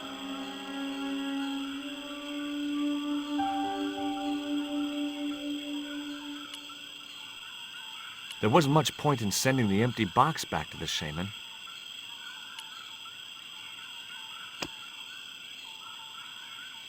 The cone was too big to put in the box.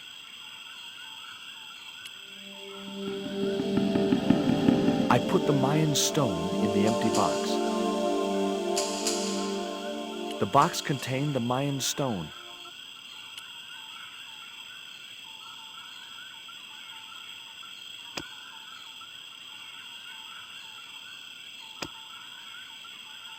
There's already something in the box.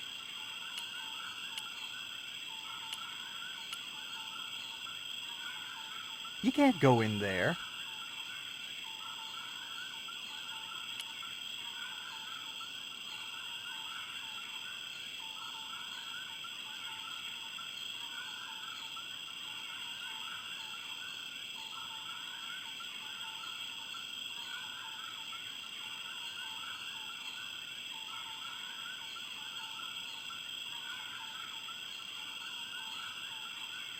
Here, I found some more of those biscuits for the shaman. I'll give them to him.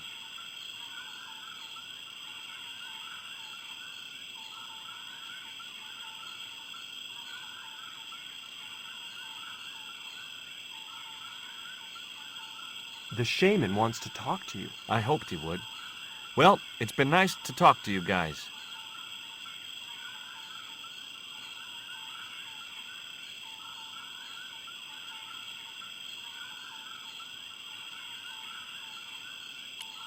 I had nothing else to talk about.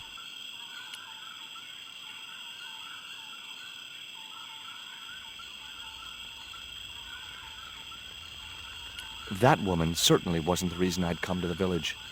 The woman was grinding a sticky mess of corn in a bowl. It was a basket full of rocks.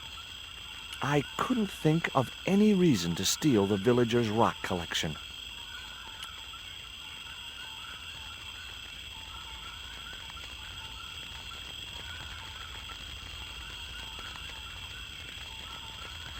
The man was busily weaving a cloth. That man wasn't the one I'd come looking for. The fire was too hot to approach, even if I'd wanted to. Hi, my name's George Stobart. Please, sit down. Welcome, George. Thanks. It has long been foretold that a white man would bring the Coyote Stone to this village.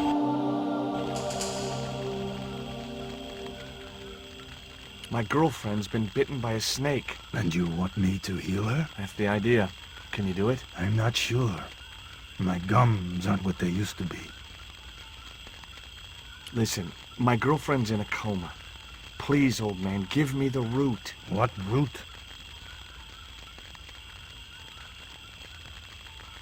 Why is Father Hubert so reluctant to visit the village? I don't know.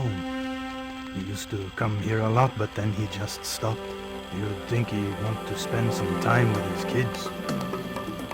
Did you say Father Hubert has kids? 3 girls and 5 boys by my reckoning, all conceived in the same week at the Feast of the Monkey Dance. Father Hubert told me of a root which could cure the bite of the river snake. There's nothing sacred with these people. That was our secret, known only to members of my tribe. If that root is my chance of saving Nico's life, then I want it. Fast. There is time yet, George Stobart. Time to learn why you were called here. Fine. If I listen to your story, then will you give me the root?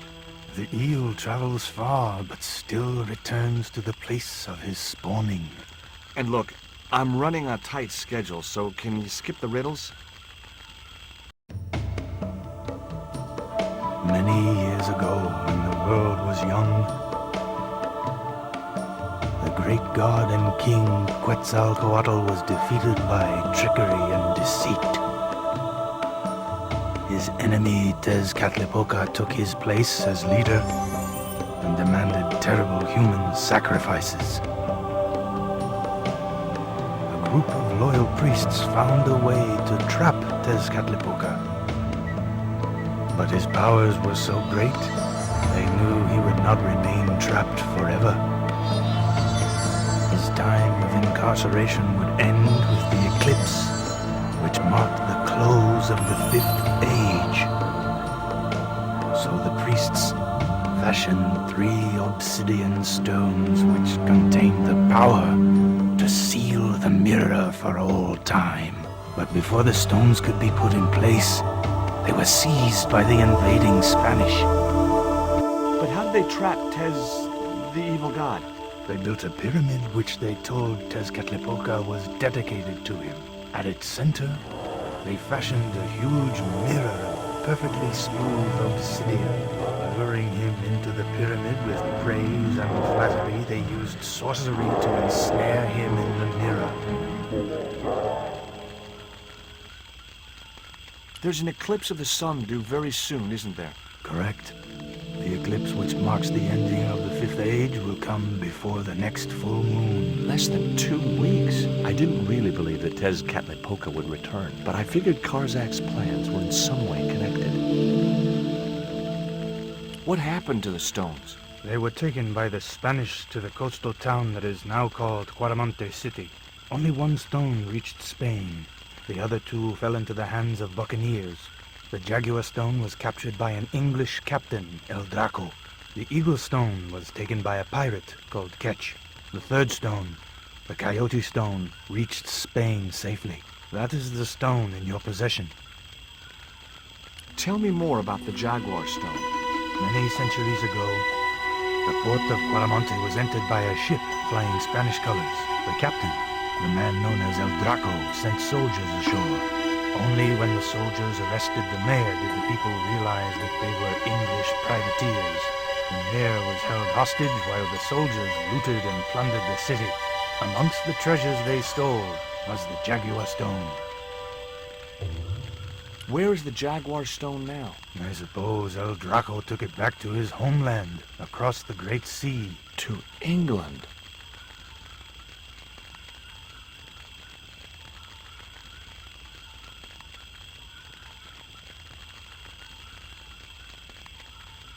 Tell me more about the Eagle Stone. The stone was loaded onto a galleon with many valuable artifacts plundered by the Spanish. But shortly after leaving harbor, a terrible squall blew up and damaged the ship. The ship was intercepted by a bloodthirsty pirate, Captain Ketch. Ketch made short work of overpowering the crew, stealing the treasure, and sinking the Spanish ship. Where's the Eagle Stone now? Nobody knows for sure. Ketch retired from piracy and bought an island in the Caribbean. What do I do when I find the stones? Bring them here to me and I shall prepare you. The stones must be taken to the heart of the pyramid. Only there can they be used to seal the gate by which Tezcatlipoca will return to this world. Can you show me the way to the pyramid of Tezcatlipoca? Not until you possess all 3 stones. Suppose I was to believe there was anything in your story, other than the rambling delusions of a seriously wacky old man. Suppose I was to swallow it, hook, line, and kitchen sink. What then? Then you would see that the fate of the human race rests upon your shoulders. Do I get anything to help me combat Tezcatlipoca? Like what? Well, a magical weapon? Get real, George. I don't suppose this would be any use to you. It sure would. This wax on a stick will change our lives. What do you want it for? To decorate our bodies for the monkey dance. Now do I get the root? Here, take it. Make haste if you wish to save the girl's life. The hummingbird sings to me of death to come. Now you're talking in riddles again. Listen, is it okay if I crash here? I've got no chance of finding my way through the jungle in the dark. You're welcome, but you probably won't get much sleep. Tonight's the night of the monkey dance.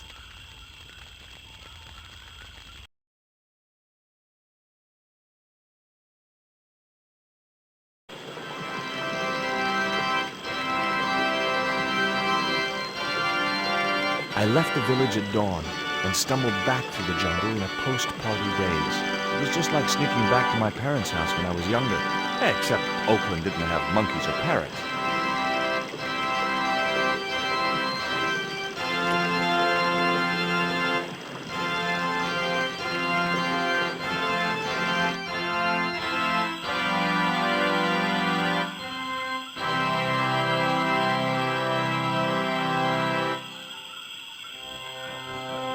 Father Hubert, a man with a mission. I wondered what Hubert had used to make his candles. I didn't have any use for Hubert's candles. It was Father Hubert's personal altar. I thought it best not to defile the altar while Hubert was looking after Nico. The snake bite had affected Nico badly.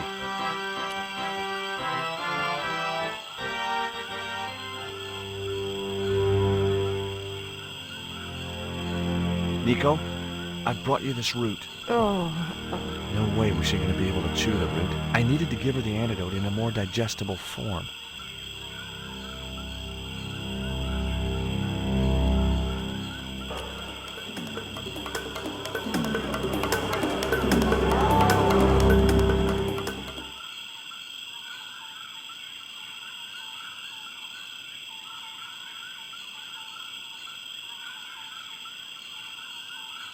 I've got the root, Hubert.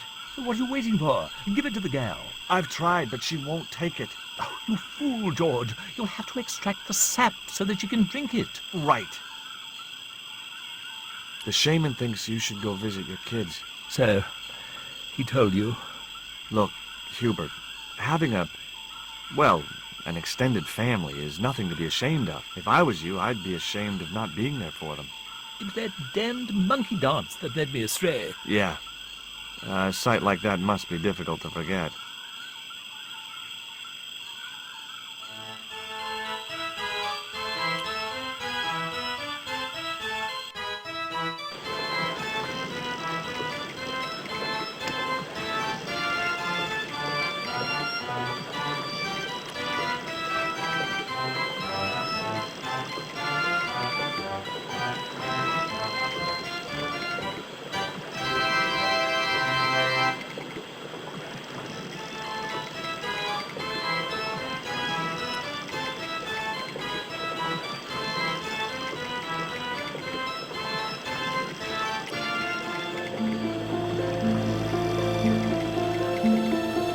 The juice from the root was soaking into the ground.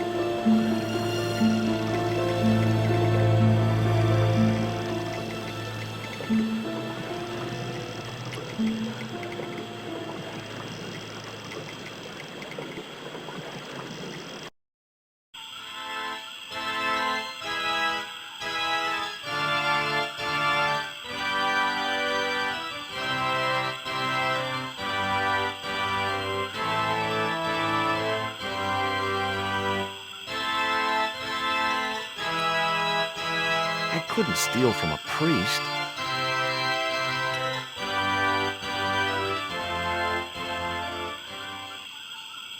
was nothing else I wanted to ask him.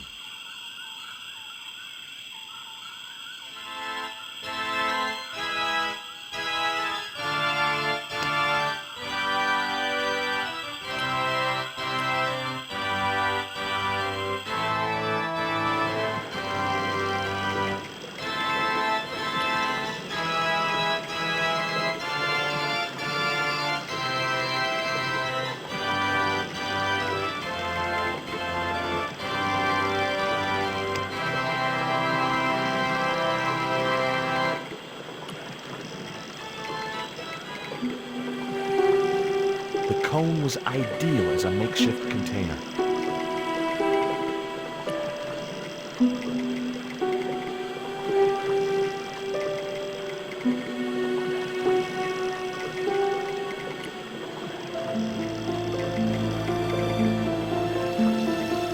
As the liquid was squeezed from the root, it collected in the cone.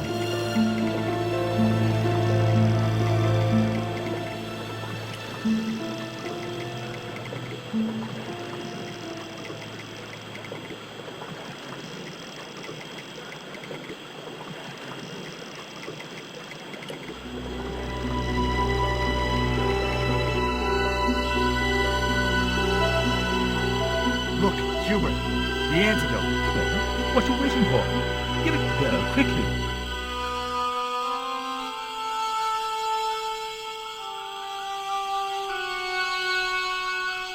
Nico. Here, drink this. Oh, George, it's horrible. Just swallow it down. Okay, try and rest now, darling. You'll need all your strength when we go after the other 2 stones. Other stones? What other stones? What have you gotten me into now, George Stobart? The patient is sounding more like her old self already.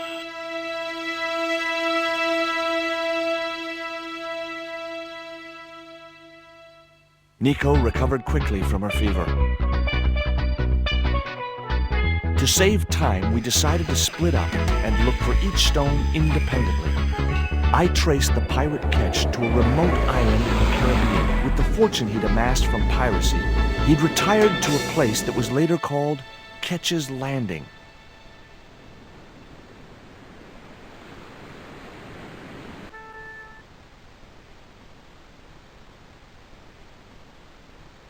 It looked like a set of plans.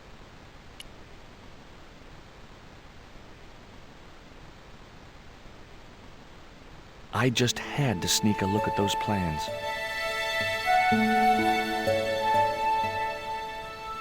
Hey, get out of there. You know, wherever I go, I hear those words. Paris, Syria, Ireland, or Spain. Makes no difference. What do you think you're doing? I was trying to show some interest in your project.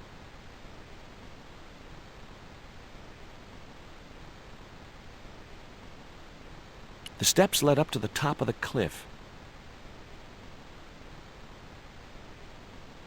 The guy was studying a large document.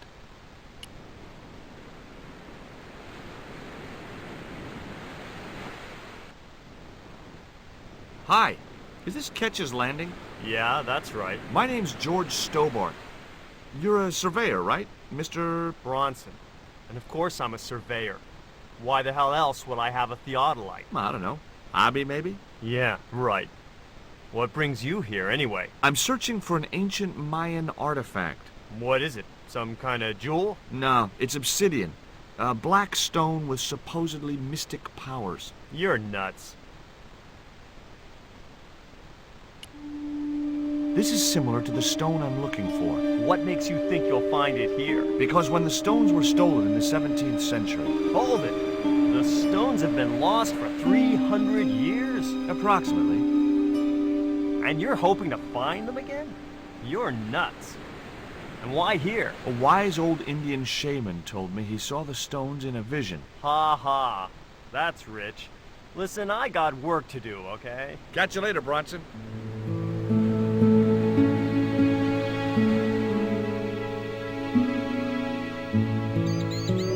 I recognized the instrument as a theodolite, but I had no idea how to operate it.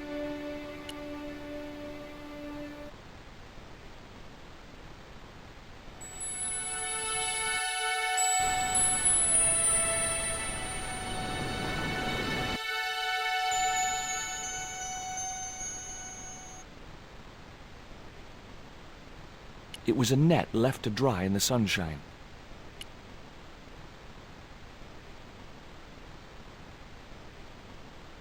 I didn't want a fishing net.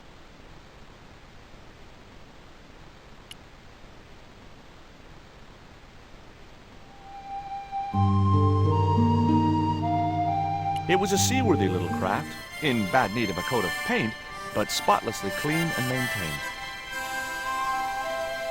The kid looked about 11 or 12. He was fishing with the intense concentration of someone who had all the time in the world.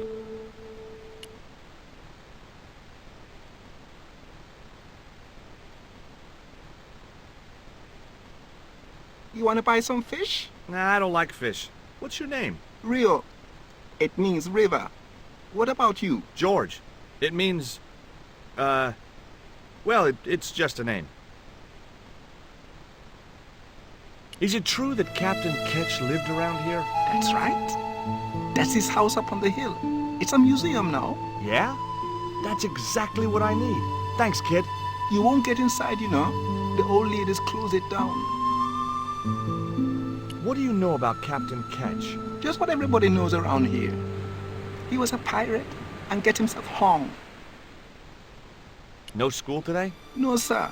What about your education? I can fish, sail, and swim. I've been looking after myself since I was 6, and I'm bilingual. Aren't you a little overqualified for a beach bum? Well, you know, there's a lot of competition.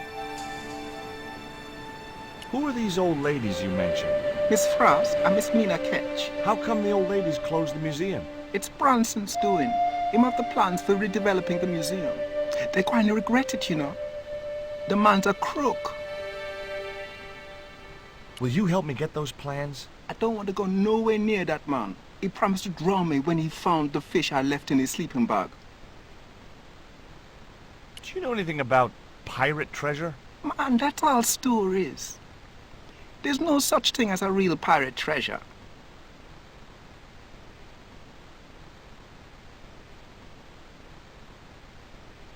I didn't know the first thing about sailing a dinghy.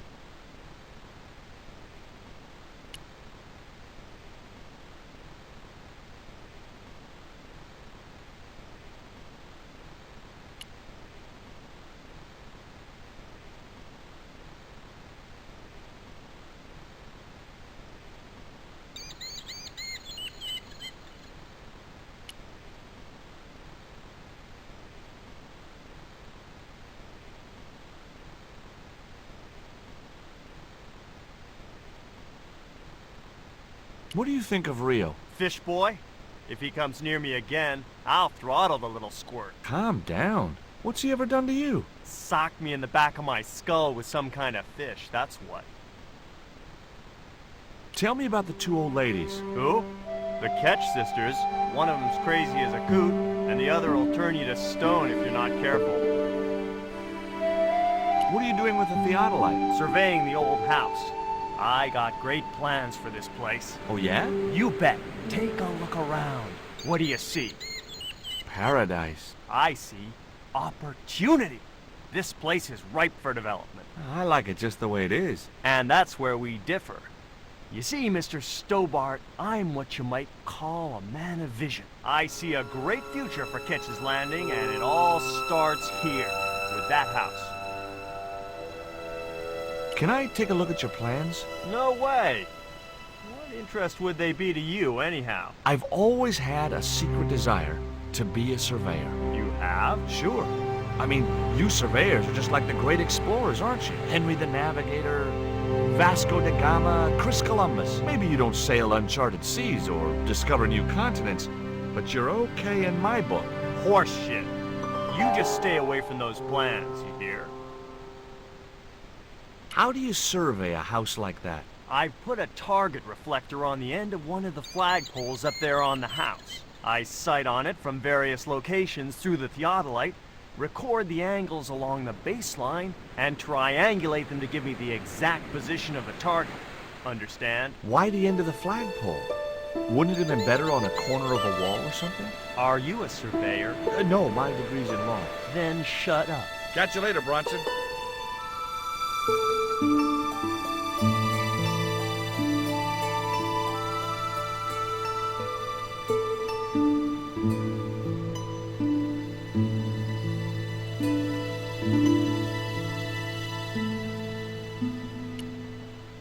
I just had to sneak a look at those plans.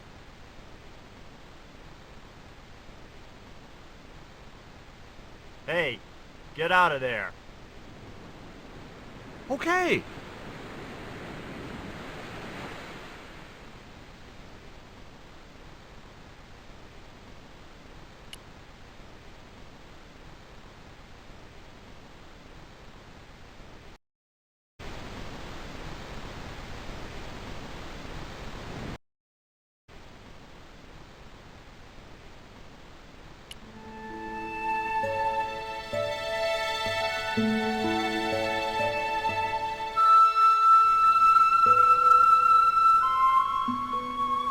A cute little putty tad. Actually, no. It was a mangy old flea bag. It was busily torturing a red ball. Hi, Puss. Want to play? Hey, cat.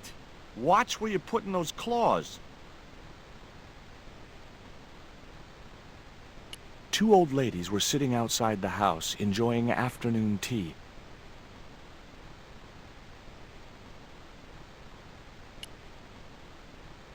Hi, my name's George Stobart. Good afternoon, Mr. Stobart. Would you care for tea? No, thank you, ma'am. I don't like tea. Is that your cat? Yes, it is. That's Ruddles. Do you like cats, Mr. Stobart? You bet. Especially spit roast. Can you tell me anything about Captain Ketch? More than you can tell me about your great-great-great-great-grandfather, no doubt. You're his descendants? Certainly. Captain Ketch was born in Dorset, England, in the reign of King Henry VIII. His family were undistinguished farmers, but young Frederick Ketch decided to go to sea. We have plenty of seamen in our family, Mr. Stobart. Are you interested in history, Mr. Stobart? Yes, I am.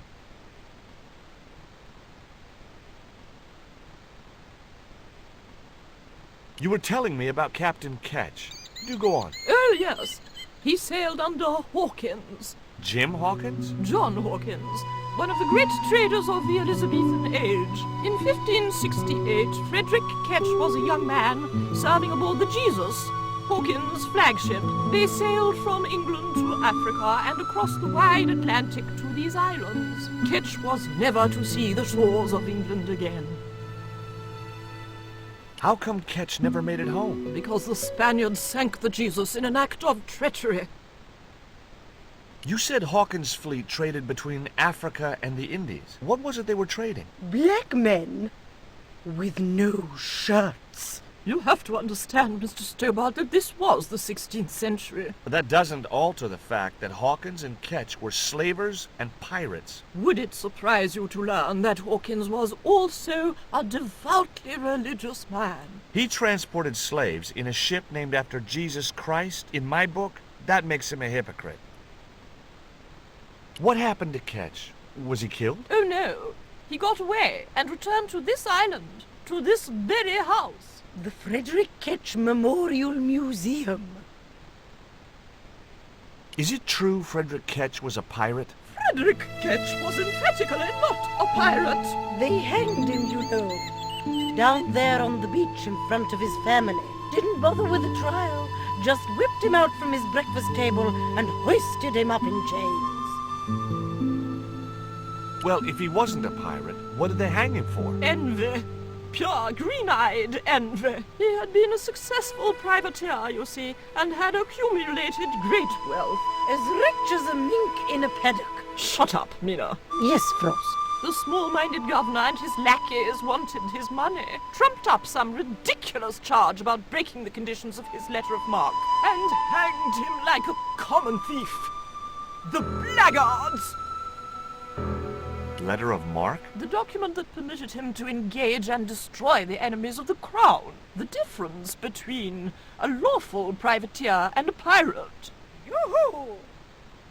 Sorry, Frost. Well, why didn't Ketch just say, take a hike, guys, I've got a pirating license? Frederick Ketch was not a pirate. But he did show them his letter of marque. But they destroyed it and hanged him anyway. I've been talking to Rio, the little fisher boy. I'll thank you not to mention that little wretch in my presence. Dirty little whelk. Nasty fishy boy. That will do, Mina. I gather you don't have much time for the little boy. That child is a delinquent, Mr. Stobart. Yeah, well, he's only, what, 11, maybe? A knave with one hand on the tops. What is it about Rio that you don't like, Miss Frost? Well, once upon a time, he and Emily... Be quiet this instant, Mina.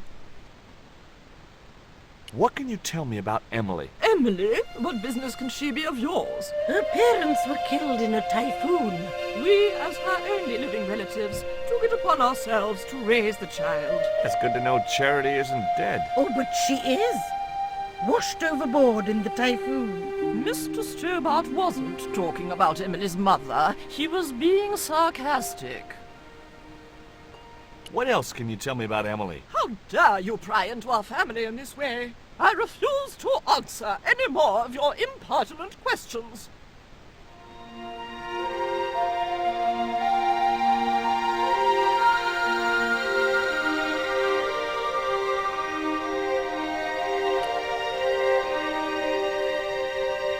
The flagpole had a reflective target on the end for Bronson to use as a reference point.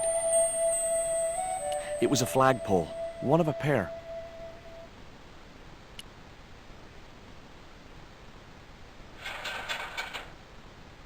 The ladder extended easily. I couldn't reach it. I couldn't reach the flagpole, and a bush stopped me from moving the ladder across.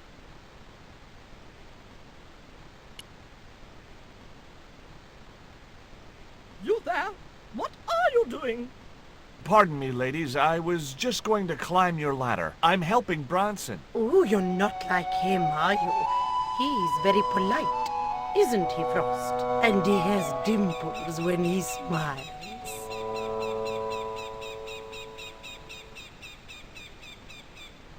It was an old house.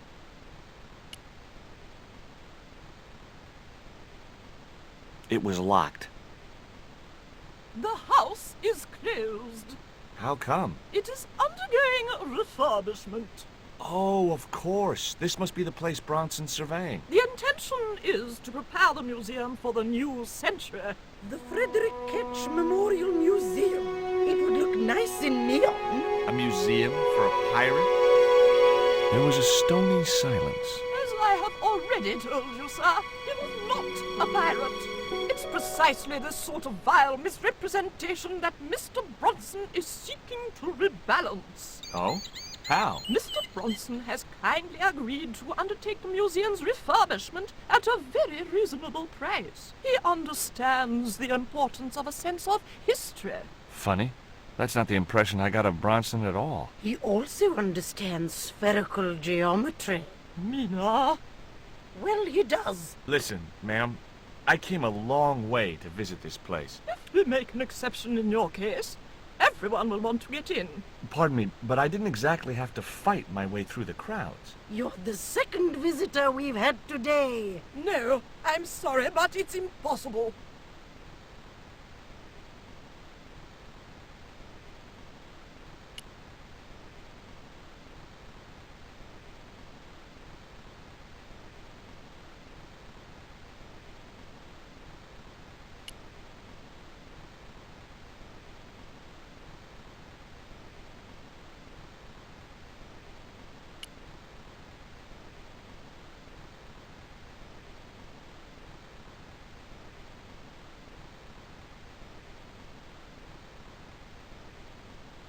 You're really fond of that cat, aren't you? He is our companion and our solace. I thought about catnapping the little monster until they let me in, but it wasn't my style. Maybe there was some other way I could use their affection for the cat to get me into the house.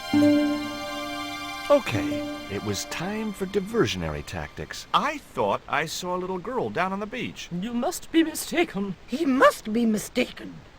Mustn't he, Frost? I'm sure I'm not. A little girl and that young fisher boy. What? It's not possible. What were they doing?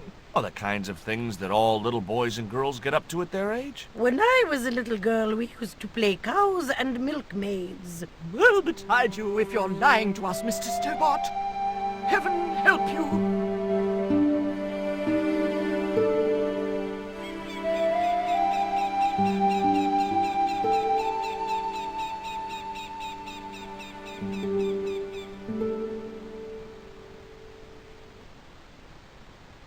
With a creak of ancient corsetry, the sisters sailed majestically over the distant horizon.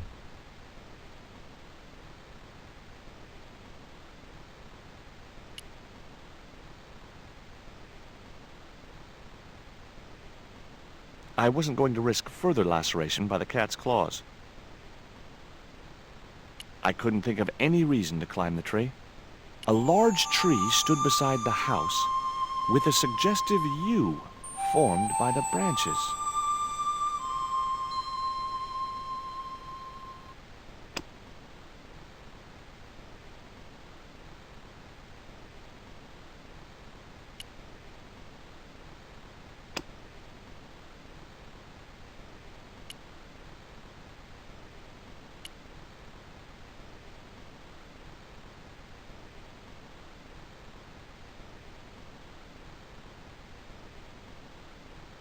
I didn't have a flag on me, so the flagpole would have to stay bare.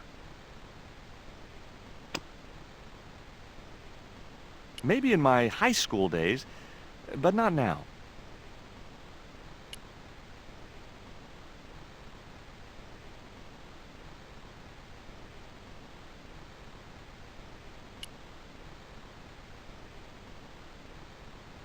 It was locked.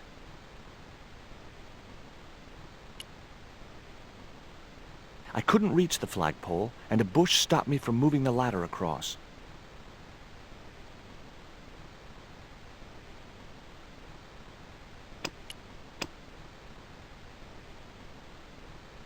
It was that itsy-bitsy tequila worm. The cat looked at me as if to say, "Why have you brought a dead worm halfway around the world?" I had no answer.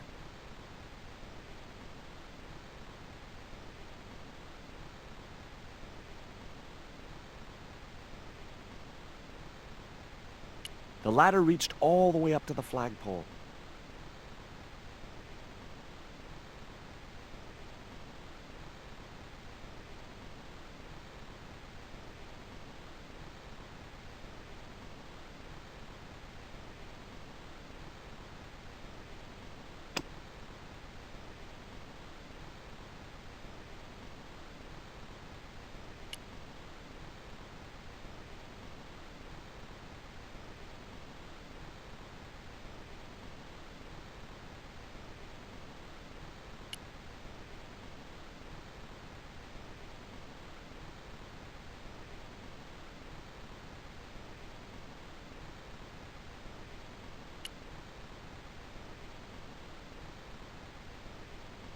I couldn't reach the flagpole, and a bush stopped me from moving the ladder across.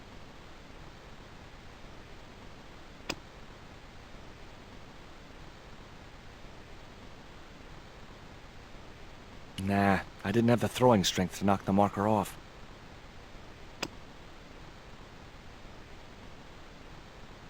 Nah, I didn't have the throwing strength to knock the marker off.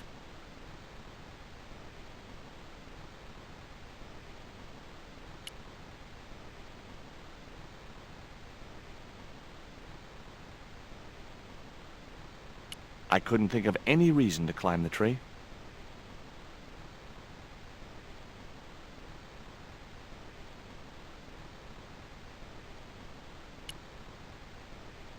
I wasn't going to risk further laceration by the cat's claws.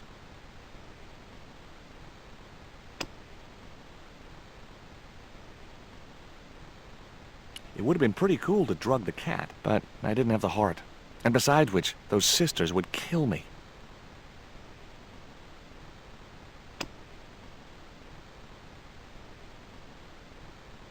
Hey, cat, want to play with this little doll?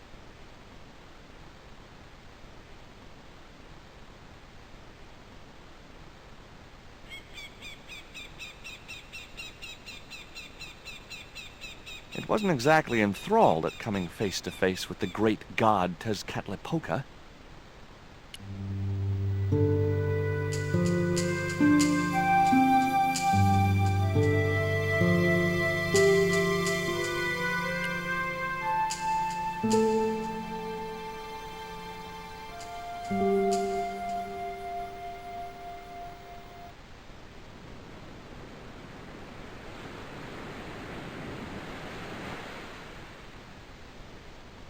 Did you see the sisters go by? Yeah, they wanted to string that Fisher brat up. Of course, I told them where to find him. A fink as well as a creep. Nice. But he'd managed to vanish somehow. Catch you later, Bronson.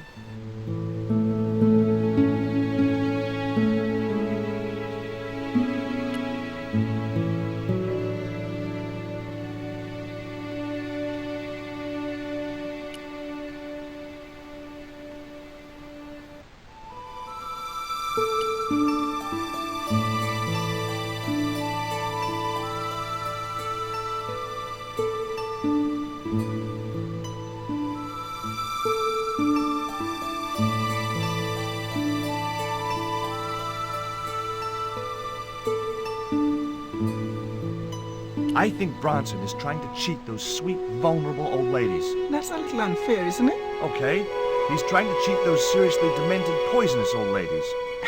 You have to admire his acumen. Can you let me have a fish, kid? I thought you said you don't like fish. It's not for me. It's a present. For the old ladies? Well, it makes a change from flowers and candy. No, it's for their cat. Okay. What do I get out of it? I can pay you. I've got Quaramontian dollars, French francs, and traveler's checks. You must be joking. The nearest bank is 3 islands away. Tell me about your friend Emily. Why are you so interested in Emily Ketch? Emily Ketch? A descendant of Captain Ketch, the pirate? Yeah. Well, it doesn't bother you? Why should it? We don't responsible for our ancestors. How come the old ladies closed the museum? It's Bronson's doing. Him have the plans for redeveloping the museum. Oh, I know all about Mr. Bronson's plans. Is this worm worth a fish? Could be good bait. How did it die? I think it drowned in tequila. Just like my Uncle Gabriel. Yeah, I'll have that. Okay, I'll get you a fish. It might take a while though.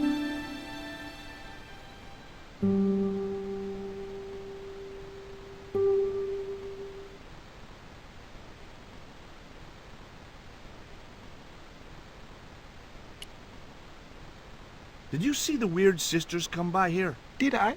They look madder than usual, so I hide until they're gone by. Just as well. They thought you were playing with Emily. Boy, were they steamed. Emily? You're madder than them. There was nothing else I wanted to ask the boy.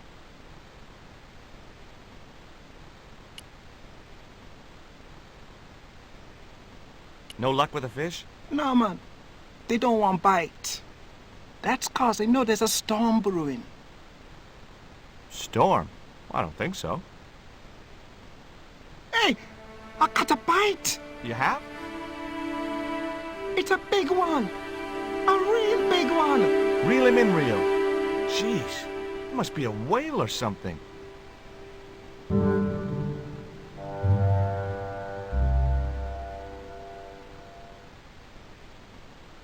Rustiest whale I ever see. I still need a fish, Rio. Okay, make me try again. Maybe you better change your bait.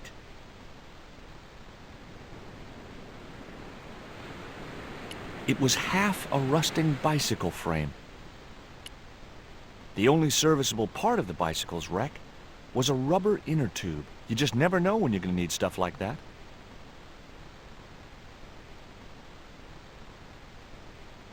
There was nothing else on the bicycle wreck I could use.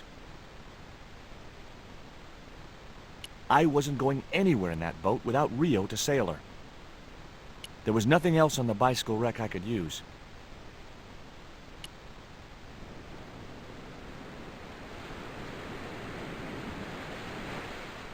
I still need a fish, Rio. Okay, make me try again. What can I do with an old inner tube? I know what I'd do. I'd make the biggest catapult you'd ever seen. and use it to smack Bronson with a fish from a safe distance. Those ballistic fish shenanigans of yours are gonna get you in deep trouble someday.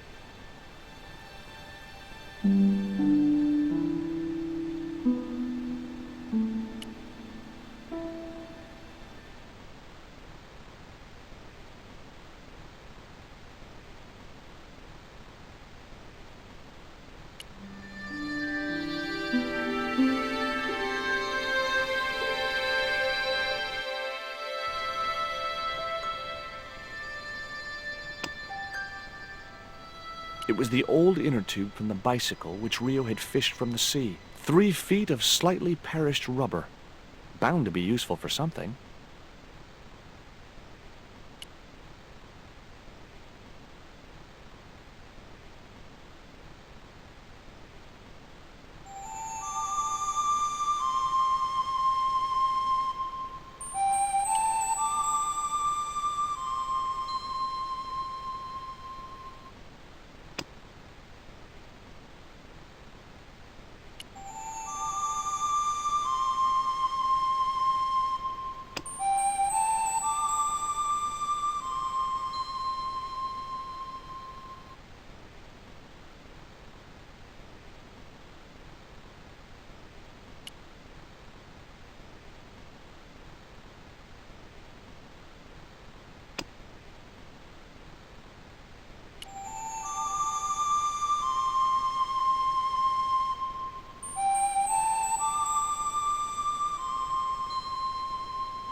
I had no more to talk to him about.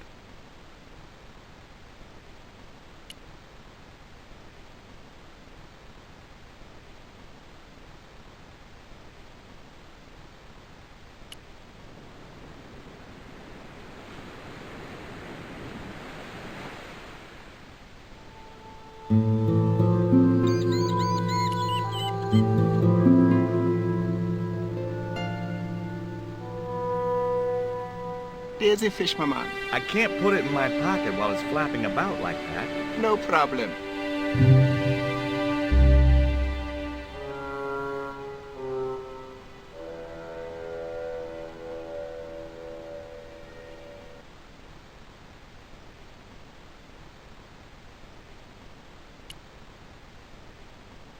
There was nothing else I wanted to ask the boy.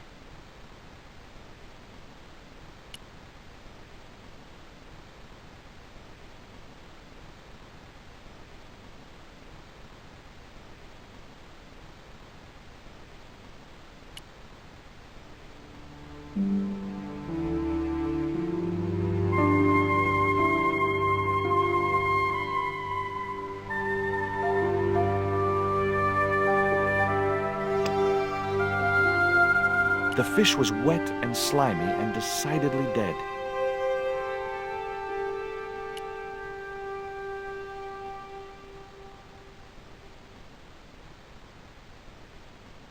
I doubted I had Rio's grasp of piscine aerodynamics. There had to be a better projectile than a dead fish.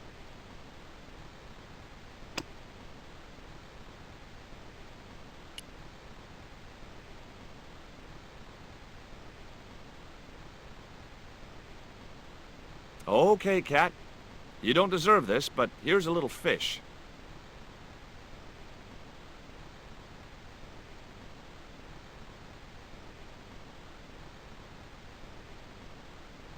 The little monster ate the fish, but never strayed far from the ball.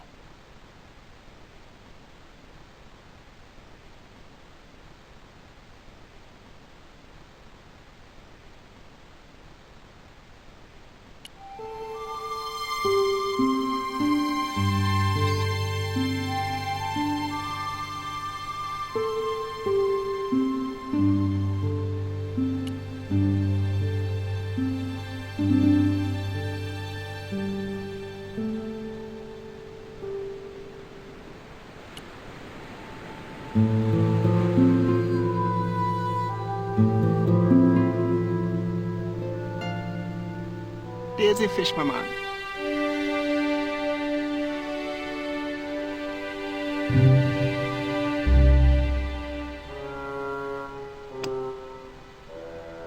That wouldn't work.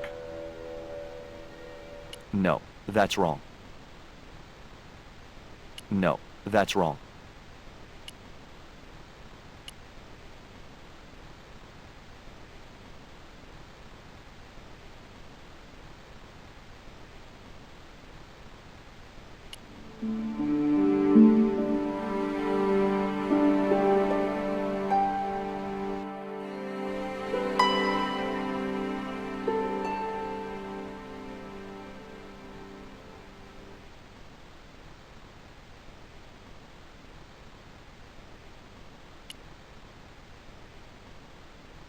I wasn't going to risk further laceration by the cat's claws.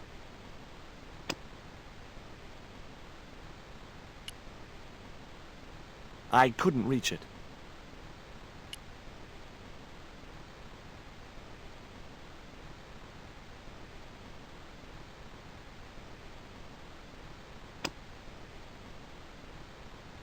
I'd better think this through. Nah, I didn't have the throwing strength to knock the marker off.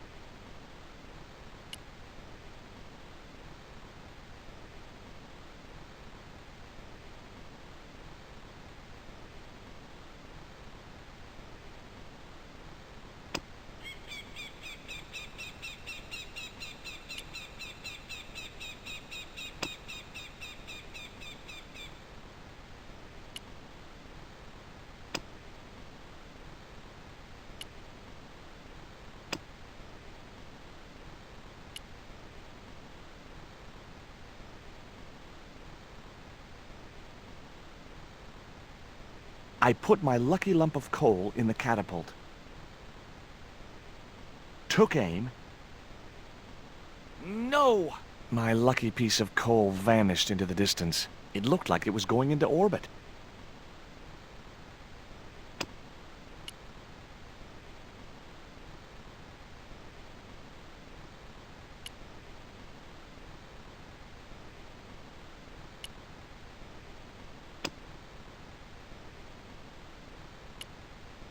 I doubted I had Rio's grasp of piscine aerodynamics. There had to be a better projectile than a dead fish.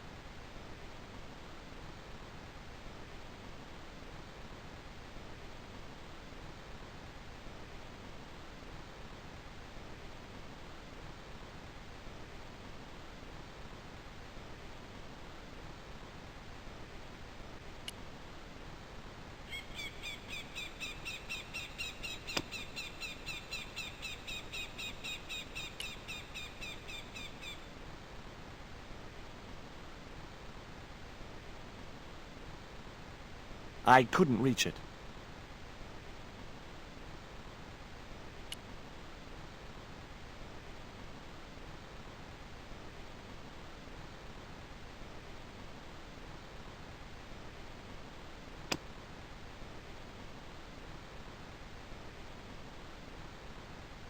Wrong, wrong, wrong.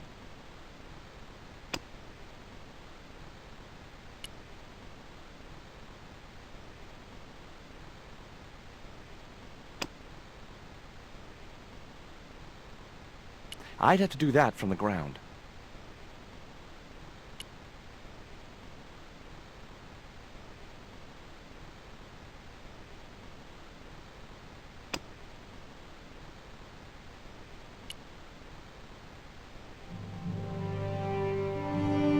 That should get the old cat dancing. I just hoped it didn't give itself a cardiac.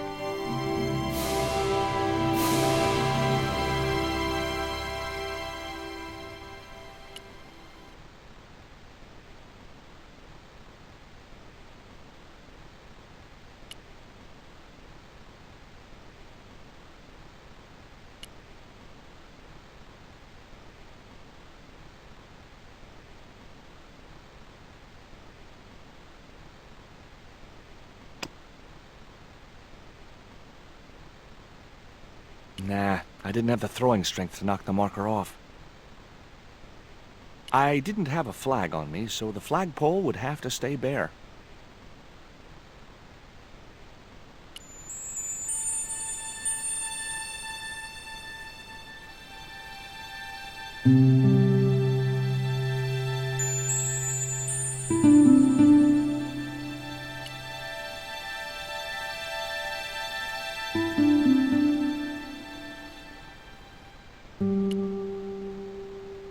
I wasn't going to risk further laceration by the cat's claws. It was the ball I stole from the cat.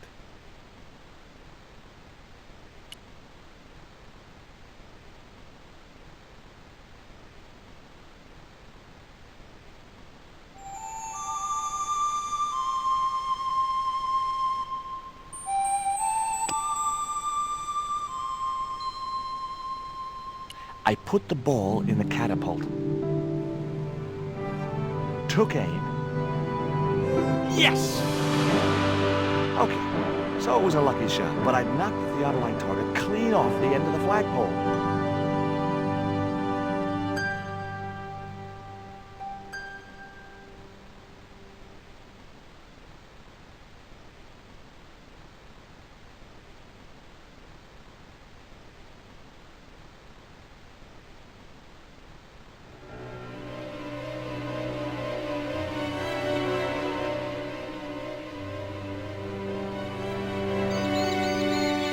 What the hell's going on here? Hi, Bronson. Nice to see you, too. You again. Have you been screwing around with my theodolite target? Where is it? I had to climb out of the window to put that one on. Damn it, I'm gonna have to go through all that again. Not this time. The house is locked up and the sisters aren't here. Hell's teeth! I'll have to put the spare target on the other flagpole. A whole morning's work wasted. I'm gonna fix all this and then I'm gonna fix you, you hear? Yeah? Fine. I'll be waiting.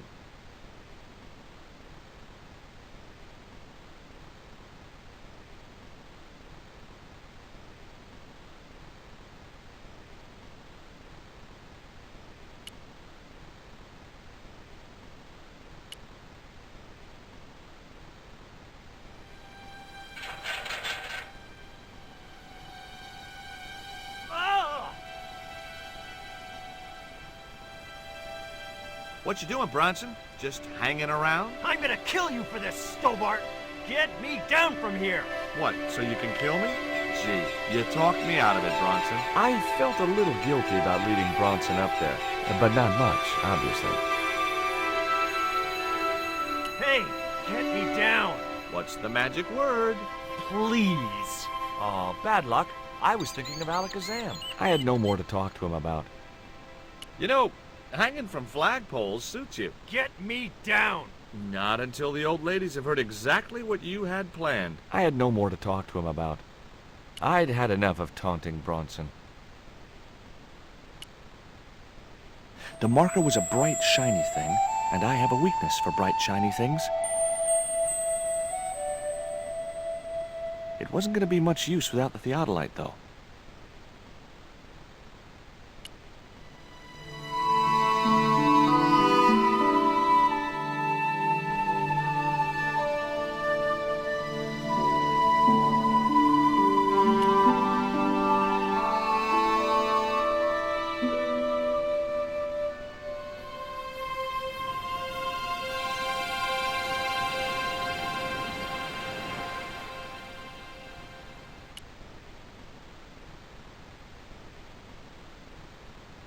With Bronson out of the way, I could finally get a clear look at the plans. Engineers' drawings didn't mean much to me, but one thing was clear.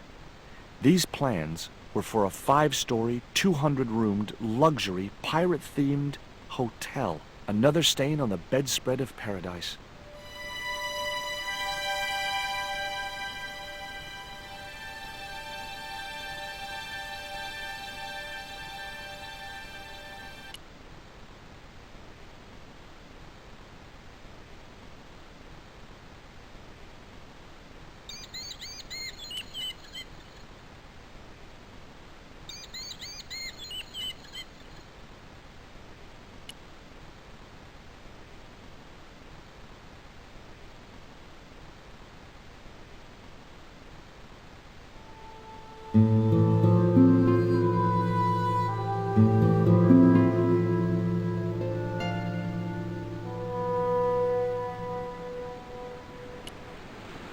Look here. Bronson's plans. Was I right? Is that creep up to no good? Darn right he is.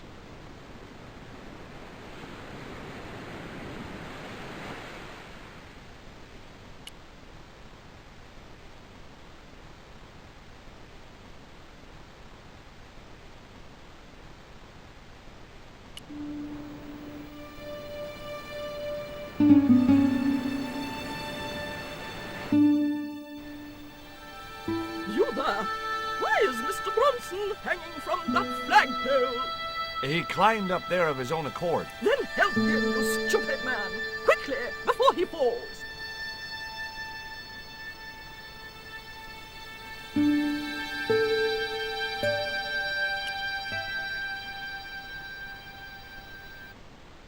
Hi. Could I ask...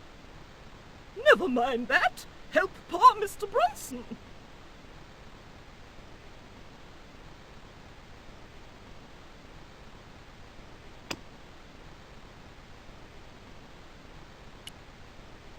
Here. Bronson's plans.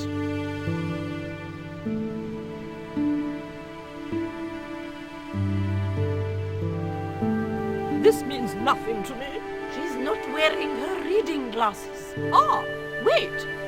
Yes, I see now. I see it all too clearly. That man is planning to build a huge hotel. Bronson is a confident trickster. Mina, we have been duped.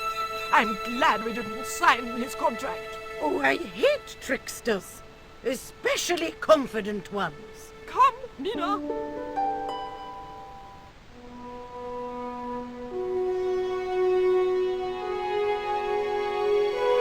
Mr. Bronson, you may consider yourself persona non grata. Yes.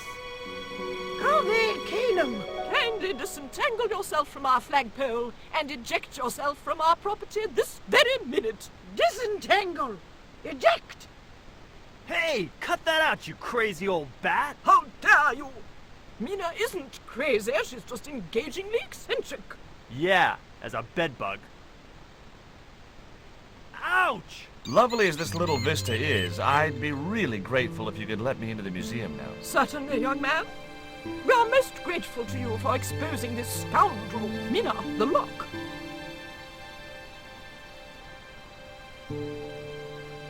Thanks, ladies. Stobart, be a pal. Get these harpies off me. Ooh!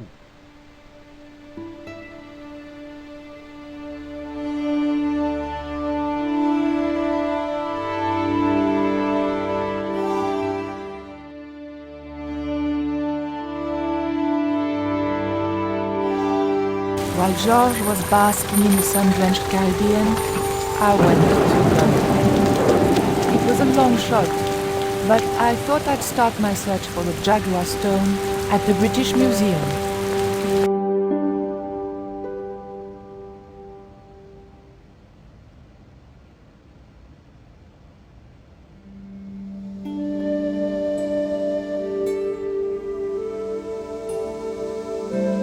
The two Japanese girls were inexplicably amused by something.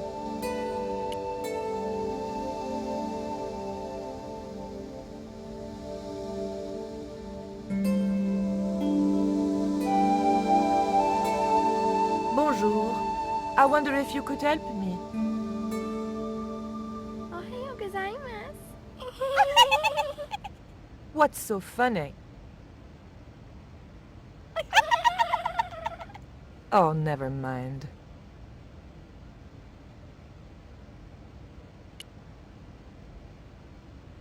It was a stone identical in size and style to the Coyote stone. However, this stone bore the image of a jaguar. The cabinet was locked. The mask looked more African than American. I didn't want the mask, although it certainly reminded me of somebody.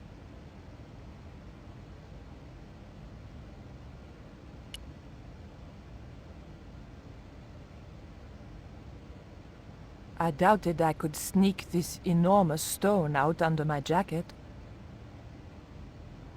The carving looked Central or South American in style, perhaps Aztec. It was a phone, probably for staff only. I didn't need to make a call. The attendant didn't show it, but I sensed he was watching my every move.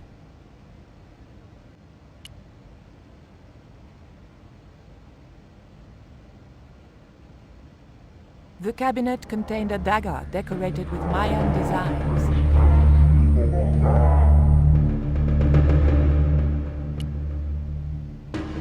The cabinet was locked. The carving looked Buddhist in subject, but Mesoamerican in execution.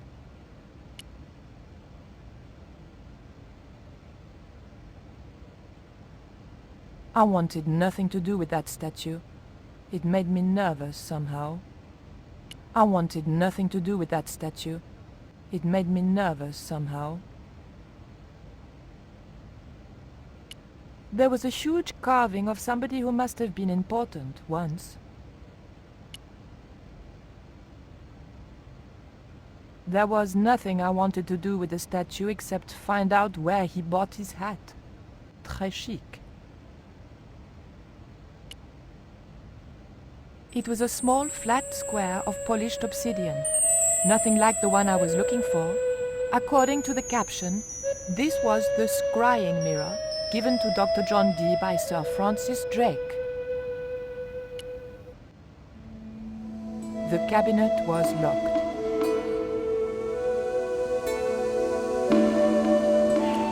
The display case contained a couple of vases.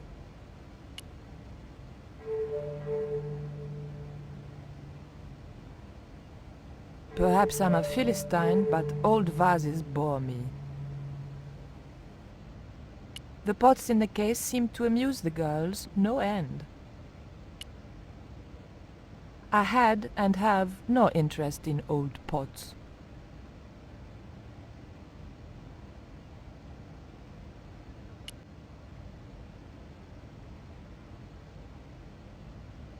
Can I help you, miss? Have you ever heard of an English sea captain called El Draco? El Draco? Not a very English name. I think that's what the Spanish would have called him. It was about the time of the conquistadors. 16th century. Oh, I know. That's what the Spanish called Sir Francis Drake. Francis Drake? Have you got anything here that belonged to him? Indeed, miss. We have a couple of artifacts he brought back from one of his journeys. What can you tell me about that stone with a jaguar on it? The so-called Jaguar Stone was brought back from the Americas by Sir Francis Drake and presented, with, as you already know, the more famous scrying mirror, to John Dee. What's this scrying mirror? It's a little square of polished obsidian. Mine it is. And what does it do?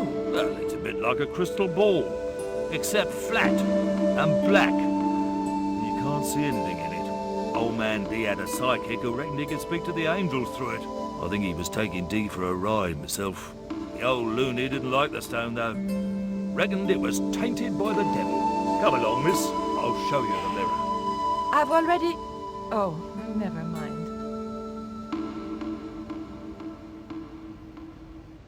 There. John Dee's famous scrying mirror, given to him by Francis Drake. Do you know if this mirror has any relevance to Tezcatlipoca? Who? Tizletlik... I can't even say it. Ah, there's someone here who'll be able to help you better than me.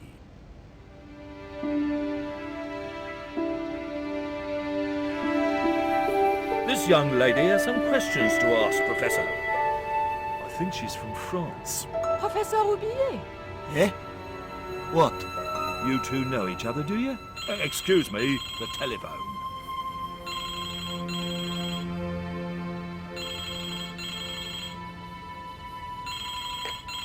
We meet again. Mademoiselle, France, eh? Yes, I believe that's where you live, Professor. I have a house there, on the outskirts of Paris, but I haven't been back for many months. What can you tell me about the Jaguar Stone, Professor? It's obsidian. from the Chichen Itza region.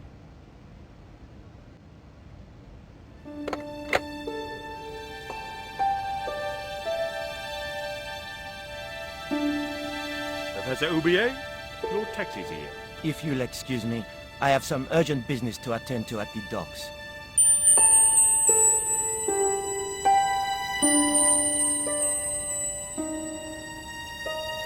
Can you answer me some questions about the Jaguar Stone?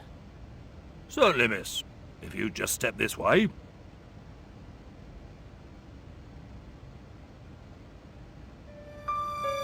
It's gone. Some sods half-inched it. Half-inched? Stolen it, miss. Never mind. The silent alarm will have been tripped. I'm afraid nobody can leave until our crack security team gets here. How long will that take? Could be a while. I think it's their tea break. The thief could be miles away by then. Don't you worry about that, miss. Just don't try to leave. It was too much of a coincidence that Oubier showed up and the stone promptly disappeared. I didn't have time for their crack security team to finish their tea. I had to get after him.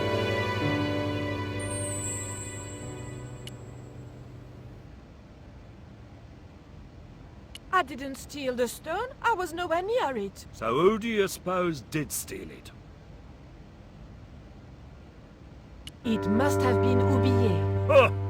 Begging your pardon, but he's a man of letters. A professor. So was Moriarty. Man of letters or not, he's your culprit.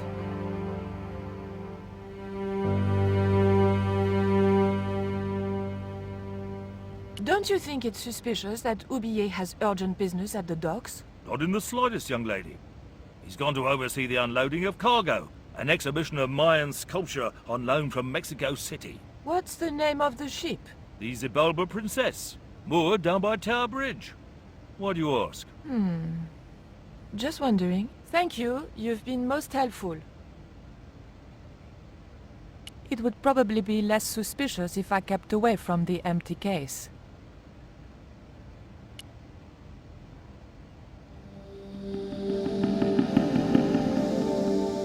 It would probably be less suspicious if I kept away from the empty case.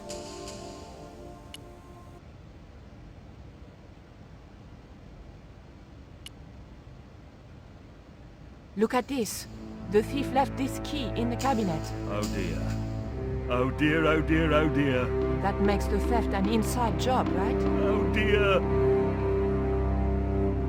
In other words, the thief was Professor Oubier. Well, let's leave that for the police to decide, shall we? I better phone them right away.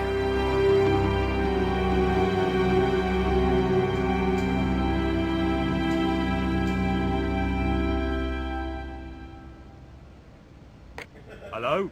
I knew I had nothing to worry about if the police were called. Yes, I'll hold. But I had to catch up with Oubier, and fast.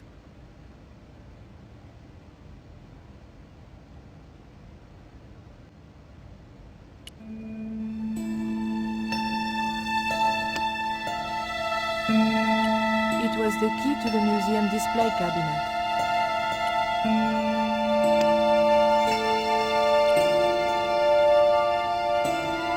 There was nothing very useful in my bag, just a single hair clip.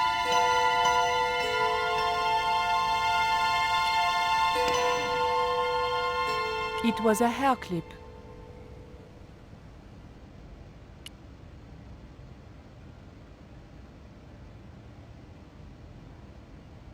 The key unlocked the case.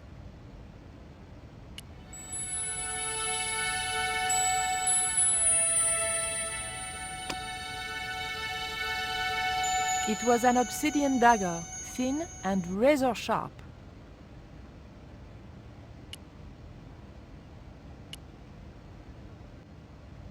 I locked the case again and took the key.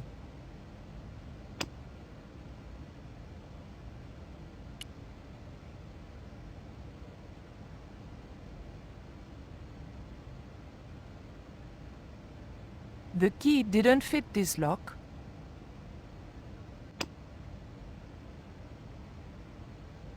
That's the kind of thing Georges would do, not me.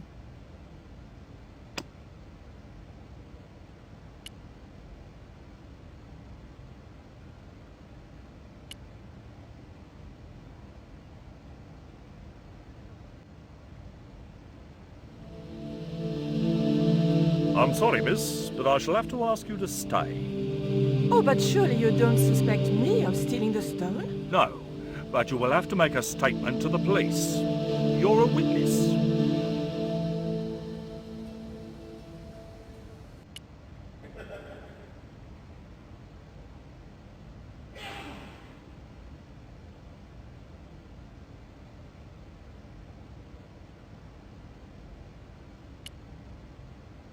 The doors were securely locked.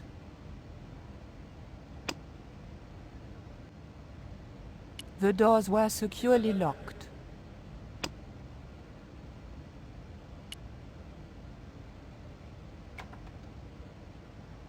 I levered the handle open with the thin dagger.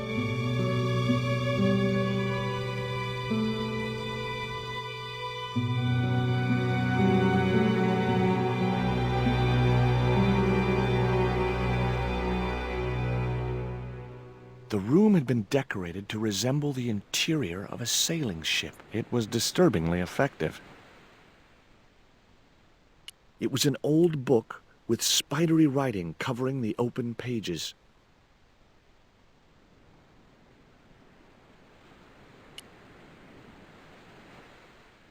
March 20th, 1676. Engaged frigate off San Salvador? It was garbage. Huh. I guess being a pirate didn't require too many academic qualifications. The passage went on to describe how Ketch had got wind of the approach of a fleet of English ships. It seemed the new governor had not shared his predecessor's views on Ketch's activities. They were out for his blood. Sailed to that place where I made secure my fortune. I returned safe in the knowledge that the governor shall not discover that which I had hidden. For is it not writ that 'tis easier for a camel to pass through the eye of a needle? It was a beautifully crafted model of a sailing ship. The ship looked too fragile to touch. It was Captain Ketch's sea chest. Its battered appearance hinted at salty tales of maritime adventure and swashbuckling. Long months at sea with a rum-sodden, mutinous crew, hardtack and scurvy. And this chest, full to the brim with Ketch's loot, pearls, diamonds, emeralds, and doubloons. On the other hand, it could have been full of spare blankets.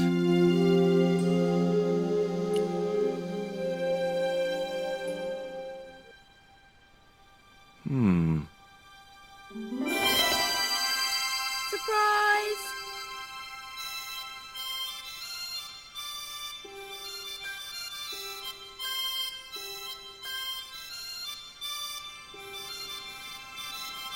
What the? Who are you? I'm Emily. What were you doing in there, Emily? Hiding. What are you doing here? Grown-up stuff. Grown-ups? Pfft. I'm never gonna grow up, I'm not. You shouldn't be here. What's your name? I'm George. Pleased to meet you, Jaws. George. Jaws? Jeez. Make your mind up. What can you tell me about Captain Ketch? That's him on the wall, in the picture. Yeah? Boy, that's interesting. He was a sailor captain. This is his house.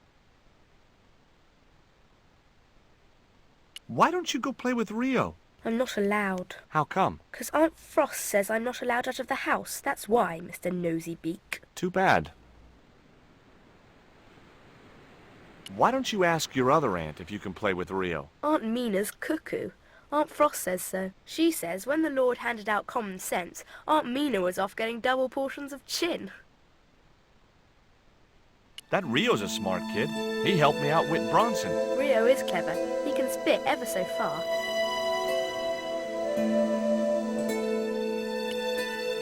Look, an ancient Mayan stone. Is that a magic stone? Well, I don't know about that. No.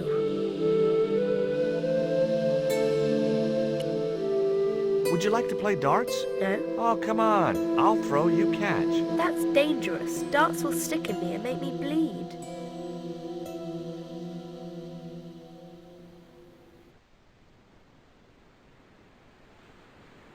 Do you know how to use a theodolite? We don't learn anything about surveying at my school. Not until 5th grade.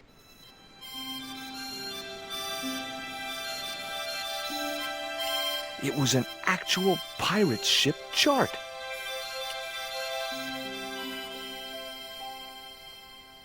Okay, I've had my hands on an historical document. Now what?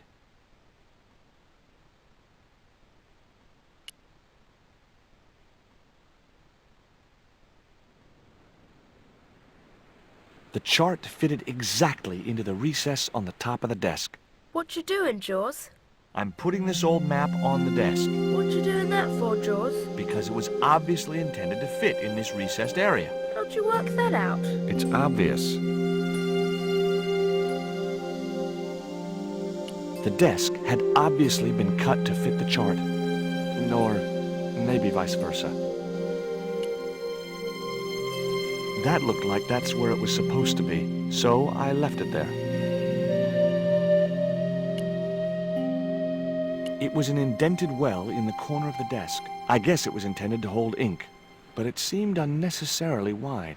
Maybe Ketch had used it to hold his rum bottles steady in heavy seas.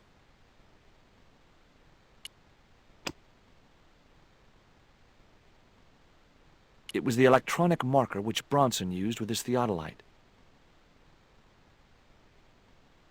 It was Bronson's theodolite.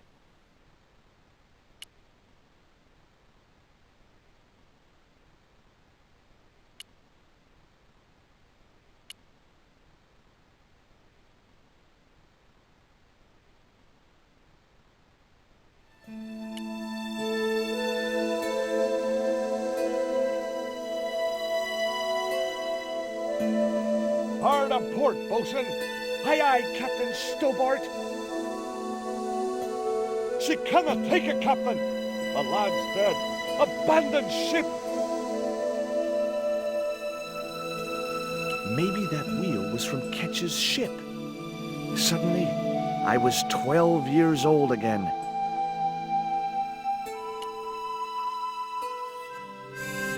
Captain Frederick Ketch, 1570. Around his neck was a cross. Maybe he was a part-time pirate.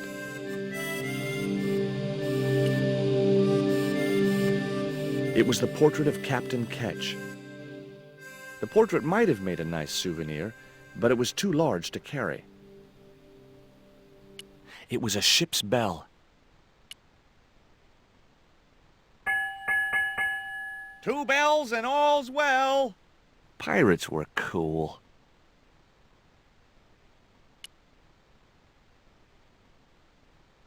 It was an old wooden barrel. Maybe it was from Ketch's ship.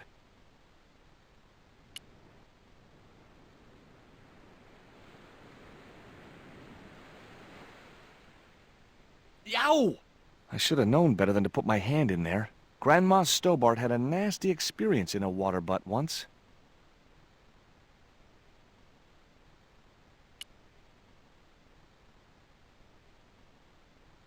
Why don't you run along and play? Aunt Mina told me. Stay out of mischief. Well, that doesn't mean you have to stay indoors, does it? On a beautiful day like today? There's a storm coming. Oh, nuts. You don't know that. I do so. I can see the whole world from the window. Yeah, well, like I said, I'm busy.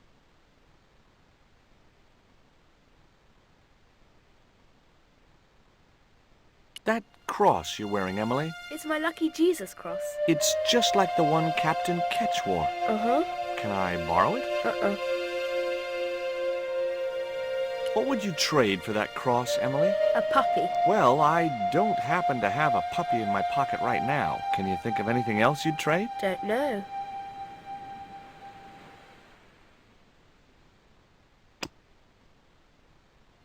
She wouldn't have been interested. She wouldn't have been interested. That looked like that's where it was supposed to be, so I left it there.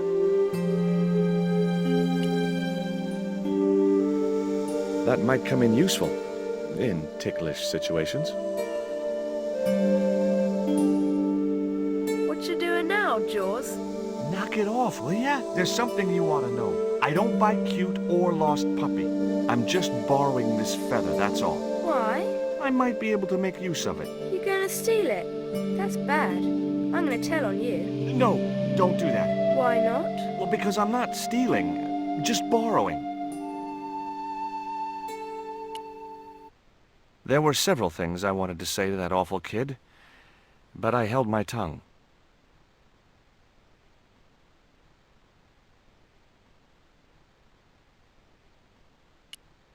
It was firmly attached to the desk.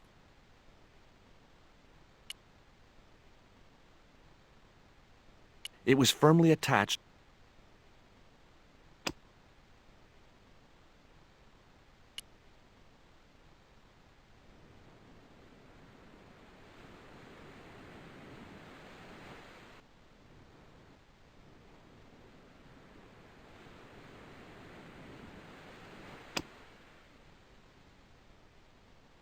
I don't think so.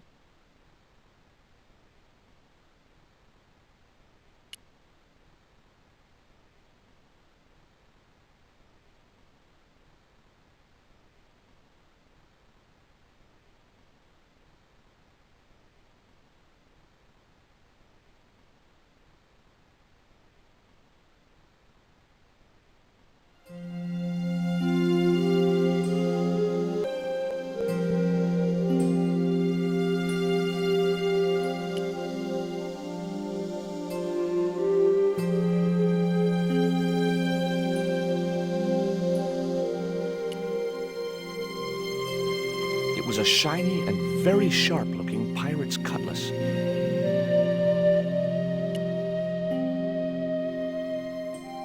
It would have been easy to reach the cutlass and slip it in my pocket. It would also have been the most regrettable action of my life.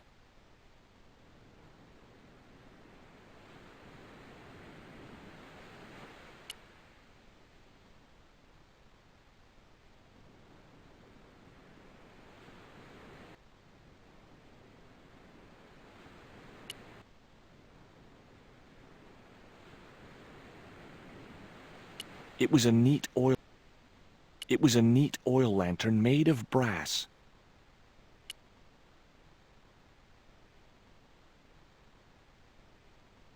Holding that lantern, I felt kinda biblical. Like Jesus or Florence Nightingale.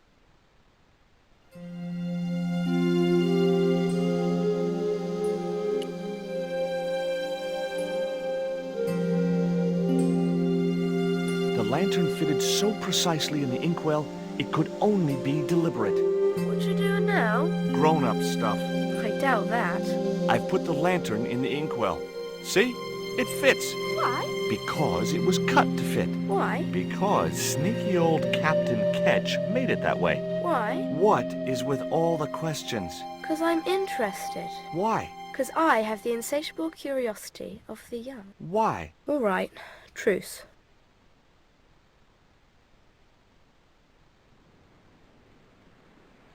It was firmly attached to the desk. It was firmly...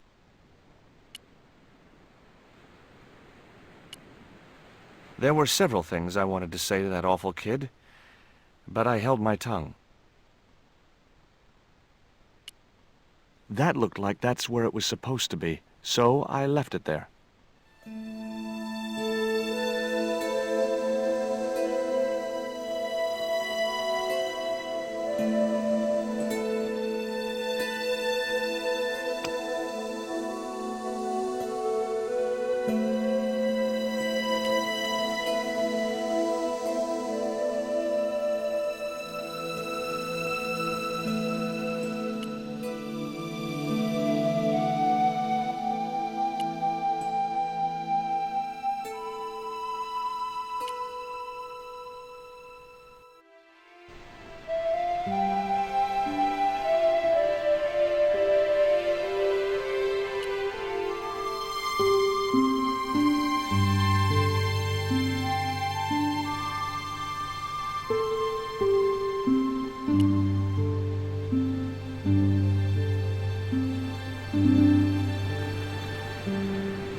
What do you give to a small, irritating girl who asks about everything? Try a conch. Delicate colors, interesting shape, and when you put it to your ear, you can hear the sea. Yeah, why's that? Usually because you're standing next to it. Cool. Have you got one? Yeah, but I promised it to my sister. She well vexed with me. Why is your sister mad with you? Well, last night, when I got home with our supper, she went wild. Rio, she said, how come all you ever catch is puffer fish? A sicker puffer fish. What I want is tiger fish. So don't bother come back home till you catch one, boy. I don't see how I'm gonna catch no tiger fish. All I have is a fishing pole and a worm. What do you need to catch a tiger fish? One of them real fancy flies like the rich fishermen use. Any use for a quill? What's a quill? It's what people used to write with in Captain Ketch's days. None. I'd sooner be fishing.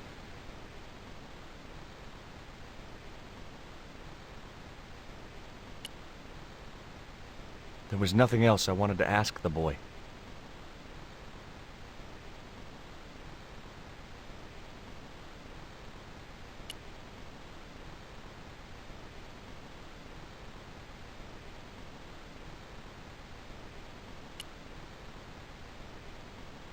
I didn't want a fishing net.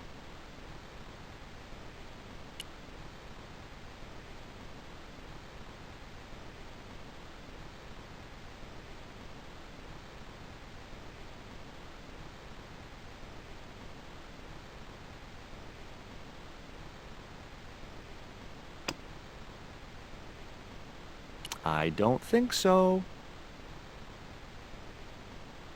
I'd better think this through. That isn't it at all.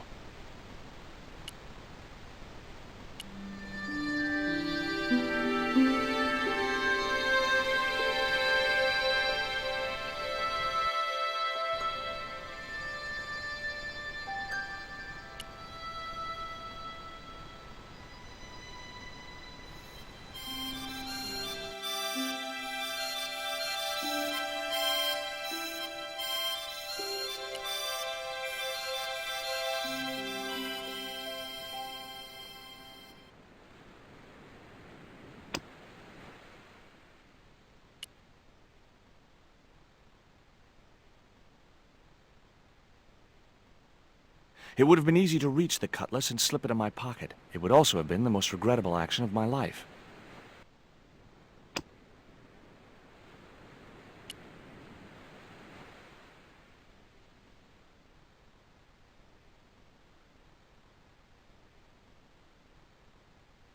Whatever lived in that barrel could stay there as far as I was concerned.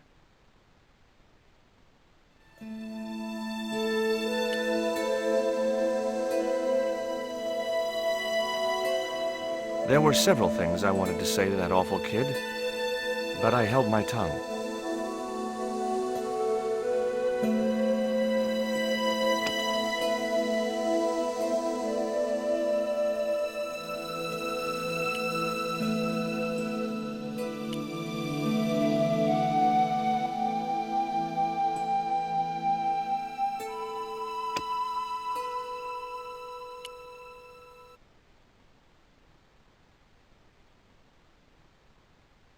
It would have been easy to reach the cutlass and slip it in my pocket. It would also have been the most regrettable action of my life.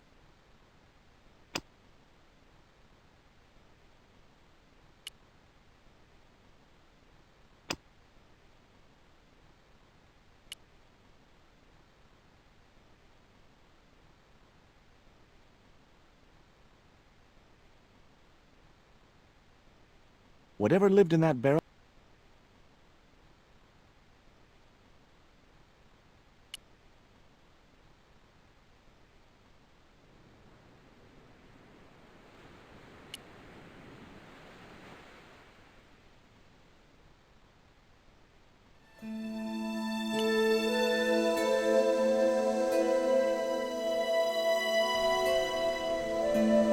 The novelty value of having an inner tube in my pocket had worn off.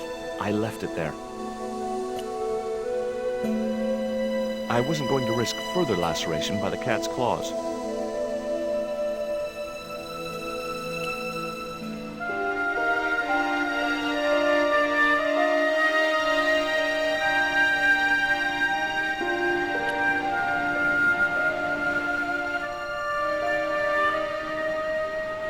There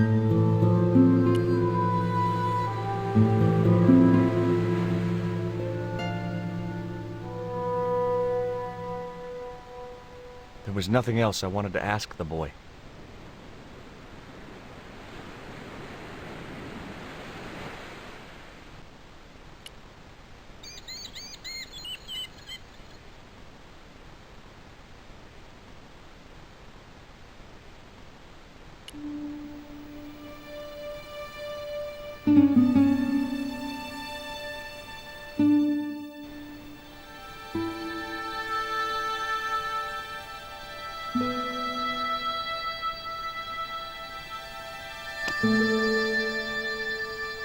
It was the quill I'd found in the Ketch Museum.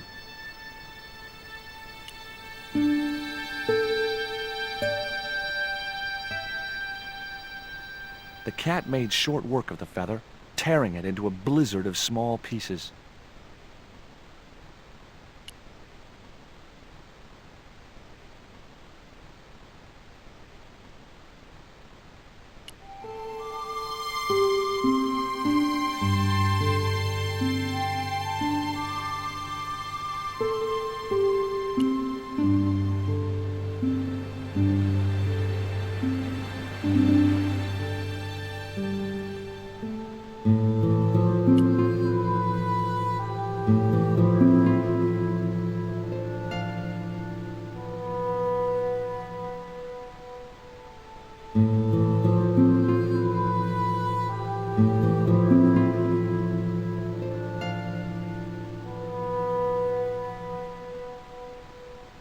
Hey, this is just what you need to make a fly.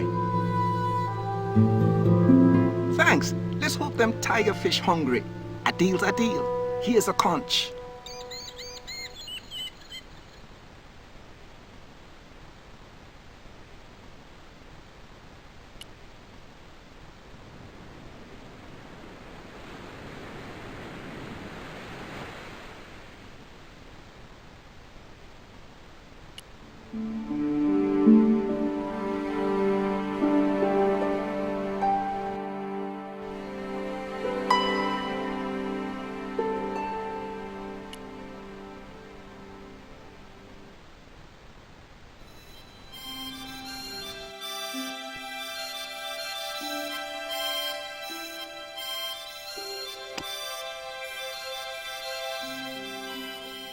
It was the conch shell that Rio had given me.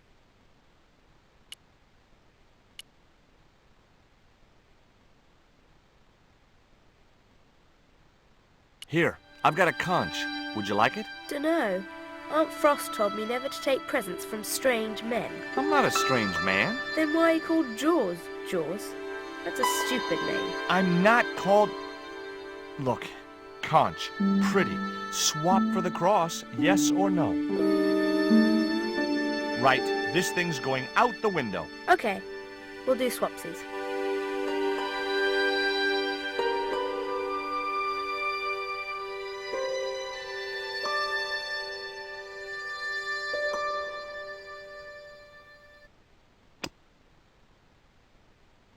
Ketch's crucifix was encrusted with precious gems.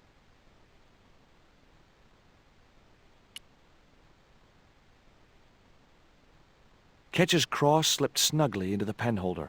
Before you ask, I've put your cross in this little hole in the desk. Why? Impulse mainly, with a dash of irrational intuition. Silly. Only women have intuition. The lantern cast a strong light over the desktop. The light cast a shadow of the cross. And the shadow fell precisely over a small, unnamed island shaped like a skull.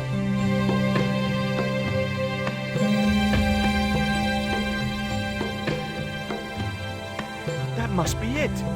Ketch's Treasure Island. Uh-oh. That's Zombie Island. It's a bad place. No kidding? Well, bad place or not, that's my next port of call. Can I come too? The hell you can. I never get to leave the house.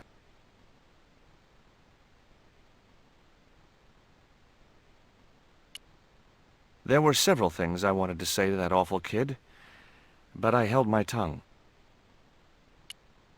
That looked like that's where it was supposed to be. So I left it there.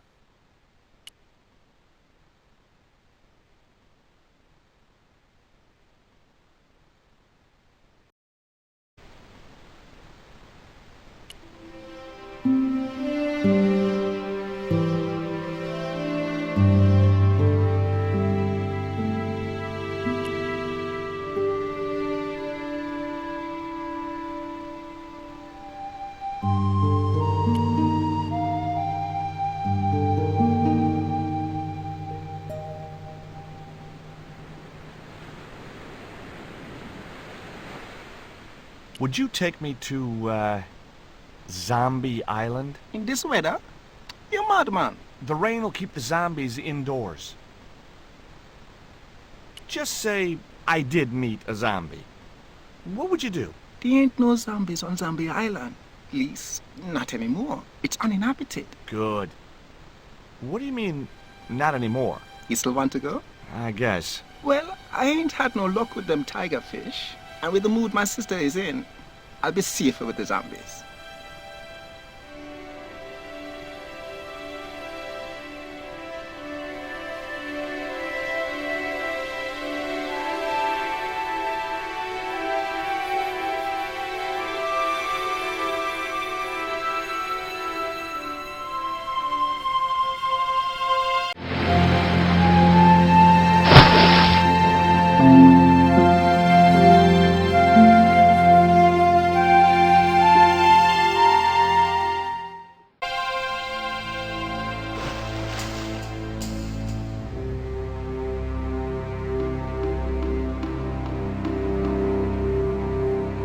So, this was Zombie Island.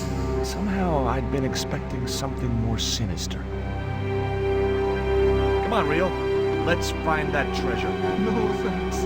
I'm staying right here. Oh, come on. You said yourself there's no zombies left. Yeah, but that was while there was a big pile of seawater between me and this place.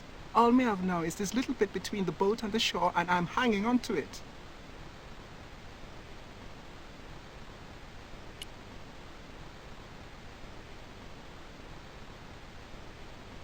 That Emily sure asks a lot of questions.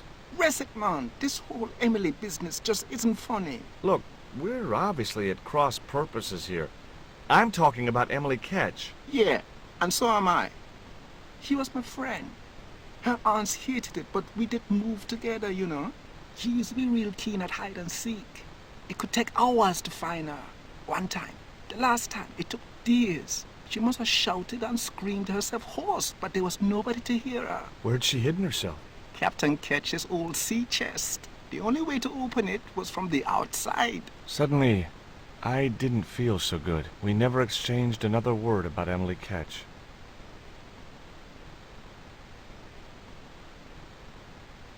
No, it can't be. But it was. My lucky piece of coal. Rio, how far away is Ketch's Landing from here? Best part of 10 miles. Why? 10 miles? That catapult must have been a lot more powerful than I thought.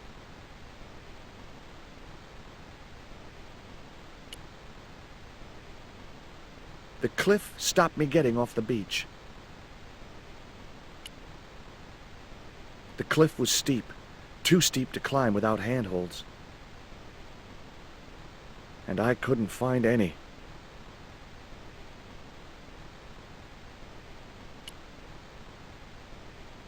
There was nothing else I wanted to ask the boy.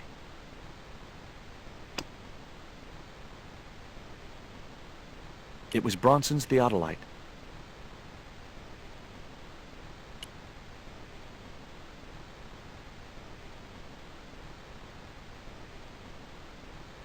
The outcrop was about the only feature on the cliff face.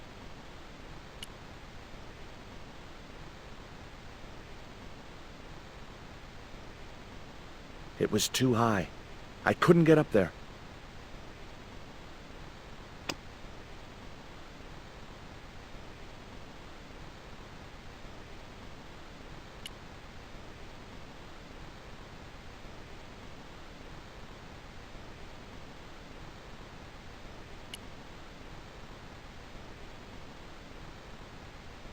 cliff was steep, too steep to climb without handholds. And I couldn't find any.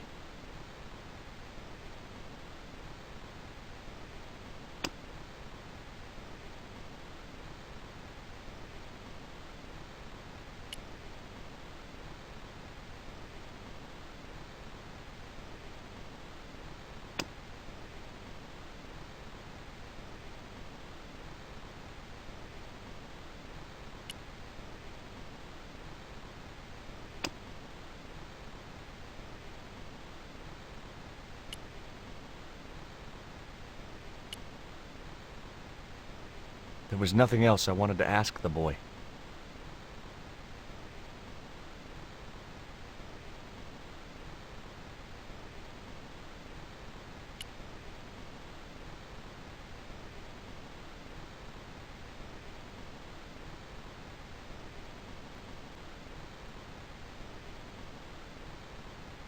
Rio's boat was strewn with fishing nets and tackle. It was the boat that Rio had brought me in.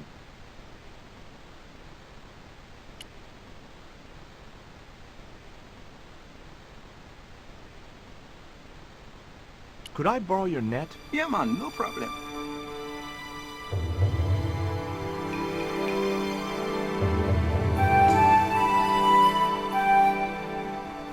You planning on catching some fish? Nope. I'm after a big rock.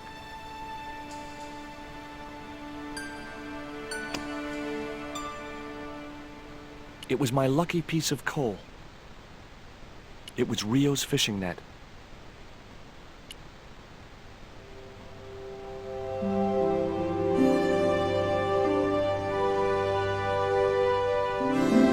Well, here I go. Wish me luck, Rio. Good luck, George. Watch out for the Walking Dead.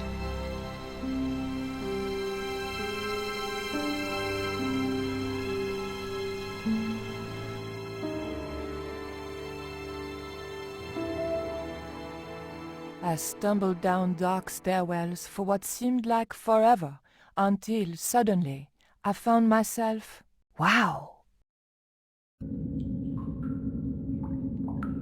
in an abandoned London Underground station. This place must have been closed down decades ago.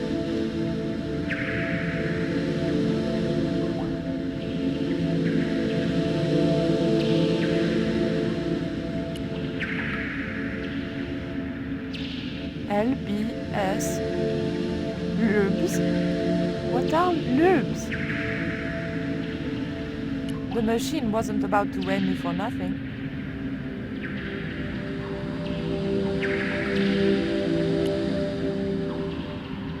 The date on the poster was before I was born. The poster was advertising a play I'd never heard of. It was an old map of the London Underground. It looked just like the modern one. It was a maintenance cupboard. A latch lock stopped me getting into the cupboard.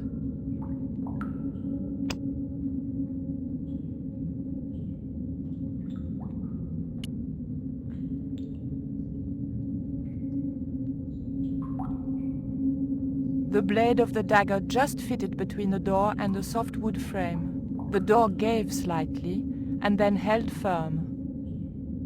A latch lock stopped me getting into the cupboard.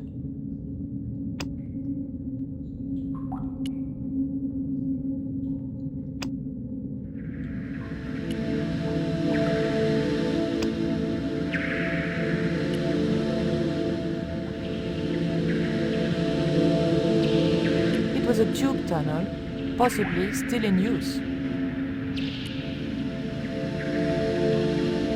It was too dangerous to start walking along the tracks.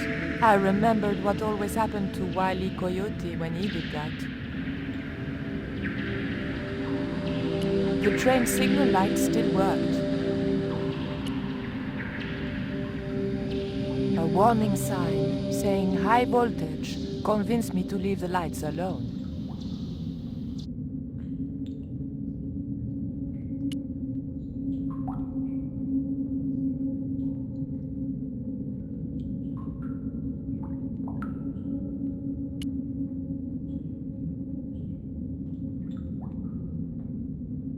It was an old chocolate vending machine.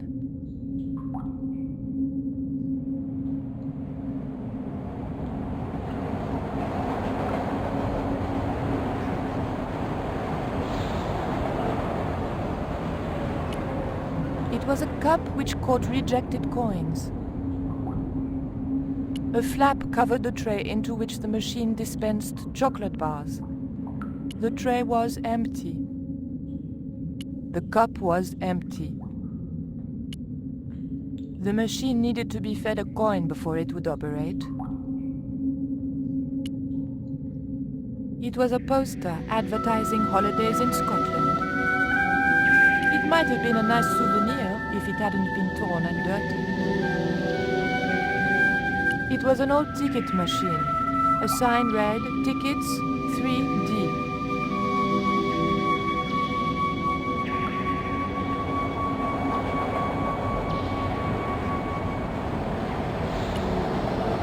The machine looked like it had sold its last ticket a long time ago. A pile of old railway sleepers was blocking the platform. I'd probably break my neck if I climbed over the sleepers, or worse, a heel.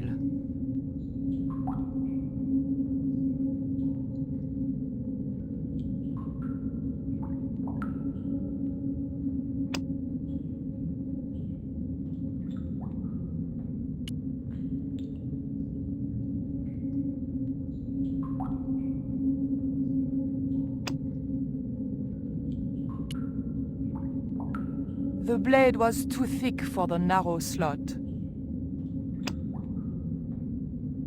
I didn't want to get the hair grip jammed in the slot.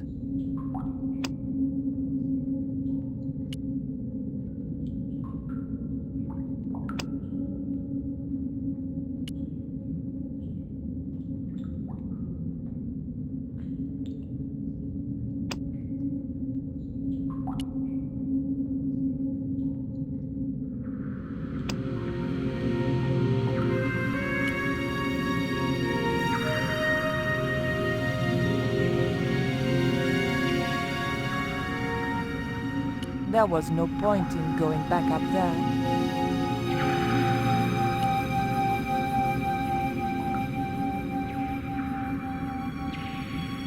The machine wasn't about to weigh me for nothing.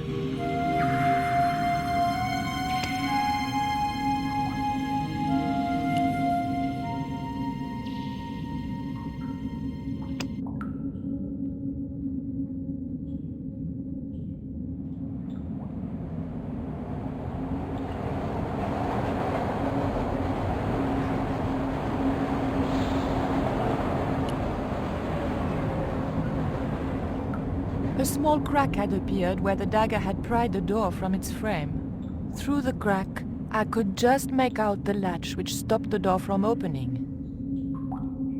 My fingers were too big to reach into the tiny crack. The blade of the dagger was too thick to get into the narrow crack. The hair grip was too thick to fit into the crack.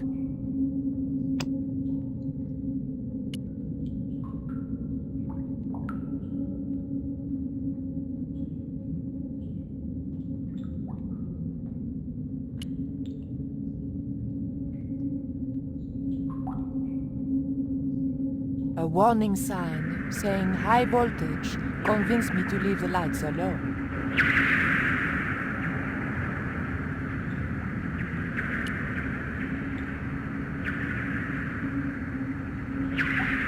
A latch lock stopped me getting into the cupboard.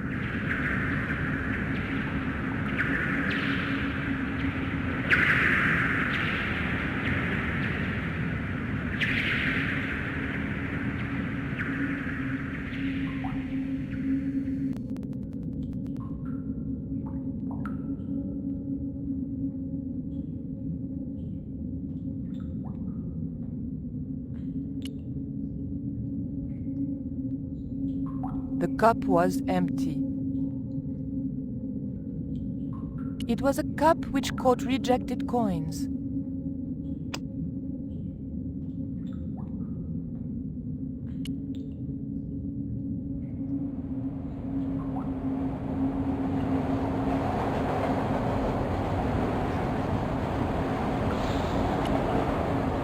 One D only was embossed below the coin slot.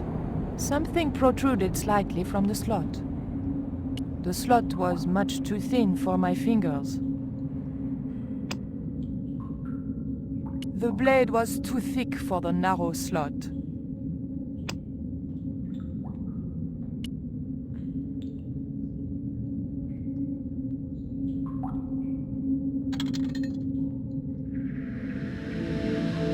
I pushed the hair clip into the slot and whatever was stuck there disappeared into the machine.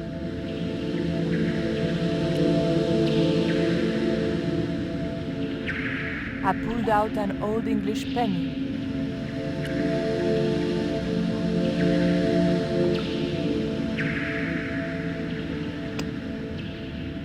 It was an old English penny coin. On one side was Britannia, managing to look both virginal and matronly. On the other was the head of King George VI, looking much the same.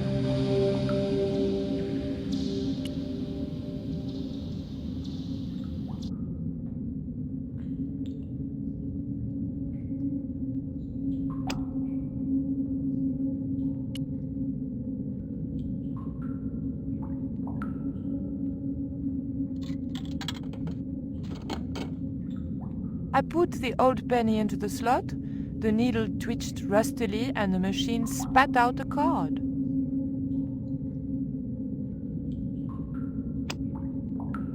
The weight was in imperial units.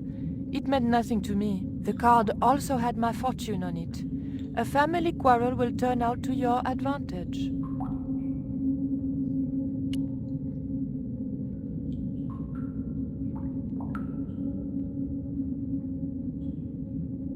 I remembered my student days when I regularly forgot my house keys. A wiggle with the thick card between the frame and the lock, and the latch lifted. It was a big, red, ever so tempting button.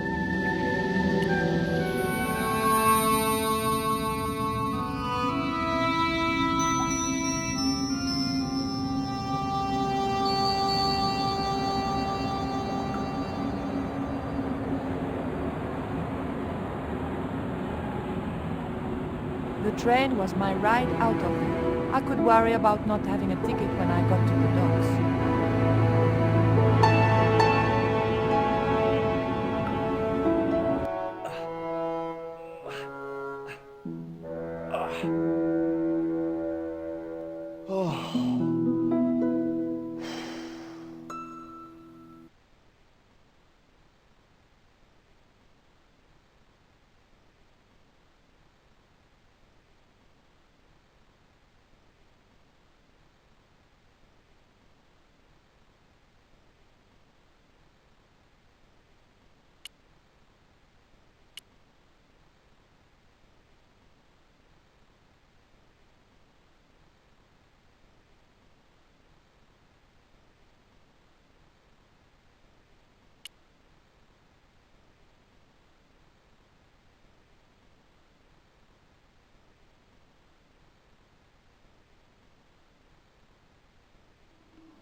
The boar's expression said, "Forget it, Stobart."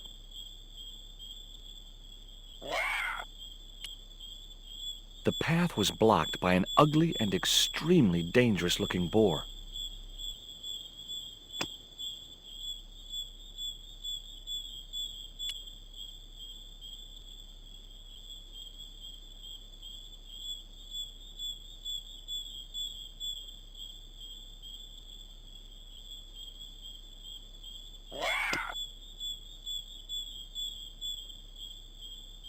I couldn't get close enough to stick the dart in him.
Nothing, I mean nothing, would possess me to step into that swamp.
Oh no, I wasn't going in there.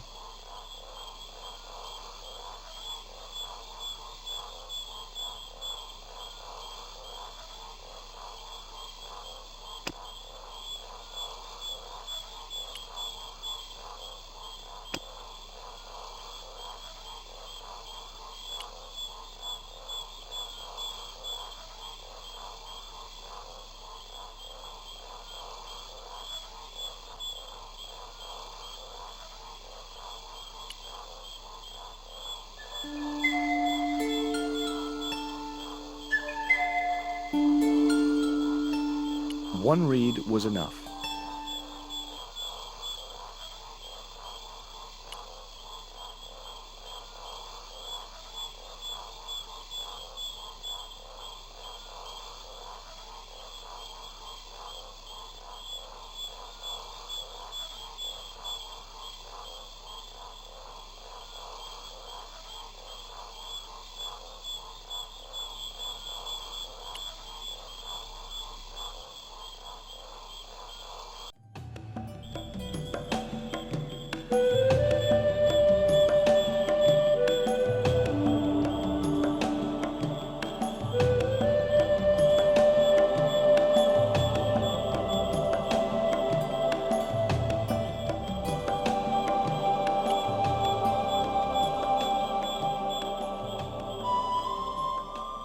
As soon as I stooped to investigate the hole, its inhabitant disappeared into the darkness. There was something in that hole beneath the rock. It was a short, hollow reed.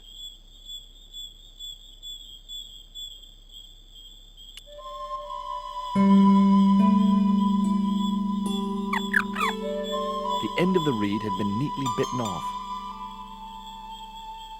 Now I knew what was living in there. A long-toothed, snarling, furry wild thing. The creature disappeared again, but I caught a glimpse of something small and furry.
Stay cool, Stobart. It was only a bird.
Initials had been carved into the rock. Initials carved into the stone read F.K. Frederick Ketch had been here.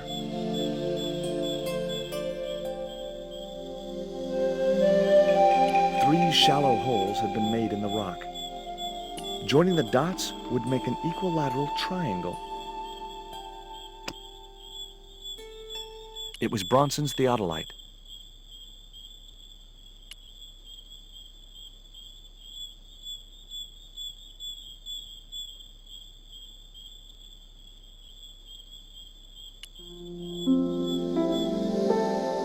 hill I was on had reminded me of a camel's hump as I'd climbed up it. Now I had to see what I could see.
Joining the dots would make an equilateral triangle.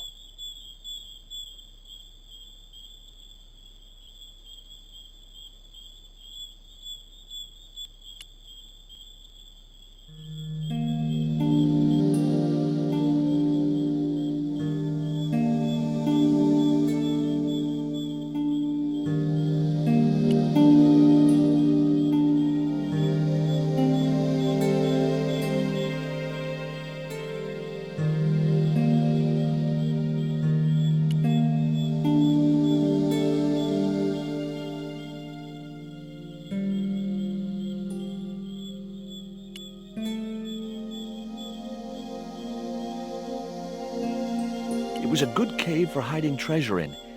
Shame about the flooding problem.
A needle rock.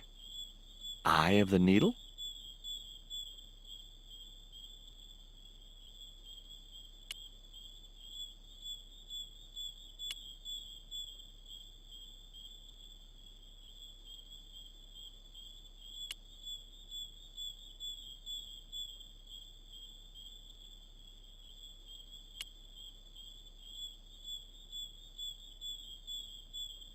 Heck. Ketch could have hidden his treasure anywhere. This island's full of hiding places.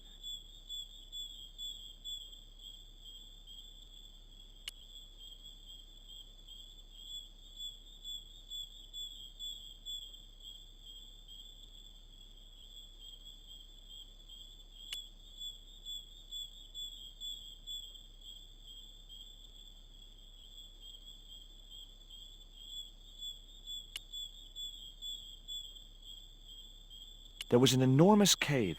Every tourist for the last 3 centuries must have been in that one.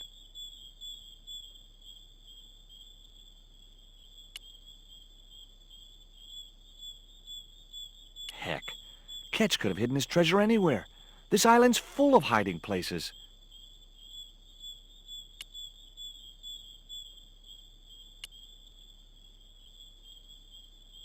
An ugly little cave. Didn't look like the sort of place you'd want to leave treasure.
What is this?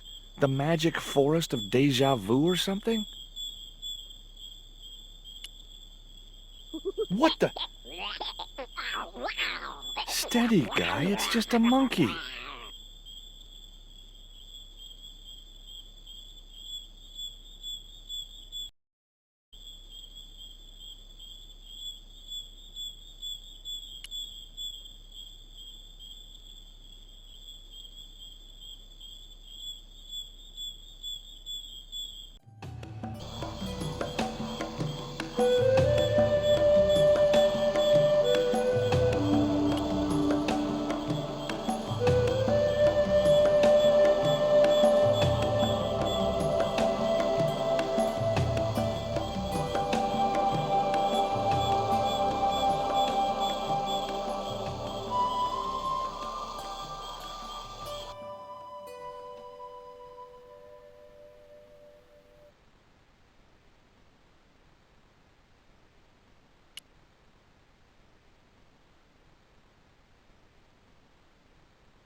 The reed was a lot shorter since that creature had savaged it.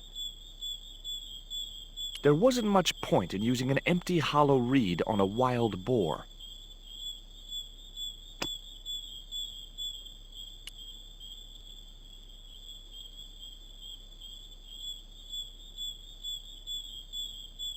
The dart fitted snugly into the reed. Great. I was tooled up and dangerous.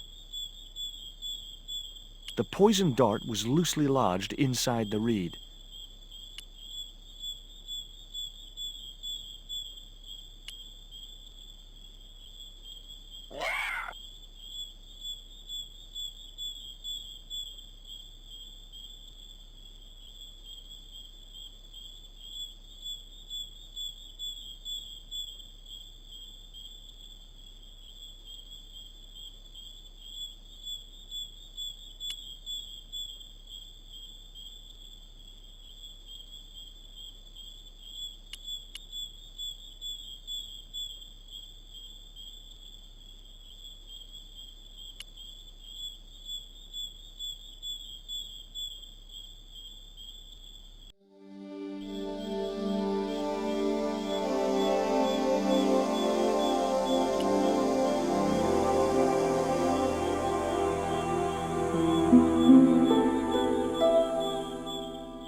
No good.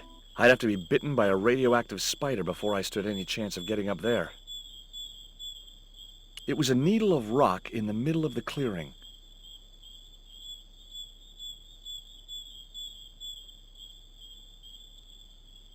It didn't look like a natural formation. I remembered Ketch's log. For is it not writ that 'tis easier for a camel to pass through the eye of a needle?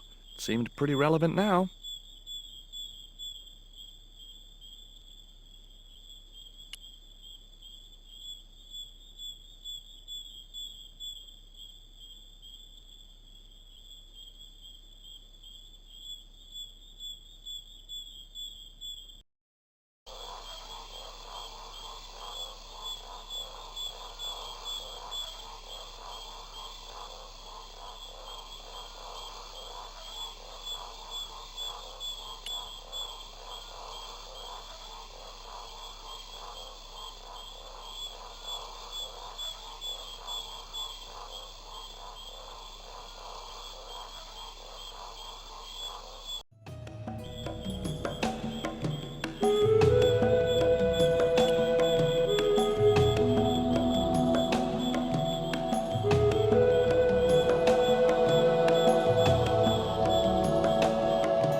cool, Stobart. It was only a bird.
What the?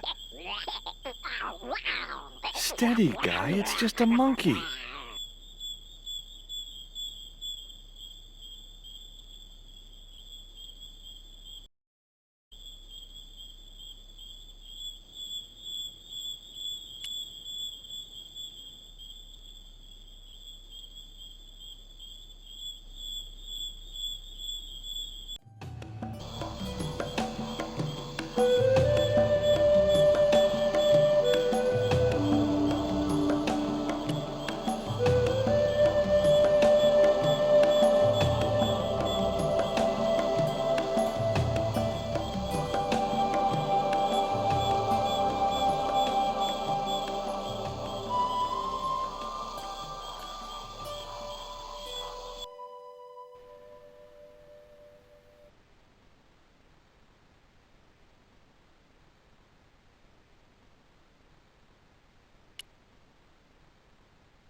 The creeper just came away from the rock as I pulled it.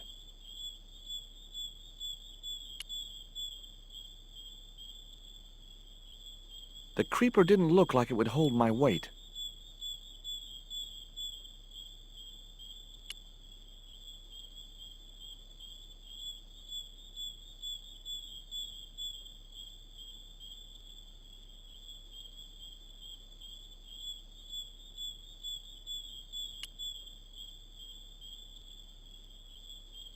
The creeper felt unpleasant and fleshy.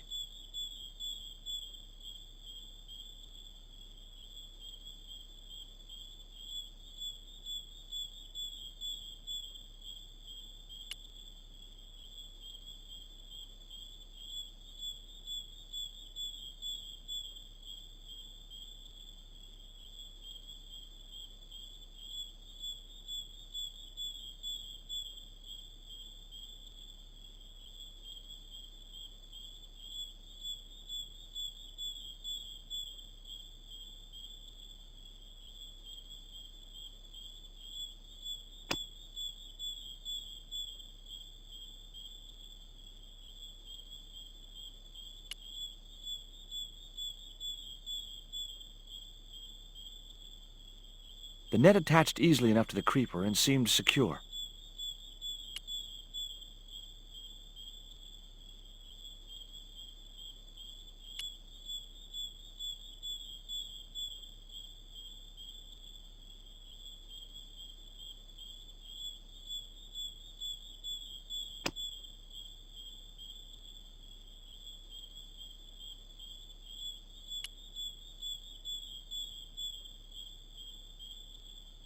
Great. I'd created some sort of creeper marker fishing net assembly. Sometimes I terrify myself with my creative genius.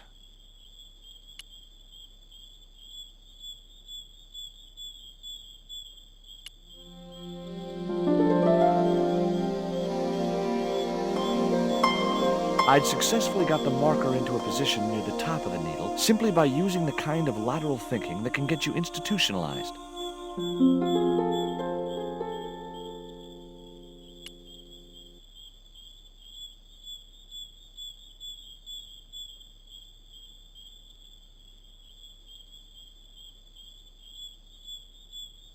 I wasn't going to pull it down now I'd got it up there.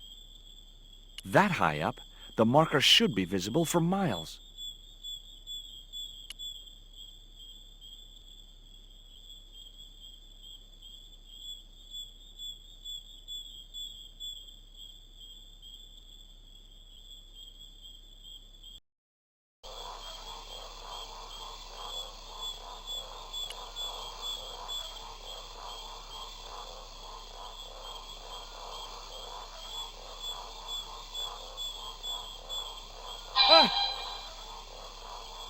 Stay cool, Stobart. It was only a bird.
Heck, Ketch could have hidden his treasure anywhere. This island's full of hiding places.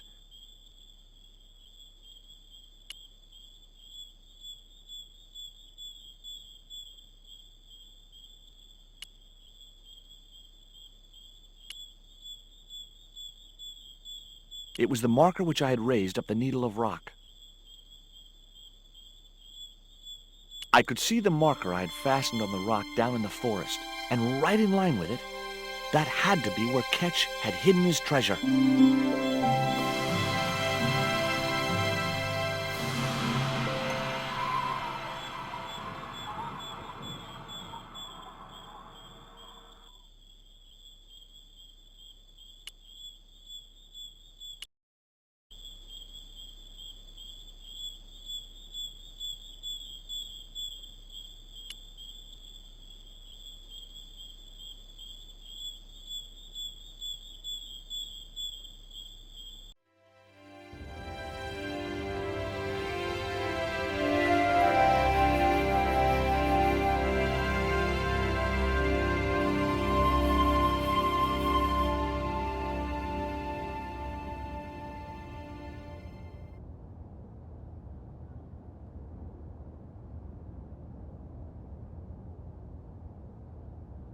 I couldn't open the crate, and I couldn't move it.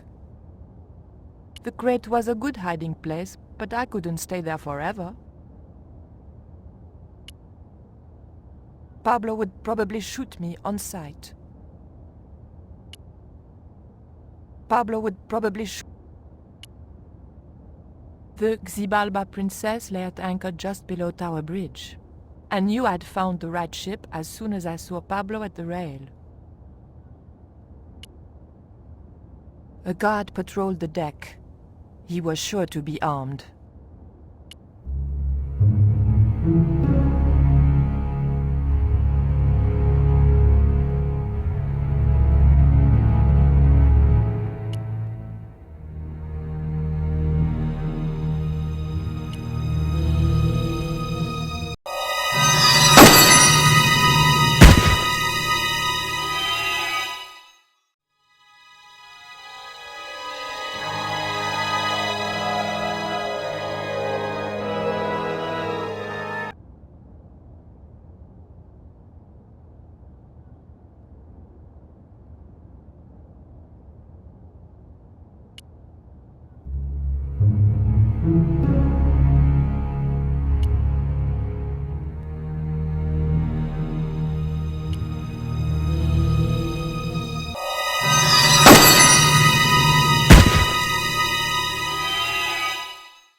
I wasn't going in there until I knew if anyone was inside.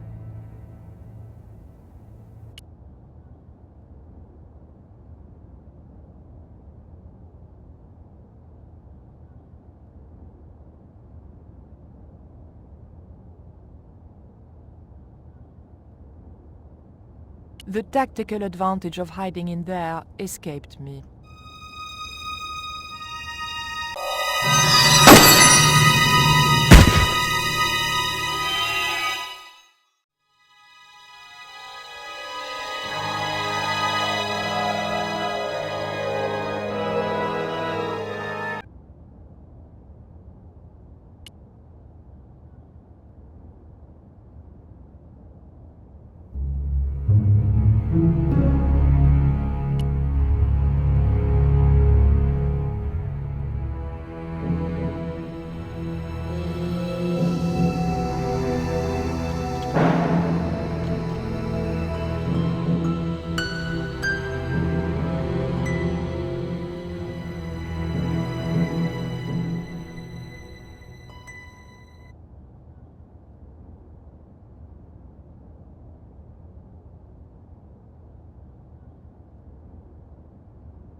The guard would be suspicious if I moved them up.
The tactical advantage of hiding.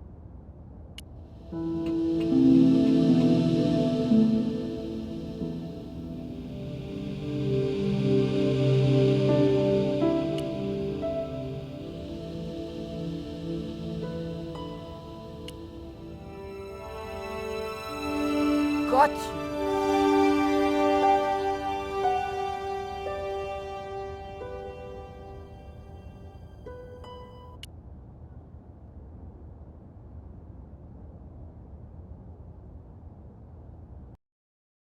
But the Collard woman was there. They'll know it was me. But you have the stone. The right stone, you're sure? Yes, of course, it's the Jaguar stone. No possible mistake. Here it is. Karzak, please. The police will be looking for me soon. You're going to get me out of the country, aren't you? Stop your whining, Oublier. Do you have any idea what this stone symbolizes? I thought you just wanted it to frighten the natives. Fool. I intend to cast this stone into the sea. But why? It's unique. Exactly. With it gone, the Mayan priest's plan to destroy Tezcatlipoca cannot succeed. I can assure you that Tezcatlipoca is a mythical figure. Such a small mind you live in. Tezcatlipoca is real. I have seen him in my dreams. We have spoken of his plans for this world. We have spoken of your part in these plans. My part? He told me you would be useful. He told me how to crush your spirit by turning you to drugs. My wife died. You know that full well. She was my world, my everything. And now, you are no longer useful.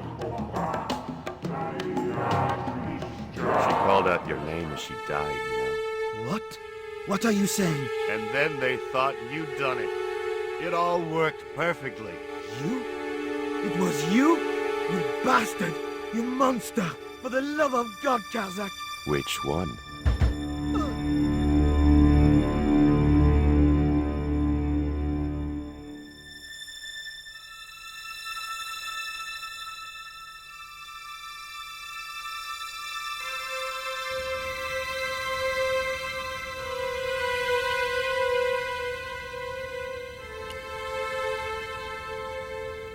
There were no signs of life, but I checked that Oublier really was beyond help.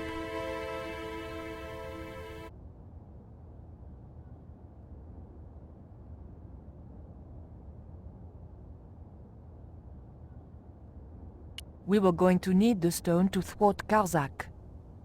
I knew Oublier would have approved. It was the Jaguar stone, all right.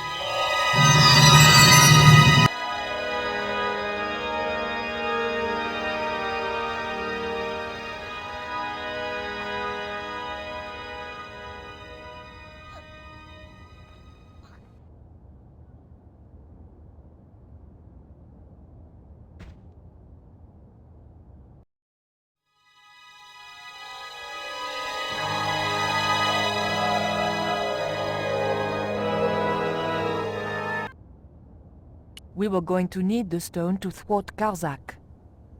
I knew Oublier would have approved. It was the Jaguar stone, all right.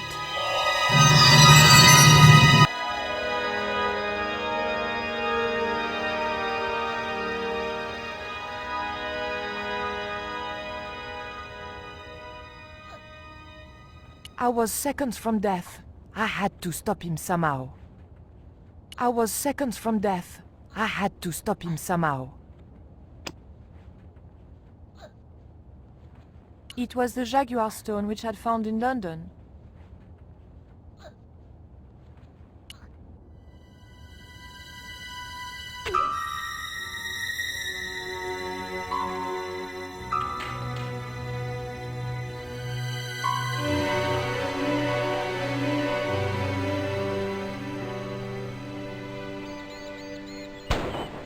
Pirates? I was about to make good my escape when... Cut! Who the hell are you? I can explain everything. Don't bother.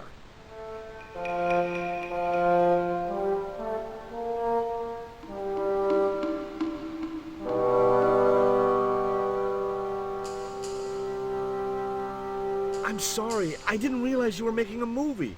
So who are you? Stobart. George Stobart.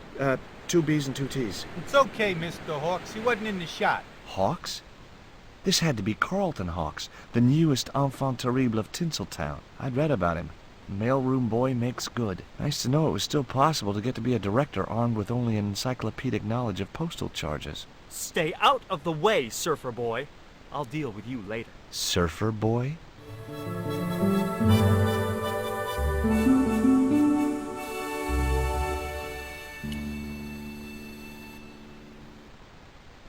Hey there, I'm George Stobart. Well, hi, handsome. You're cute. I wish it was you playing the lead male instead of that kid. I can't act, ma'am. So what? I bet you can kiss. I couldn't believe I was having this conversation with a real movie star. What's it like sharing the spotlight with an actor who's young enough to be your son? What do you mean? What part are you playing? Pirate Babs, the ruthless and passionate lady buccaneer. It's a great part. I get to kiss a lot, and I kick ass. Like the boots? What do you think of these? Ew, they're awful. You have no idea how much you've just gone up in my estimation. Take a look at this ancient Mayan artifact. That's just a hunk of stone with a picture scratched on it. In a way, I guess. You don't happen to have seen anything similar, have you? No. I found this reed in the swamp on the other side of the island. Oh, yeah? Yeah, and I used it to shoot a poisoned dart at a wild boar. It was a real-life drama, not just a scene from a movie. Right. She was having trouble with the whole real life is not a movie concept.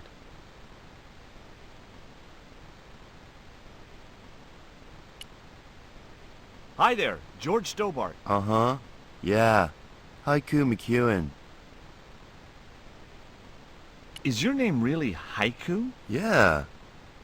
It was my mom's idea, okay? When I was born, I was so small and perfectly formed I reminded her of a Japanese poem. Well, I guess it could have been worse. She could have called you Limerick. That's my middle name. Did you always want to be an actor? I don't think of what I do as acting, man. You're not alone. It's more like I'm the voice of my generation. What I'm saying for the kids on the street. Which is what? I'm crap, I'm going nowhere? Huh? What are you saying, man?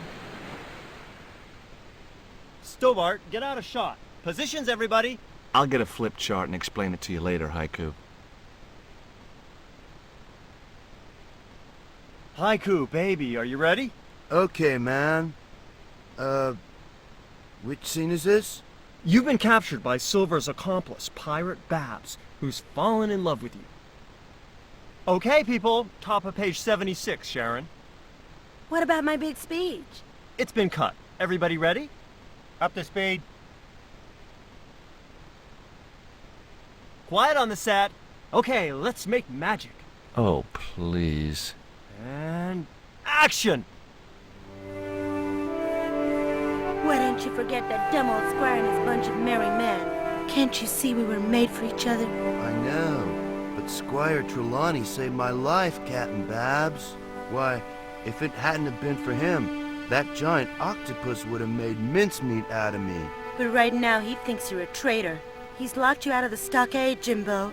That 20-foot-high wall with spikes might have kept out Silver's men, but it ain't gonna stop me. Oh, Jimbo. And cut! Good heavy breathing, Sharon. Natch, I'm a pro. Did you get the heavy breathing, Flash? Did I ever, boss? You should have made this movie in 3D. Haiku, you were great. We're setting up for the stunt now, so get a bite to eat.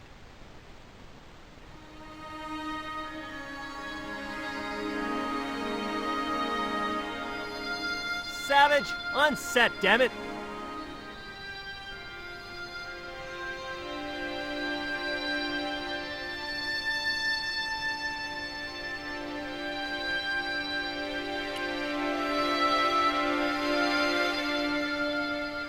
Hi. Hi, gorgeous. I couldn't think of anything else to talk to her about.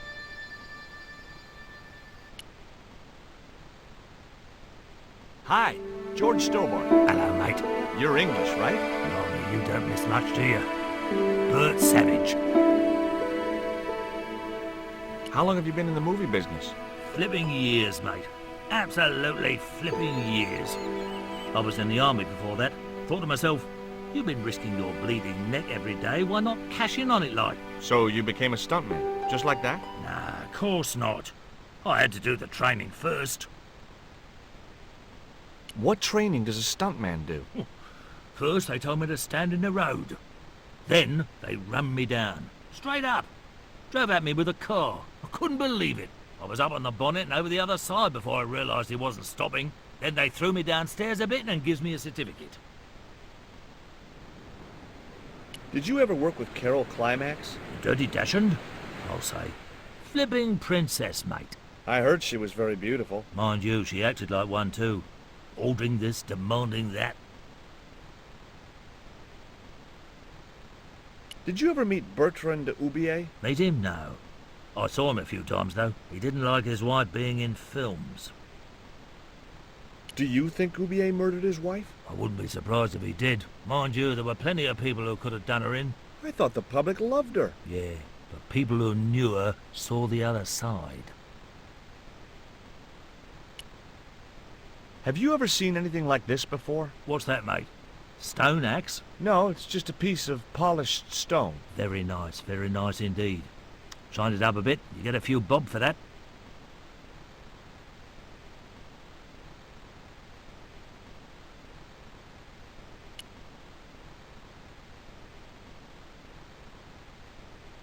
Hey, Haiku.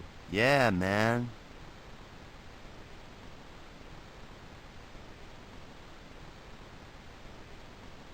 I may not be making millions of dollars, and I may not have thousands of nubile, if uncritical, young women lusting for my body, but I've got something that you haven't.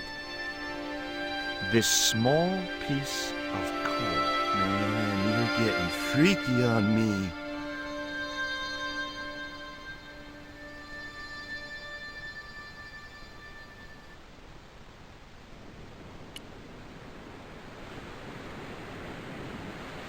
Hi, I'm George Stobart. My name's Harris. Most people call me Flash. You're the cameraman, right? That's right. Why'd they call you Flash? You used to be a stills photographer? Nope. I decided not to pursue the subject. What do you think of Haiku McEwen? What's to think? The kid will have earned more by the time his balls drop than I'll earn in a lifetime. Good luck to him.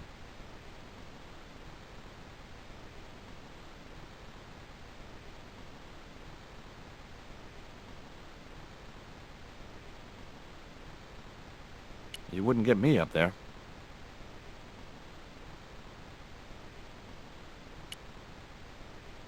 Mr. Hawks, I was wondering if... Not now! I got a movie to make. Time for the stunt, Savage! It's a short run, bounce on the plank, and somersault over the spikes and stockade wall. Do what? Plank, spikes, wall, over! Easy, a child could do it. At my age? You must be joking. I could replace you, Savage. Yeah, with an arthritic baboon. Replace me? Lummy, this could be the last stunt I ever perform. I need to think about this. Get myself in the right frame of mind. A suicidal one would fit the bill for that stunt. Fine. You do that. In the meantime, we'll break for lunch. Oh, great. I'm famished. Stay right there and meditate, Savage. Tight-ass little git.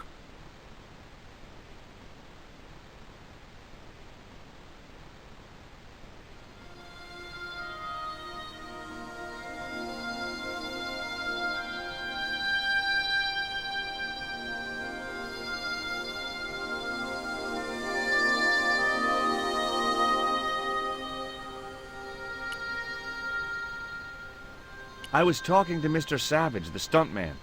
Is he all right? What makes you say that? He's not making any sense. The guy's English. What's the name of the movie? Are you trying to be funny? No. It's Treasure Island, the only book I ever read twice. I don't recall any girls in Treasure Island. Gotta think box office. People like that kind of thing. What other changes have you made to the story? Just a few minor details. You haven't written out Long John Silver. Are you questioning my integrity as an artist? Of course Silver's still in it. We've even hung on to Captain Flint. His parrot. His trained attack falcon. Why do you think Blind Pew's blind? Did you say you've changed the ending of the story? That's right. Do they find the treasure? Yeah, but that comes later, after they've escaped the volcanic eruption. A volcano? Sure. Krakatoa. All the millions spent on a movie, and nobody thinks to buy an atlas. Who's playing Jim Hawkins? Haiku McEwen. Oh, don't tell me you've never heard of him. I don't go to the movies too often. Jeez. Haiku is only the hottest teen star in Hollywood. That's why we're on such a tight schedule. Gotta film the close-ups before he hits puberty. Who's the leading lady? Don't you recognize her? That's Sharon Kowalski. Oh, right. I'd never heard of her.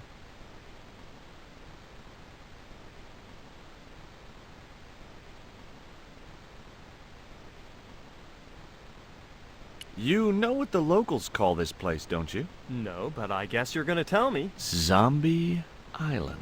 Zombies? A crazed gleam came into his eye.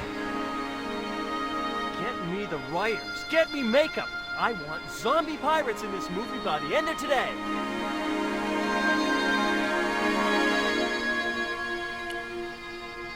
There was nothing else I wanted to ask him. You wouldn't get me up there.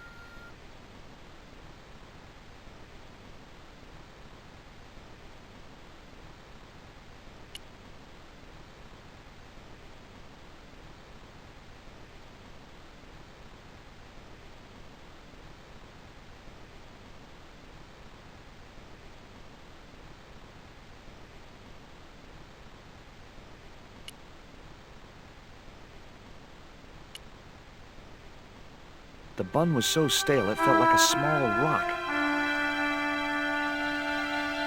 I didn't want another one of the pancakes in my pocket.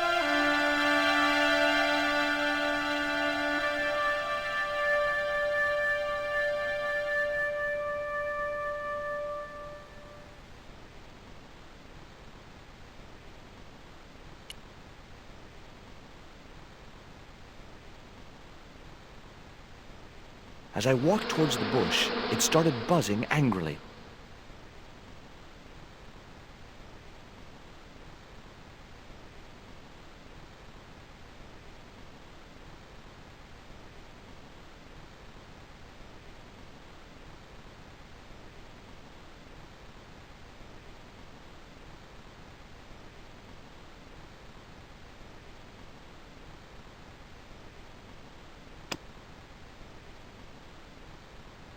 It was a stale bun which could easily have passed for a rock.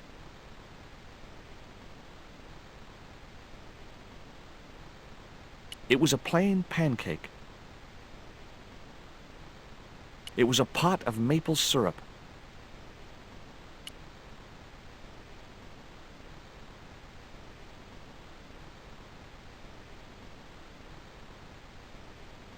It was a pancake covered in maple syrup. That wouldn't work.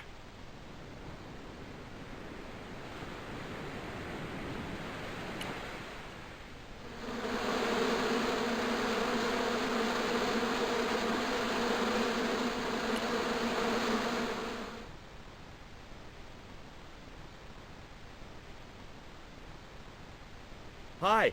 Hi, gorgeous. What do you think of Hawk's treatment of Treasure Island? It's okay, I guess. I never saw the original. It's a book. One of my favorites. Really? The novelization's out already? Would you like this bun? All right. Oh, wait a minute. Hawks is watching me. Don't let him see it. Oh, he's looking right at me. What's the matter? Never mind. Just put that cake away and pretend you weren't talking to me. Would you like a bite of this pancake? Hell no. I only have to look at those things and my thighs swell like balloons. An interesting concept.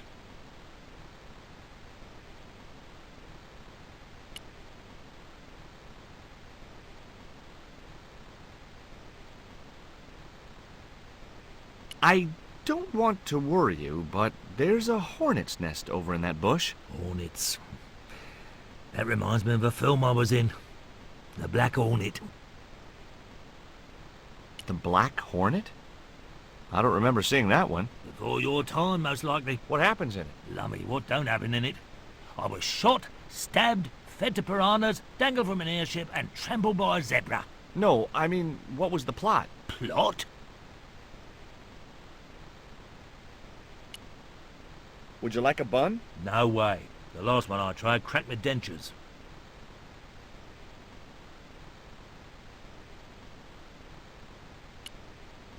Would you like this pot of syrup? No thanks, mate. I don't like the stuff. Would you like a pancake, Bert? Don't mind if I do. The pancake oozed maple syrup all over Bert's chins. Ugh, you put bloody syrup on that pancake. Now it's messed me all up.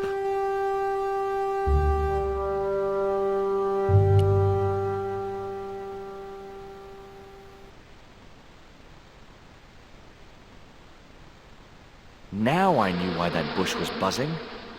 Hornets.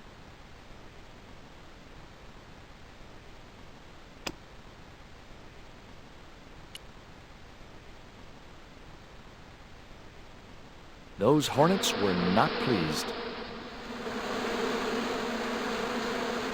Get that camera rolling. This could be good.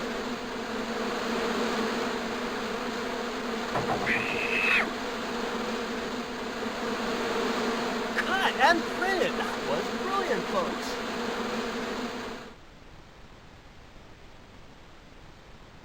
Okay, the next scene is down on the beach. This is where Hawkins finds the treasure in the Cave of the Crabs. Would those be giant killer crabs by any chance? Giant mutant killer crabs with attitude. There it was, the rock I'd seen from the camel's hump. Now that I was close up, I could make out a small cave near the top of the pillar.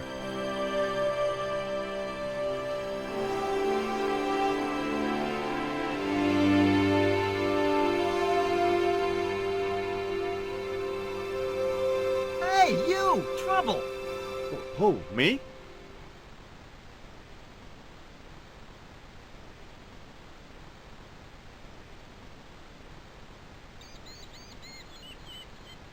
I want you to stay right where I can keep an eye on you. I'm not one of your lackeys, Hawks. I go where I like. Not here, you don't. The movie company has rented this island for the duration. You're trespassing. Do as you're told or you're gone.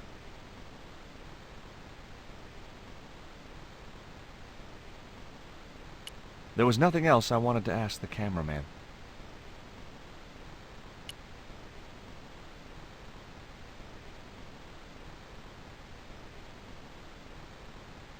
Why don't you use that cave up on the rock pillar at the end of the beach? We don't have a stuntman anymore. Hey, I'll do the stunt.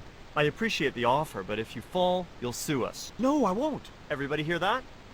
I heard it. Good enough, we're covered. Got any experience? Death-defying leaps, desperate fistfights, getting caught in explosions, you name it. Okay, people, move out. We're shooting the scene at the end of the beach. No, we're not. The camera's still bogged down. Shoot, I forgot about that. No go, Stobart. We'll have to use this cave after all.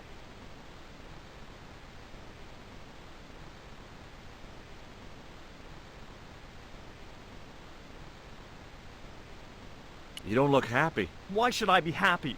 Look at that cave. It's supposed to be where the treasure is. So? Look at it! It's crap!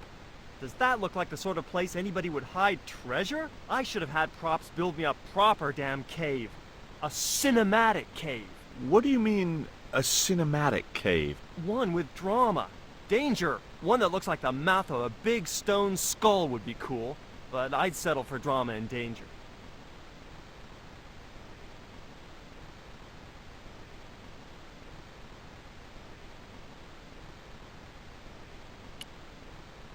Flash? Yep. We can't film at the Needle Rock because the camera's bogged down, right? You got it, champ. So why can't we use the portable camera instead? You know, that's a pretty smart idea.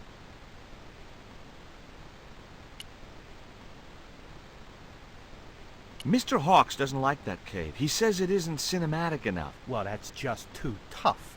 The camera's bogged down in the sand. If he wants the shot done today, it'll have to be that cave.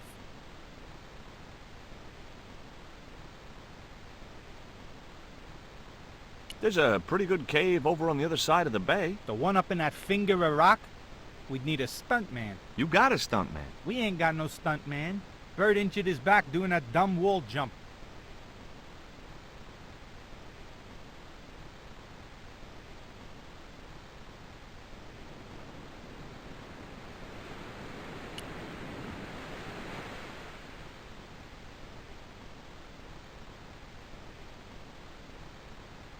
Hi, Bert. Don't you eye me.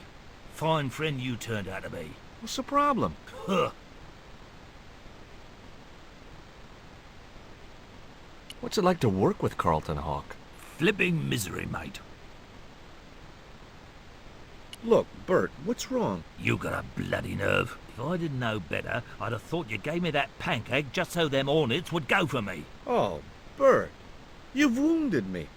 How can you think that? Well, by looking at the evidence.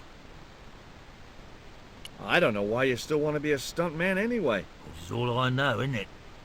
If I don't do this, what do I do? Well, how about being a stunt coordinator? Being a what? You stand around in a big jacket and a baseball cap, telling the stunt people what to do. I can do that. Hey, you've done the job for years and you're not dead. That's gotta be good for morale. Well, I don't know. You get your own megaphone. I'll do it. George Stobart, international adventurer and roaming careers advisor.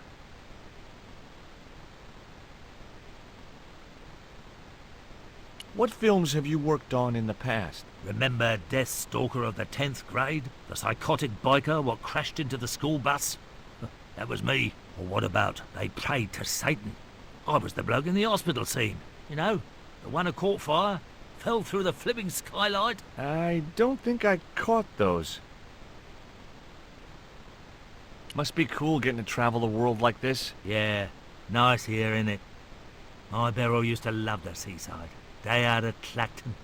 Bloody smashing. A pint of jelly deals washed down with a bottle of brown. Quick feel on a big wheel and a stroll around the town. Course, them days, you could live like a flipping king on 10 bob a night. Tombola, frothy coffee at the cafe or the prom. You know, I don't have the faintest idea what you're talking about. I've had a great idea. How about you dress up as Jim Hawkins and climb up to that cave over there? What cave? That cave? You must think I'm balmy. I did me back in being chased by them hornets over that flaming stockade wall. No way am I going up there. Well, that narrowed the field.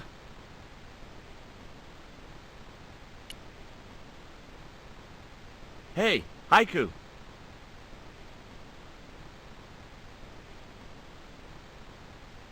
Yeah, man. You're playing Jim Hawkins, right? Jimbo. I had Mr. Hawks change his name. Jimbo Hawkins, right. There was nothing else I wanted to ask him.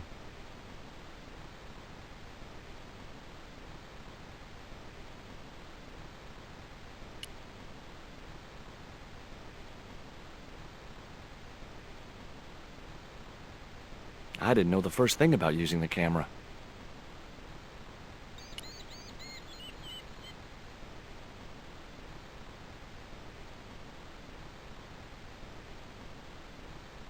That camera wasn't going anywhere.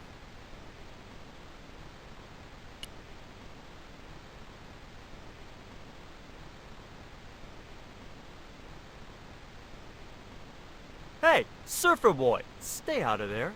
Oh, what is it this time? That's the wardrobe tent. You've got no business to be going in there. Looked like I wasn't gonna get to play dress-up.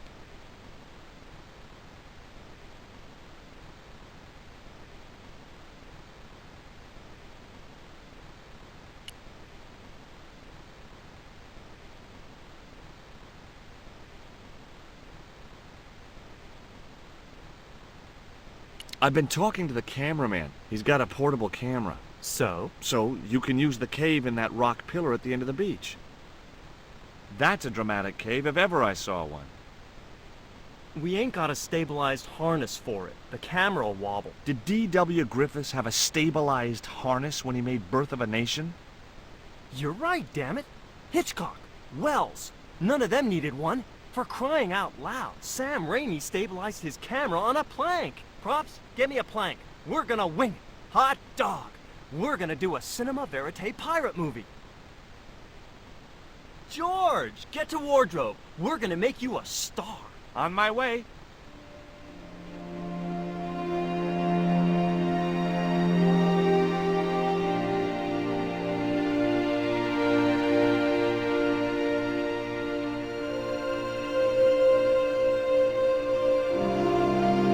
Ready when you are, Mr. Hawks.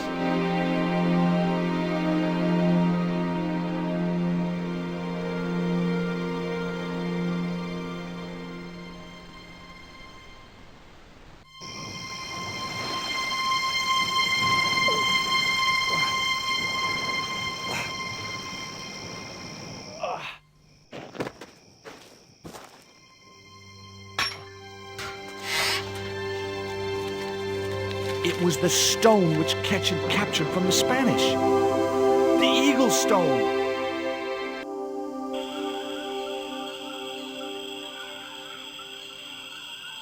I returned to Quaramonte and found that George had left a message with Conchita. He'd already left for the Indian village, so I hurried to catch up with him. When I arrived, I found a scene of desolation.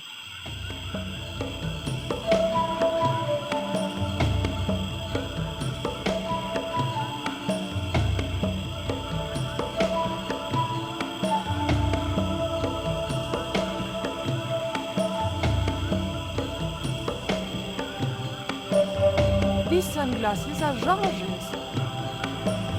George, where are you?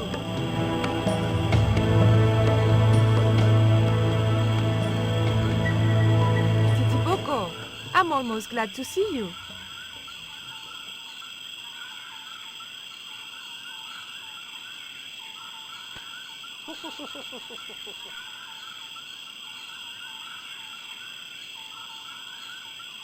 You little asshole. What happened here?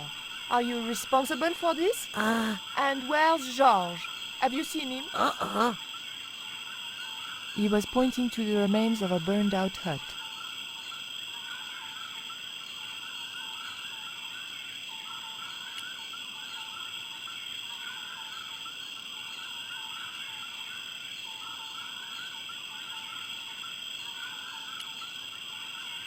These are George's shades, right?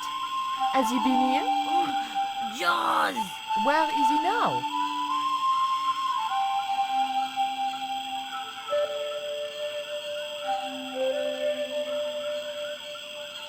What's that?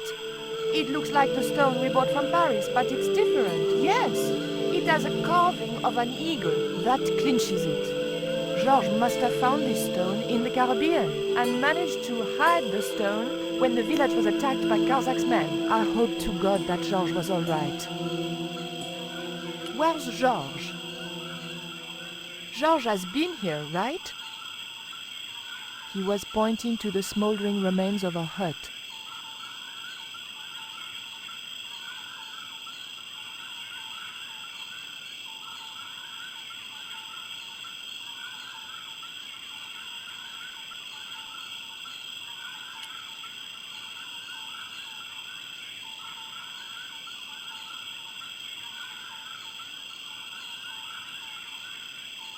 The barrel was too heavy to move.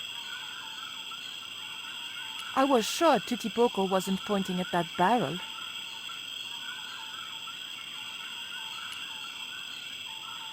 It was too hot to pick up.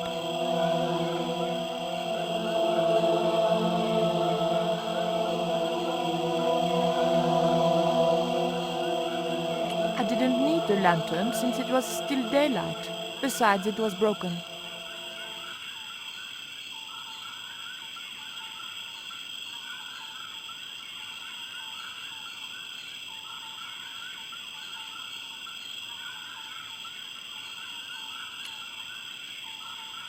The water could have cooled the stone if I could figure out a way of getting it into the barrel.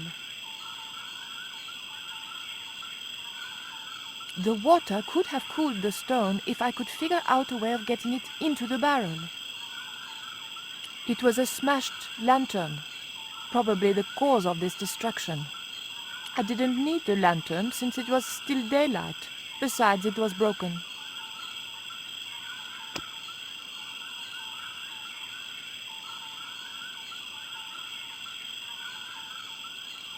They were Georges' shades.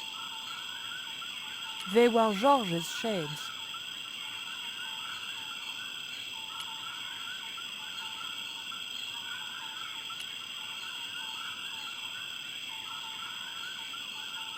That cup was no use to me. It had a hole in it. There was nothing in the barrel. It was a small drinking vessel made from some kind of gourd. That barrel would have looked great on my patio, filled with shrubs.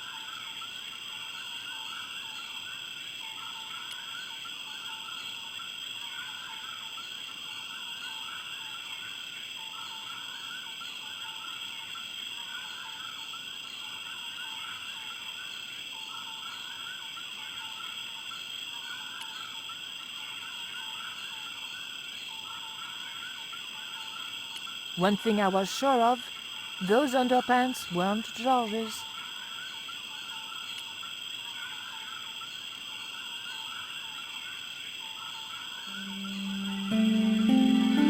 Maybe Georges can make use of these.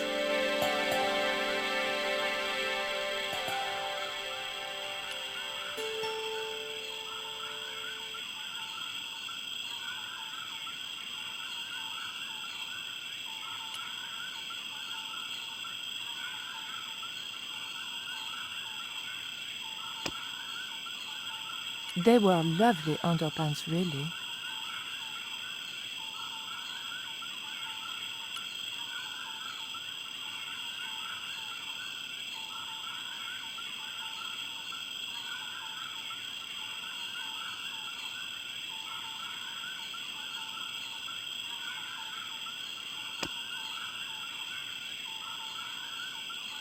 Washing the underpants in the drinking water would have been a gross thing to do.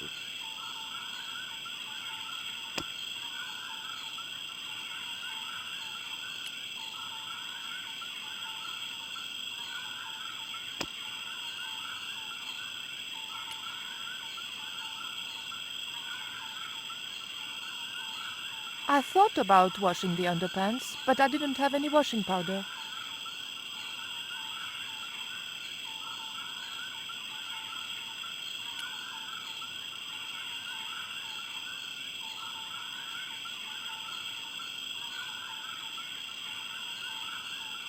I just didn't have the strength to tip that barrel.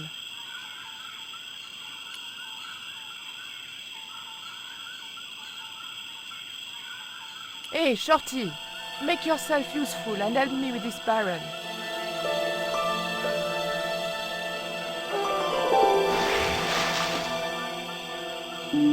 Thanks.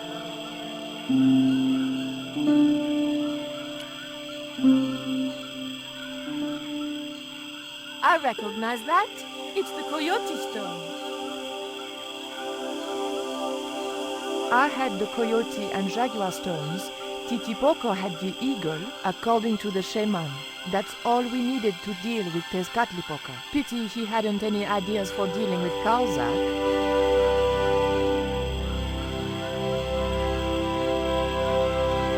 What is it? Where are you pointing?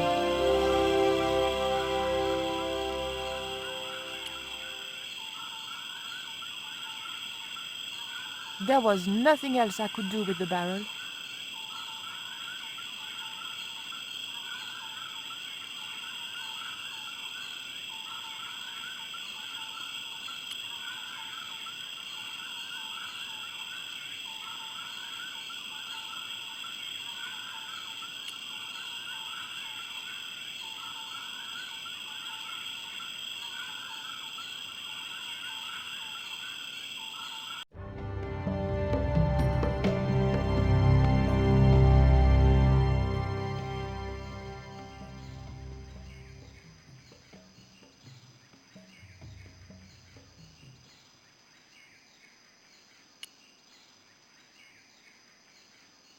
How did you hook up with a maniac like Karzak in the first place? Karzak? Whoop whoop loco! Yes, he scares me too.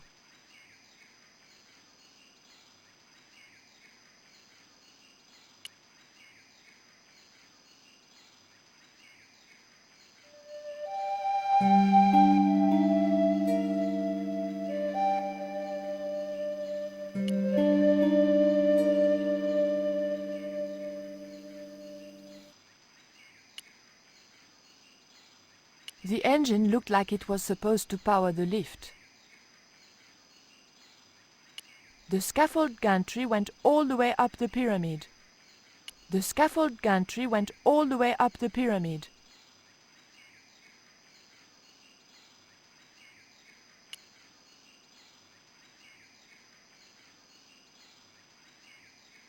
It was a small screw-fit cylindrical housing.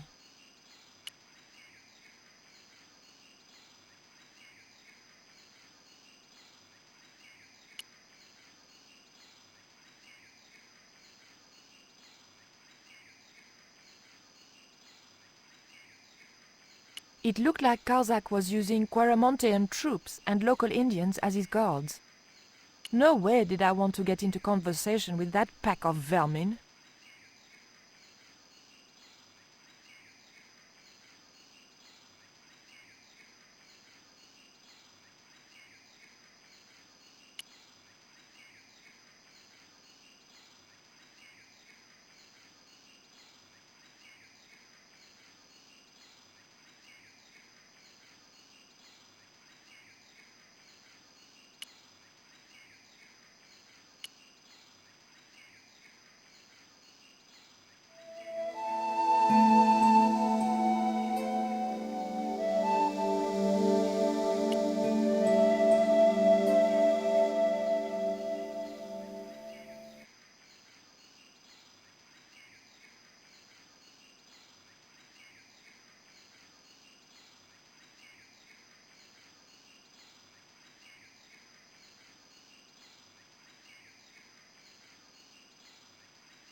The scaffold gantry went all the way up the pyramid.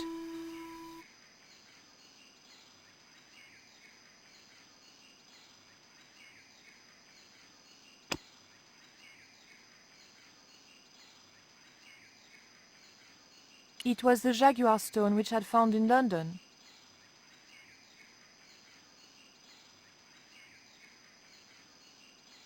It was a small screw-fit cylindrical housing.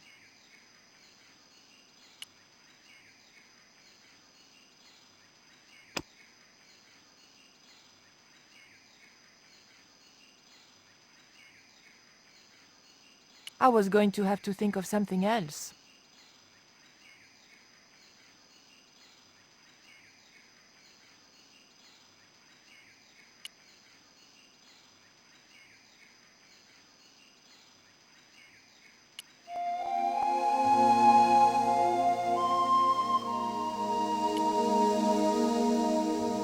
Titipoco, I have an important job for you. Take this rope to the top of this scaffolding and throw it over the top. Oh.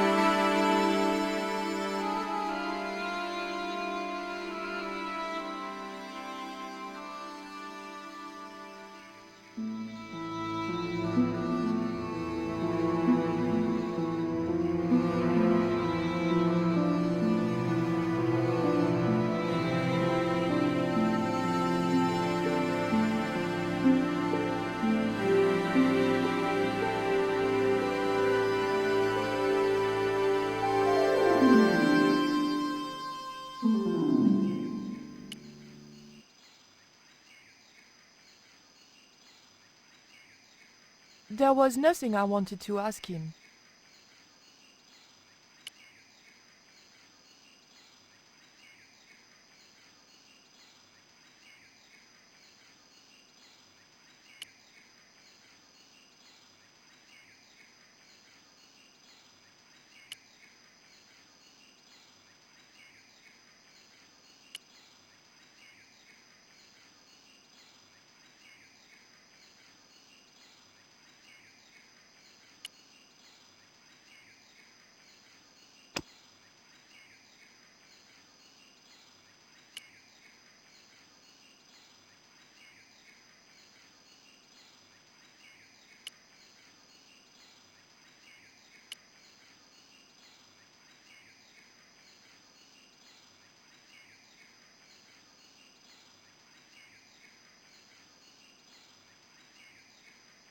The scaffold gantry went all the way up the pyramid.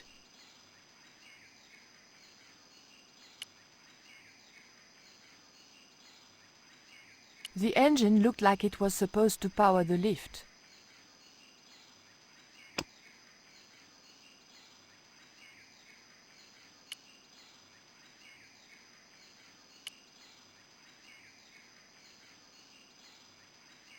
The button didn't seem to do anything.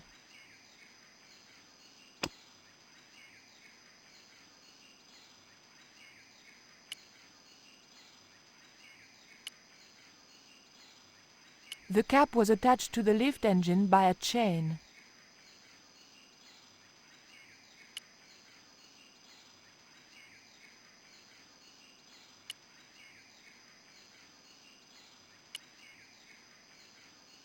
The button didn't seem to do anything.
The fuel from the severed line had formed a pool.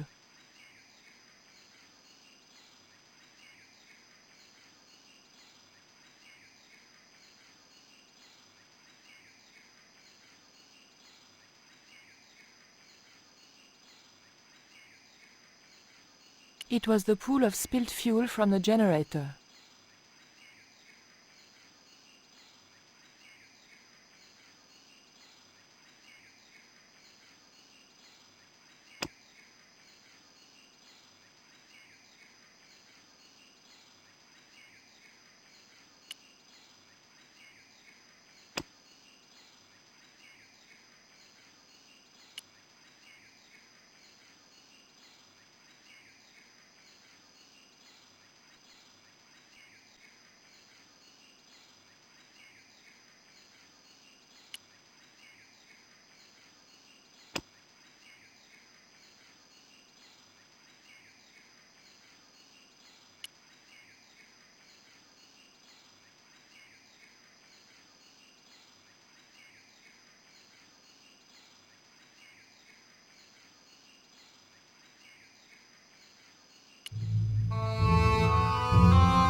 The motor spluttered into life.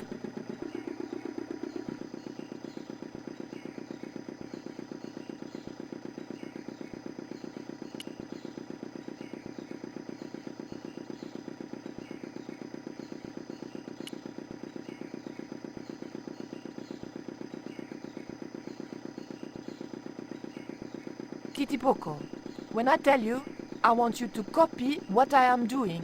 Copy.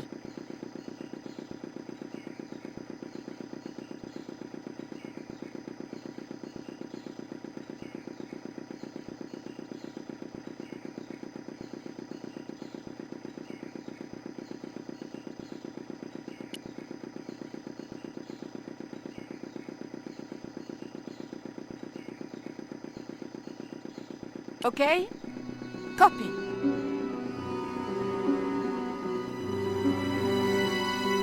Georges! I realized those bastards were going to sacrifice Georges to Tezcatlipoca over my dead body. Thankfully, Georges was the only one to notice me. Where are they? The eclipse is about to happen. Patience. Your mother will be here soon and Karzak will be close behind.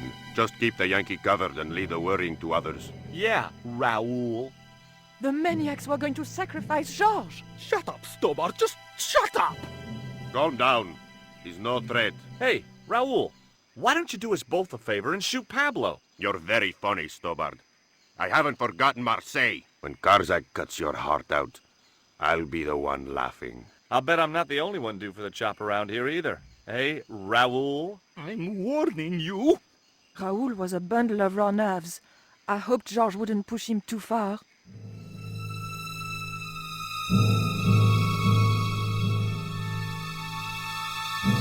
If Pablo had seen me, he'd have killed me. It was as simple as that. I might have been able to talk the general around if Pablo hadn't been there. If Pablo had seen me, he'd have killed me. It was as simple as that. I couldn't get near the pot unseen. The crates and drums were sealed, and I had no way of getting into them.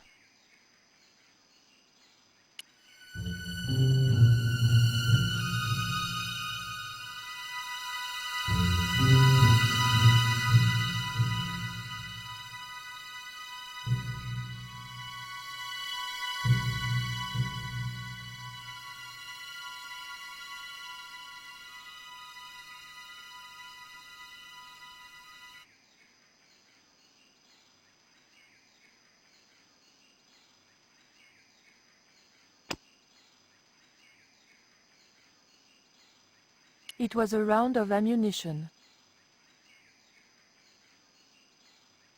If Pablo had seen me, he'd have killed me. It was as simple as that. I couldn't get the belt into the flames without Pablo seeing me.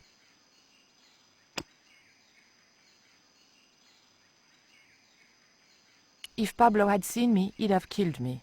It was as simple as that.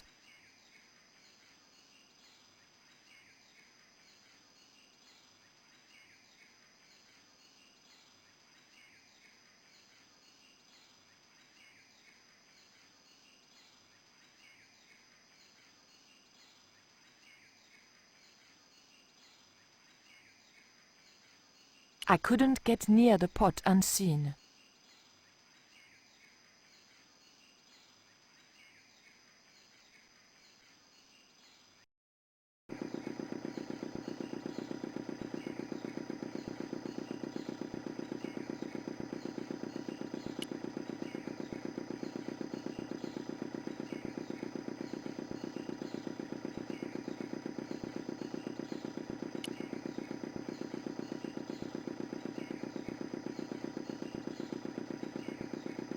Hey, senorita! Too late. I had been seen.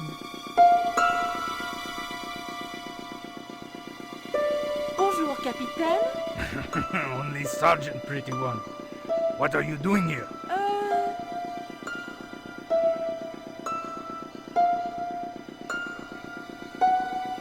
Snuggles said I could come here with him. Snuggles? Oh, I mean the General.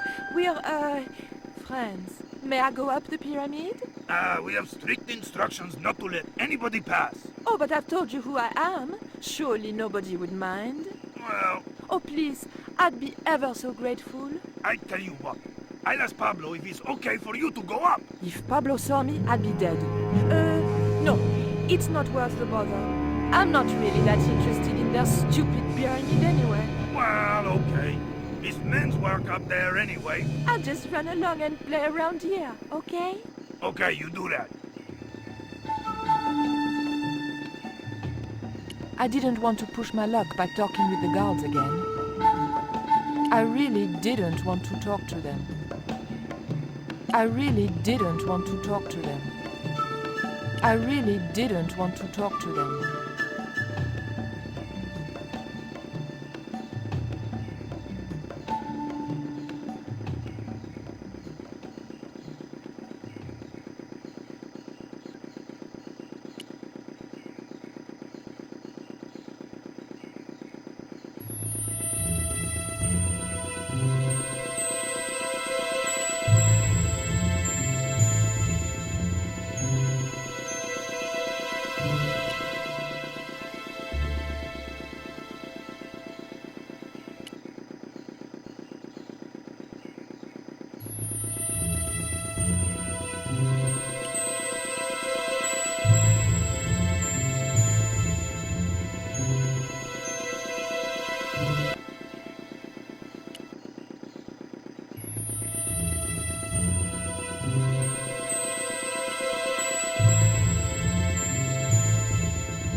I really didn't want to talk to them.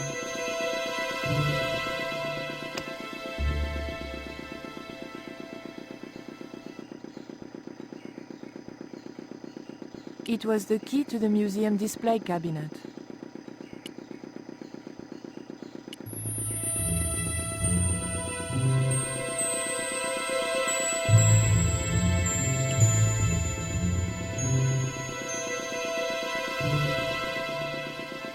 Poco, do you still have that lighter gun you pulled on me so amusingly?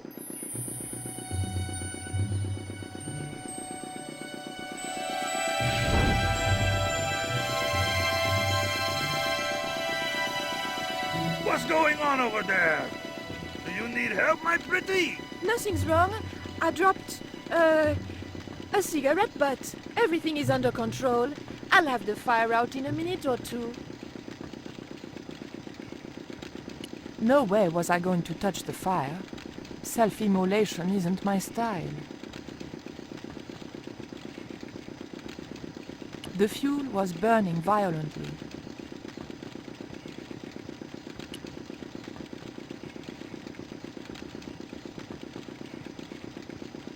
I really didn't want to talk to them.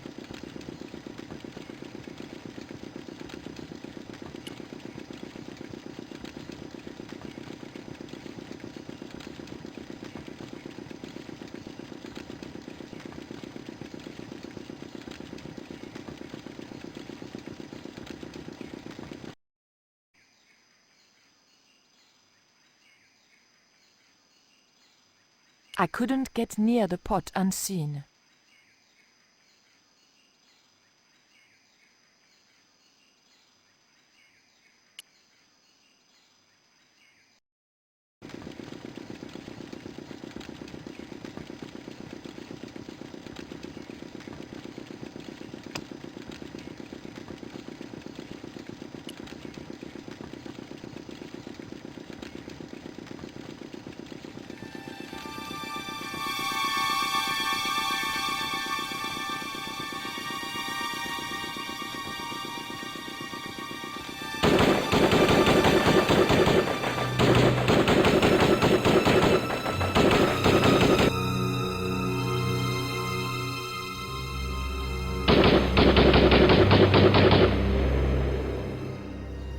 What's that? What's happening? Trouble. Give it up. The pyramid's surrounded. I'll find out what the trouble is. Watch Stubber doesn't pull any tricks. If he does, shoot him in the head, not through the heart. Why does it matter? He'll be dead either way. His heart belongs to Tezcatlipoca. That's not true. We just had dinner a couple of times.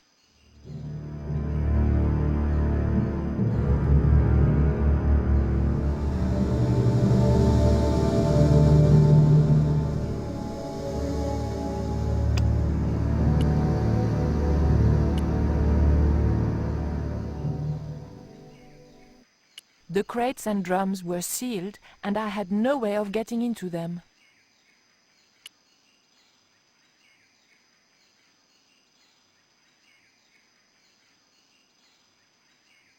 Drop the gun or I shoot! Please, don't hurt me! Don't worry yourself, my finger isn't loaded. Nico, what are you doing here? Firstly, I'm going to set Georges free, and then screw up Karzak's scheme.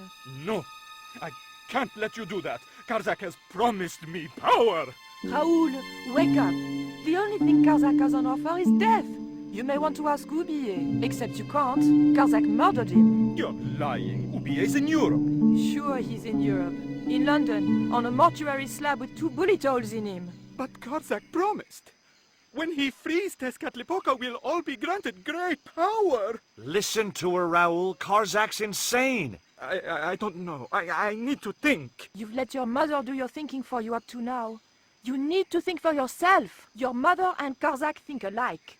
There's only one expendable member of the plan left, and that's you. Mother would never betray me. Oh, I'm tired of trying to reason with you, Raoul.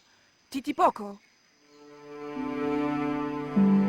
Watch this man, and if he makes a move, shoot him with your gun.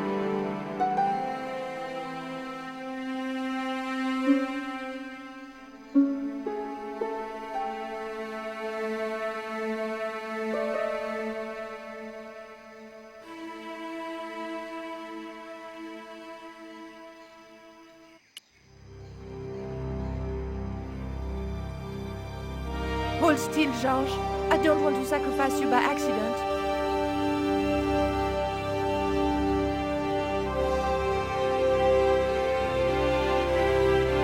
You have no idea how glad I am to see you. They were going to cut your heart out. I think I can guess. We can save the happy reunions for later. We've got to move. Come on!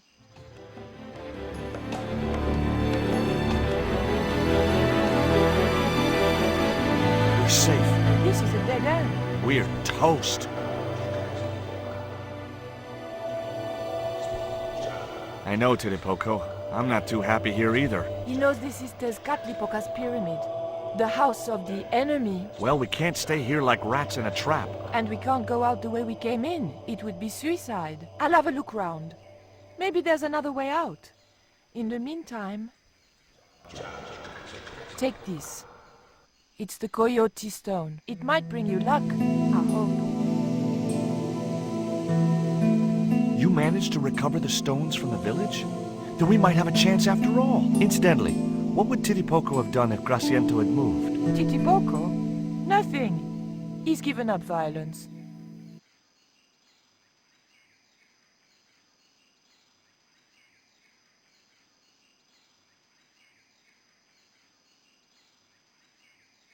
Georges? Yeah? There was nothing I wanted to talk to Georges about just then. This was a time for action, not talk.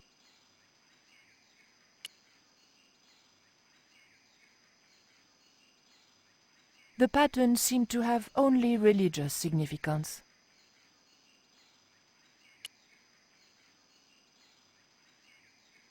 The pattern meant nothing to me.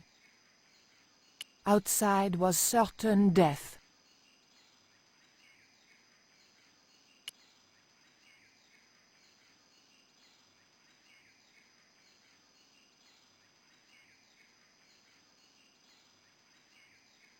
Oof! The lever was very difficult to move and appeared to do nothing anyway.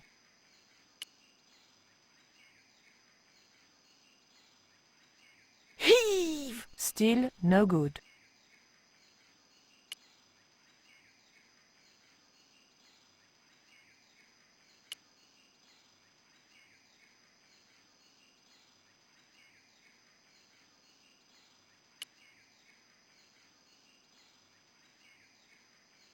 Georges? Yeah? Georges, I can only pull one lever at a time, and I think we need to pull both together. Okay, I'm up for that.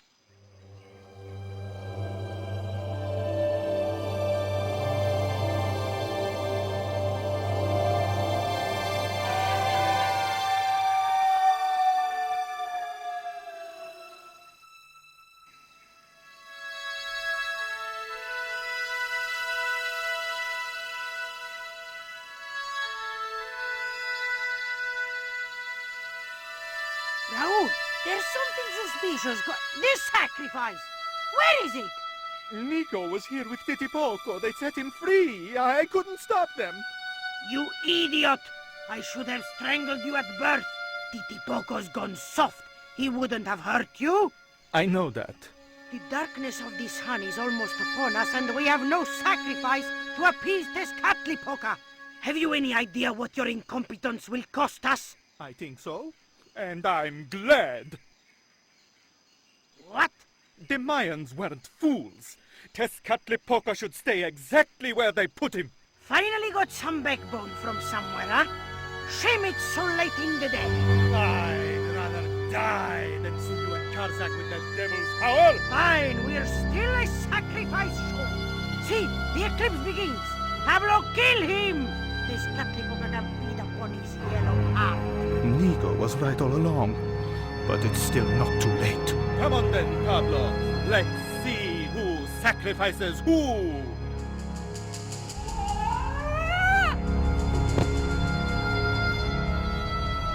What place is this? I was in some sort of strange room. Tiles and dials.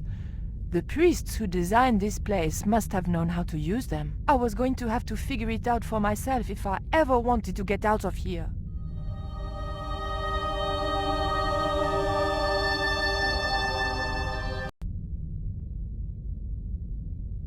The chute I'd arrived on was too steep and slippery to get back up.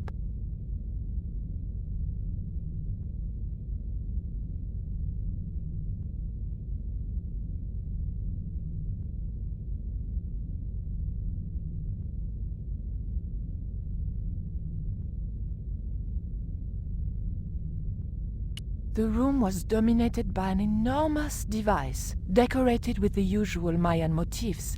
It held two great discs, each covered in glyphs.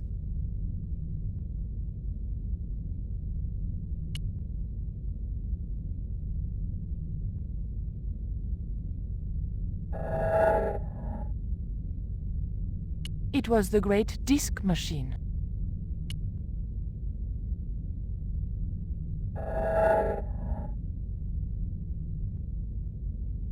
There were several tiles with glyphs on them.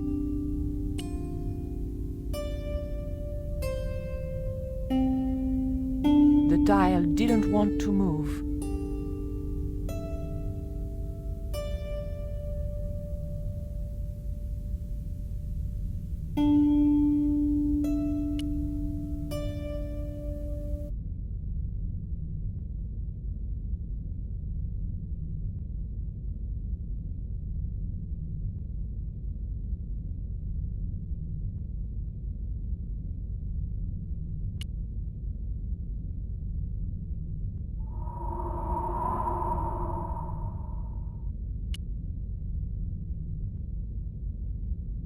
The tile didn't move at all.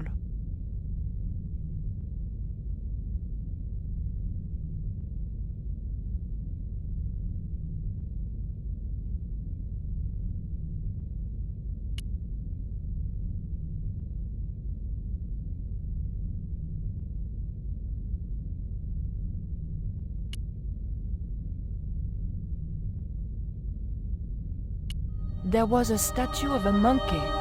Some sort of religious significance? The monkey held a board containing more tiles with colored glyphs on them.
The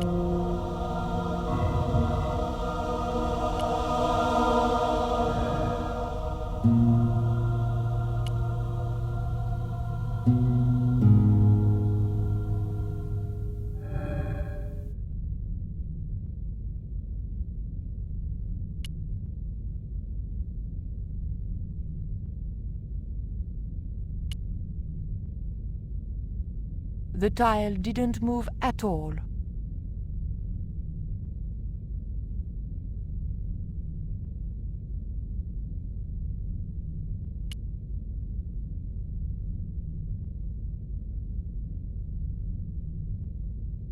The tile moved slightly.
The tile didn't want to move.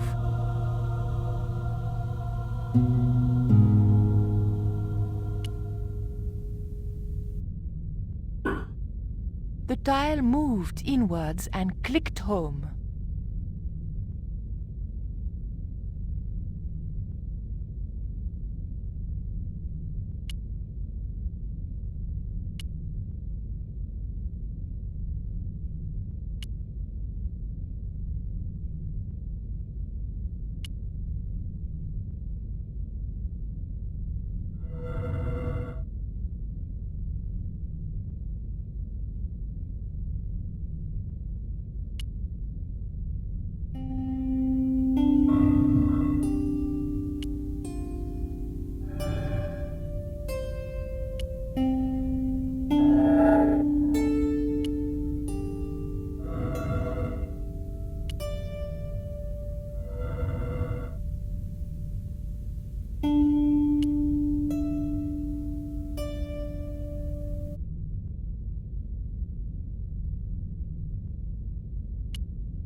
voila. George once told me that there's an act to finding secret doors. I think I'm beginning to get the hang of it.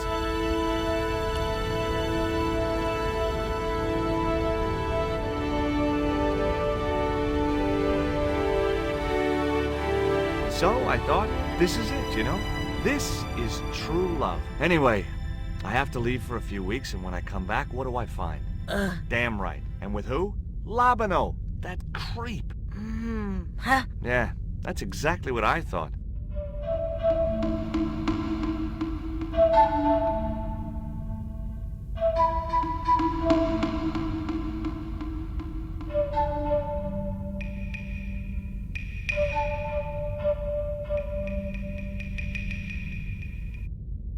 Oh, heck. Looks like another dead-end Titty Poco. Any ideas?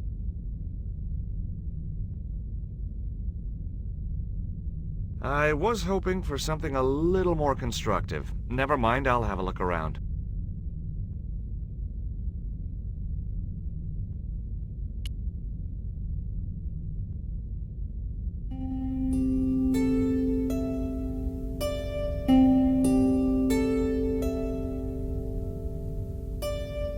The only thing he could do with the statue was sit on it. And Titty Poco had beaten me to that.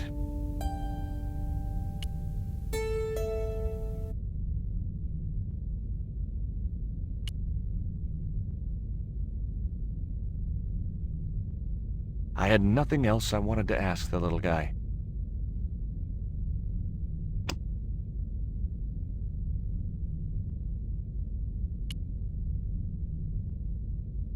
There was something interesting lurking in the shadows, but I couldn't make out what it was.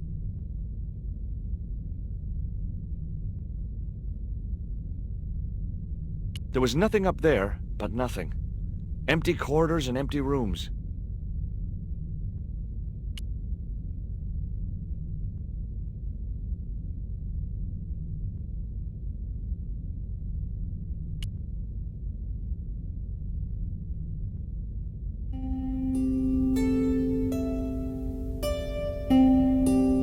There was something interesting lurking in the shadows, but I couldn't make out what it was. If only I had some matches or something.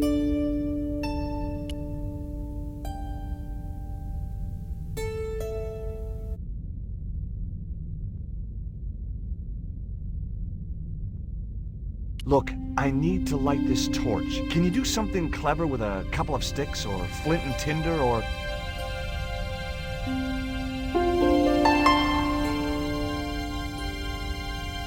a cheesy novelty cigarette lighter, as it turned out.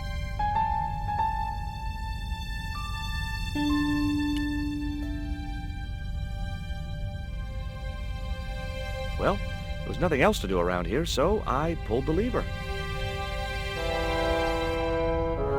Nothing's happened. Oh, I hate that. Don't you hate that? Titty Poco? Oh my... Whoa!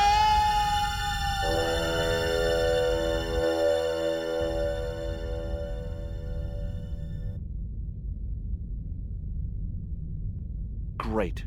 I had no idea where I was, no idea where the others had got to, and time was running out to stop Karzak. Still, I wasn't dead yet, so it wasn't all bad news.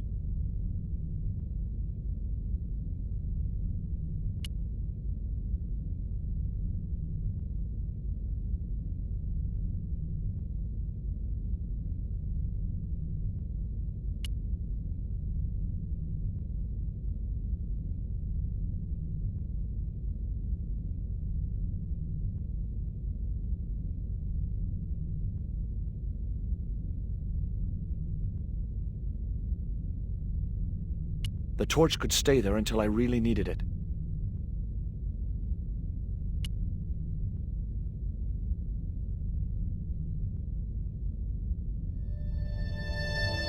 A stone slab that must have weighed tons sealed the door. The doorway was sealed with a massive slab of stone.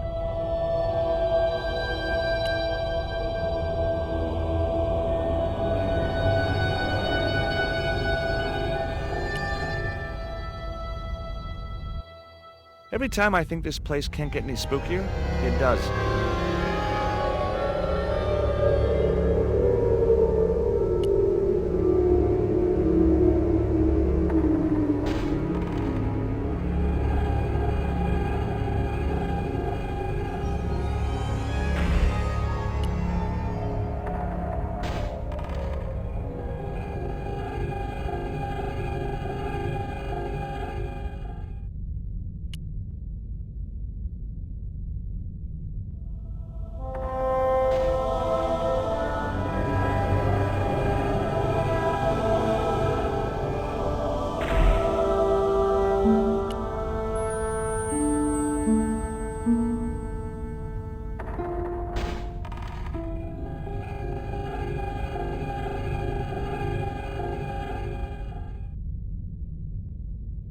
There was nothing I could do to the carving, even if I'd wanted to, which I didn't.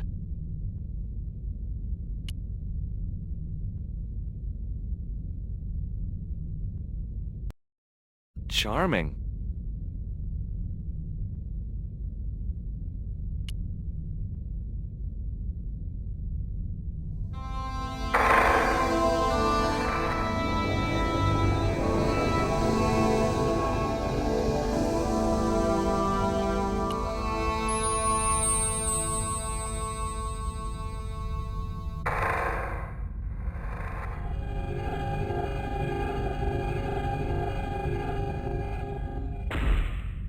A stone slab sealed off the doorway. The statue looked like it doubled as an incense burner. Lovely. Looks like my school gym teacher.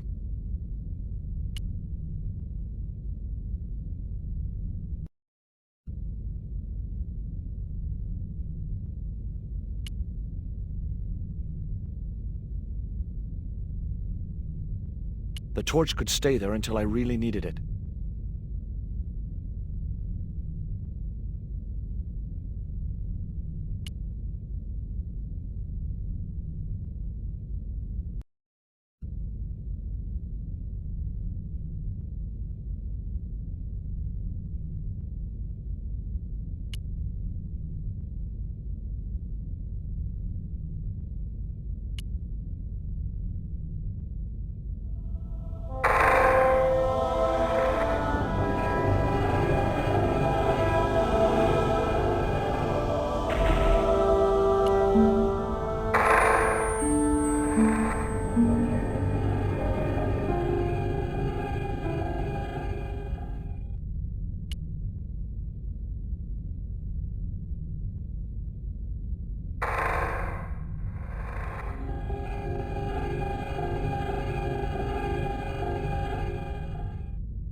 The statue looked like it doubled as an incense burner.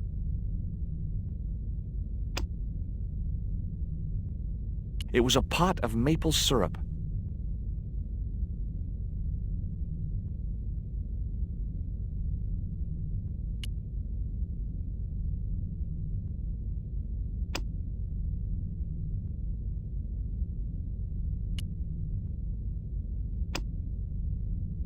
That isn't it at all.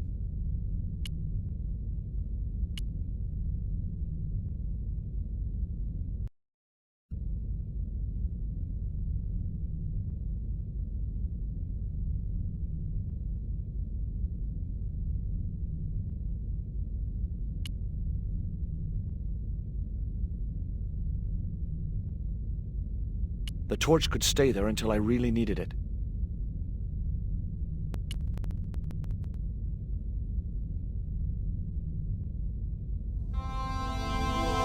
A stone slab that must have weighed tons sealed the door.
There was nothing I could do to the carving, even if I'd wanted to, which I didn't.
The statue looked like it doubled as an incense burner.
Yes! Finally!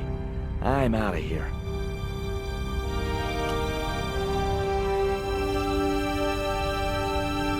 Once more into the unknown.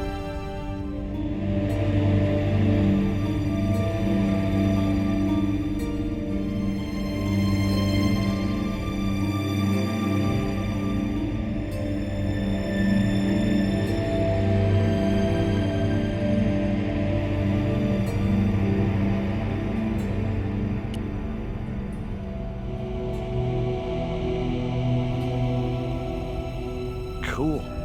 Onwards and downwards, Mr. Stobart.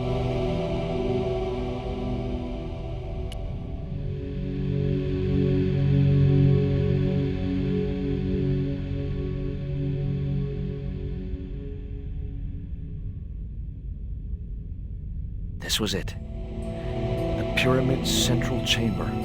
Its dark heart. Once before in my life, I'd stood in front of a door and thought, this is it. If I go through there, I'm going to die. I'd been wrong then. I hoped I was wrong now. This was the door that led to the central chamber and the smoking mirror.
Happiness is an inside job. If your name is Mary, if your name is Bob, it's up to you if you sing or sob. Remember, happiness is an inside job. A lot of people travel in search of the sun, flying and fishing, looking for fun. But it isn't easy leaving cares behind. And pretty soon you'll find happiness is an inside job. If your name is Mary, if your name is Bob, it's up to you if you sing or sob. Remember, happiness is an inside job. You can have a house on top of the hill, bank accounts worth a couple of mil. But when you lose your spark and your spirit state, having to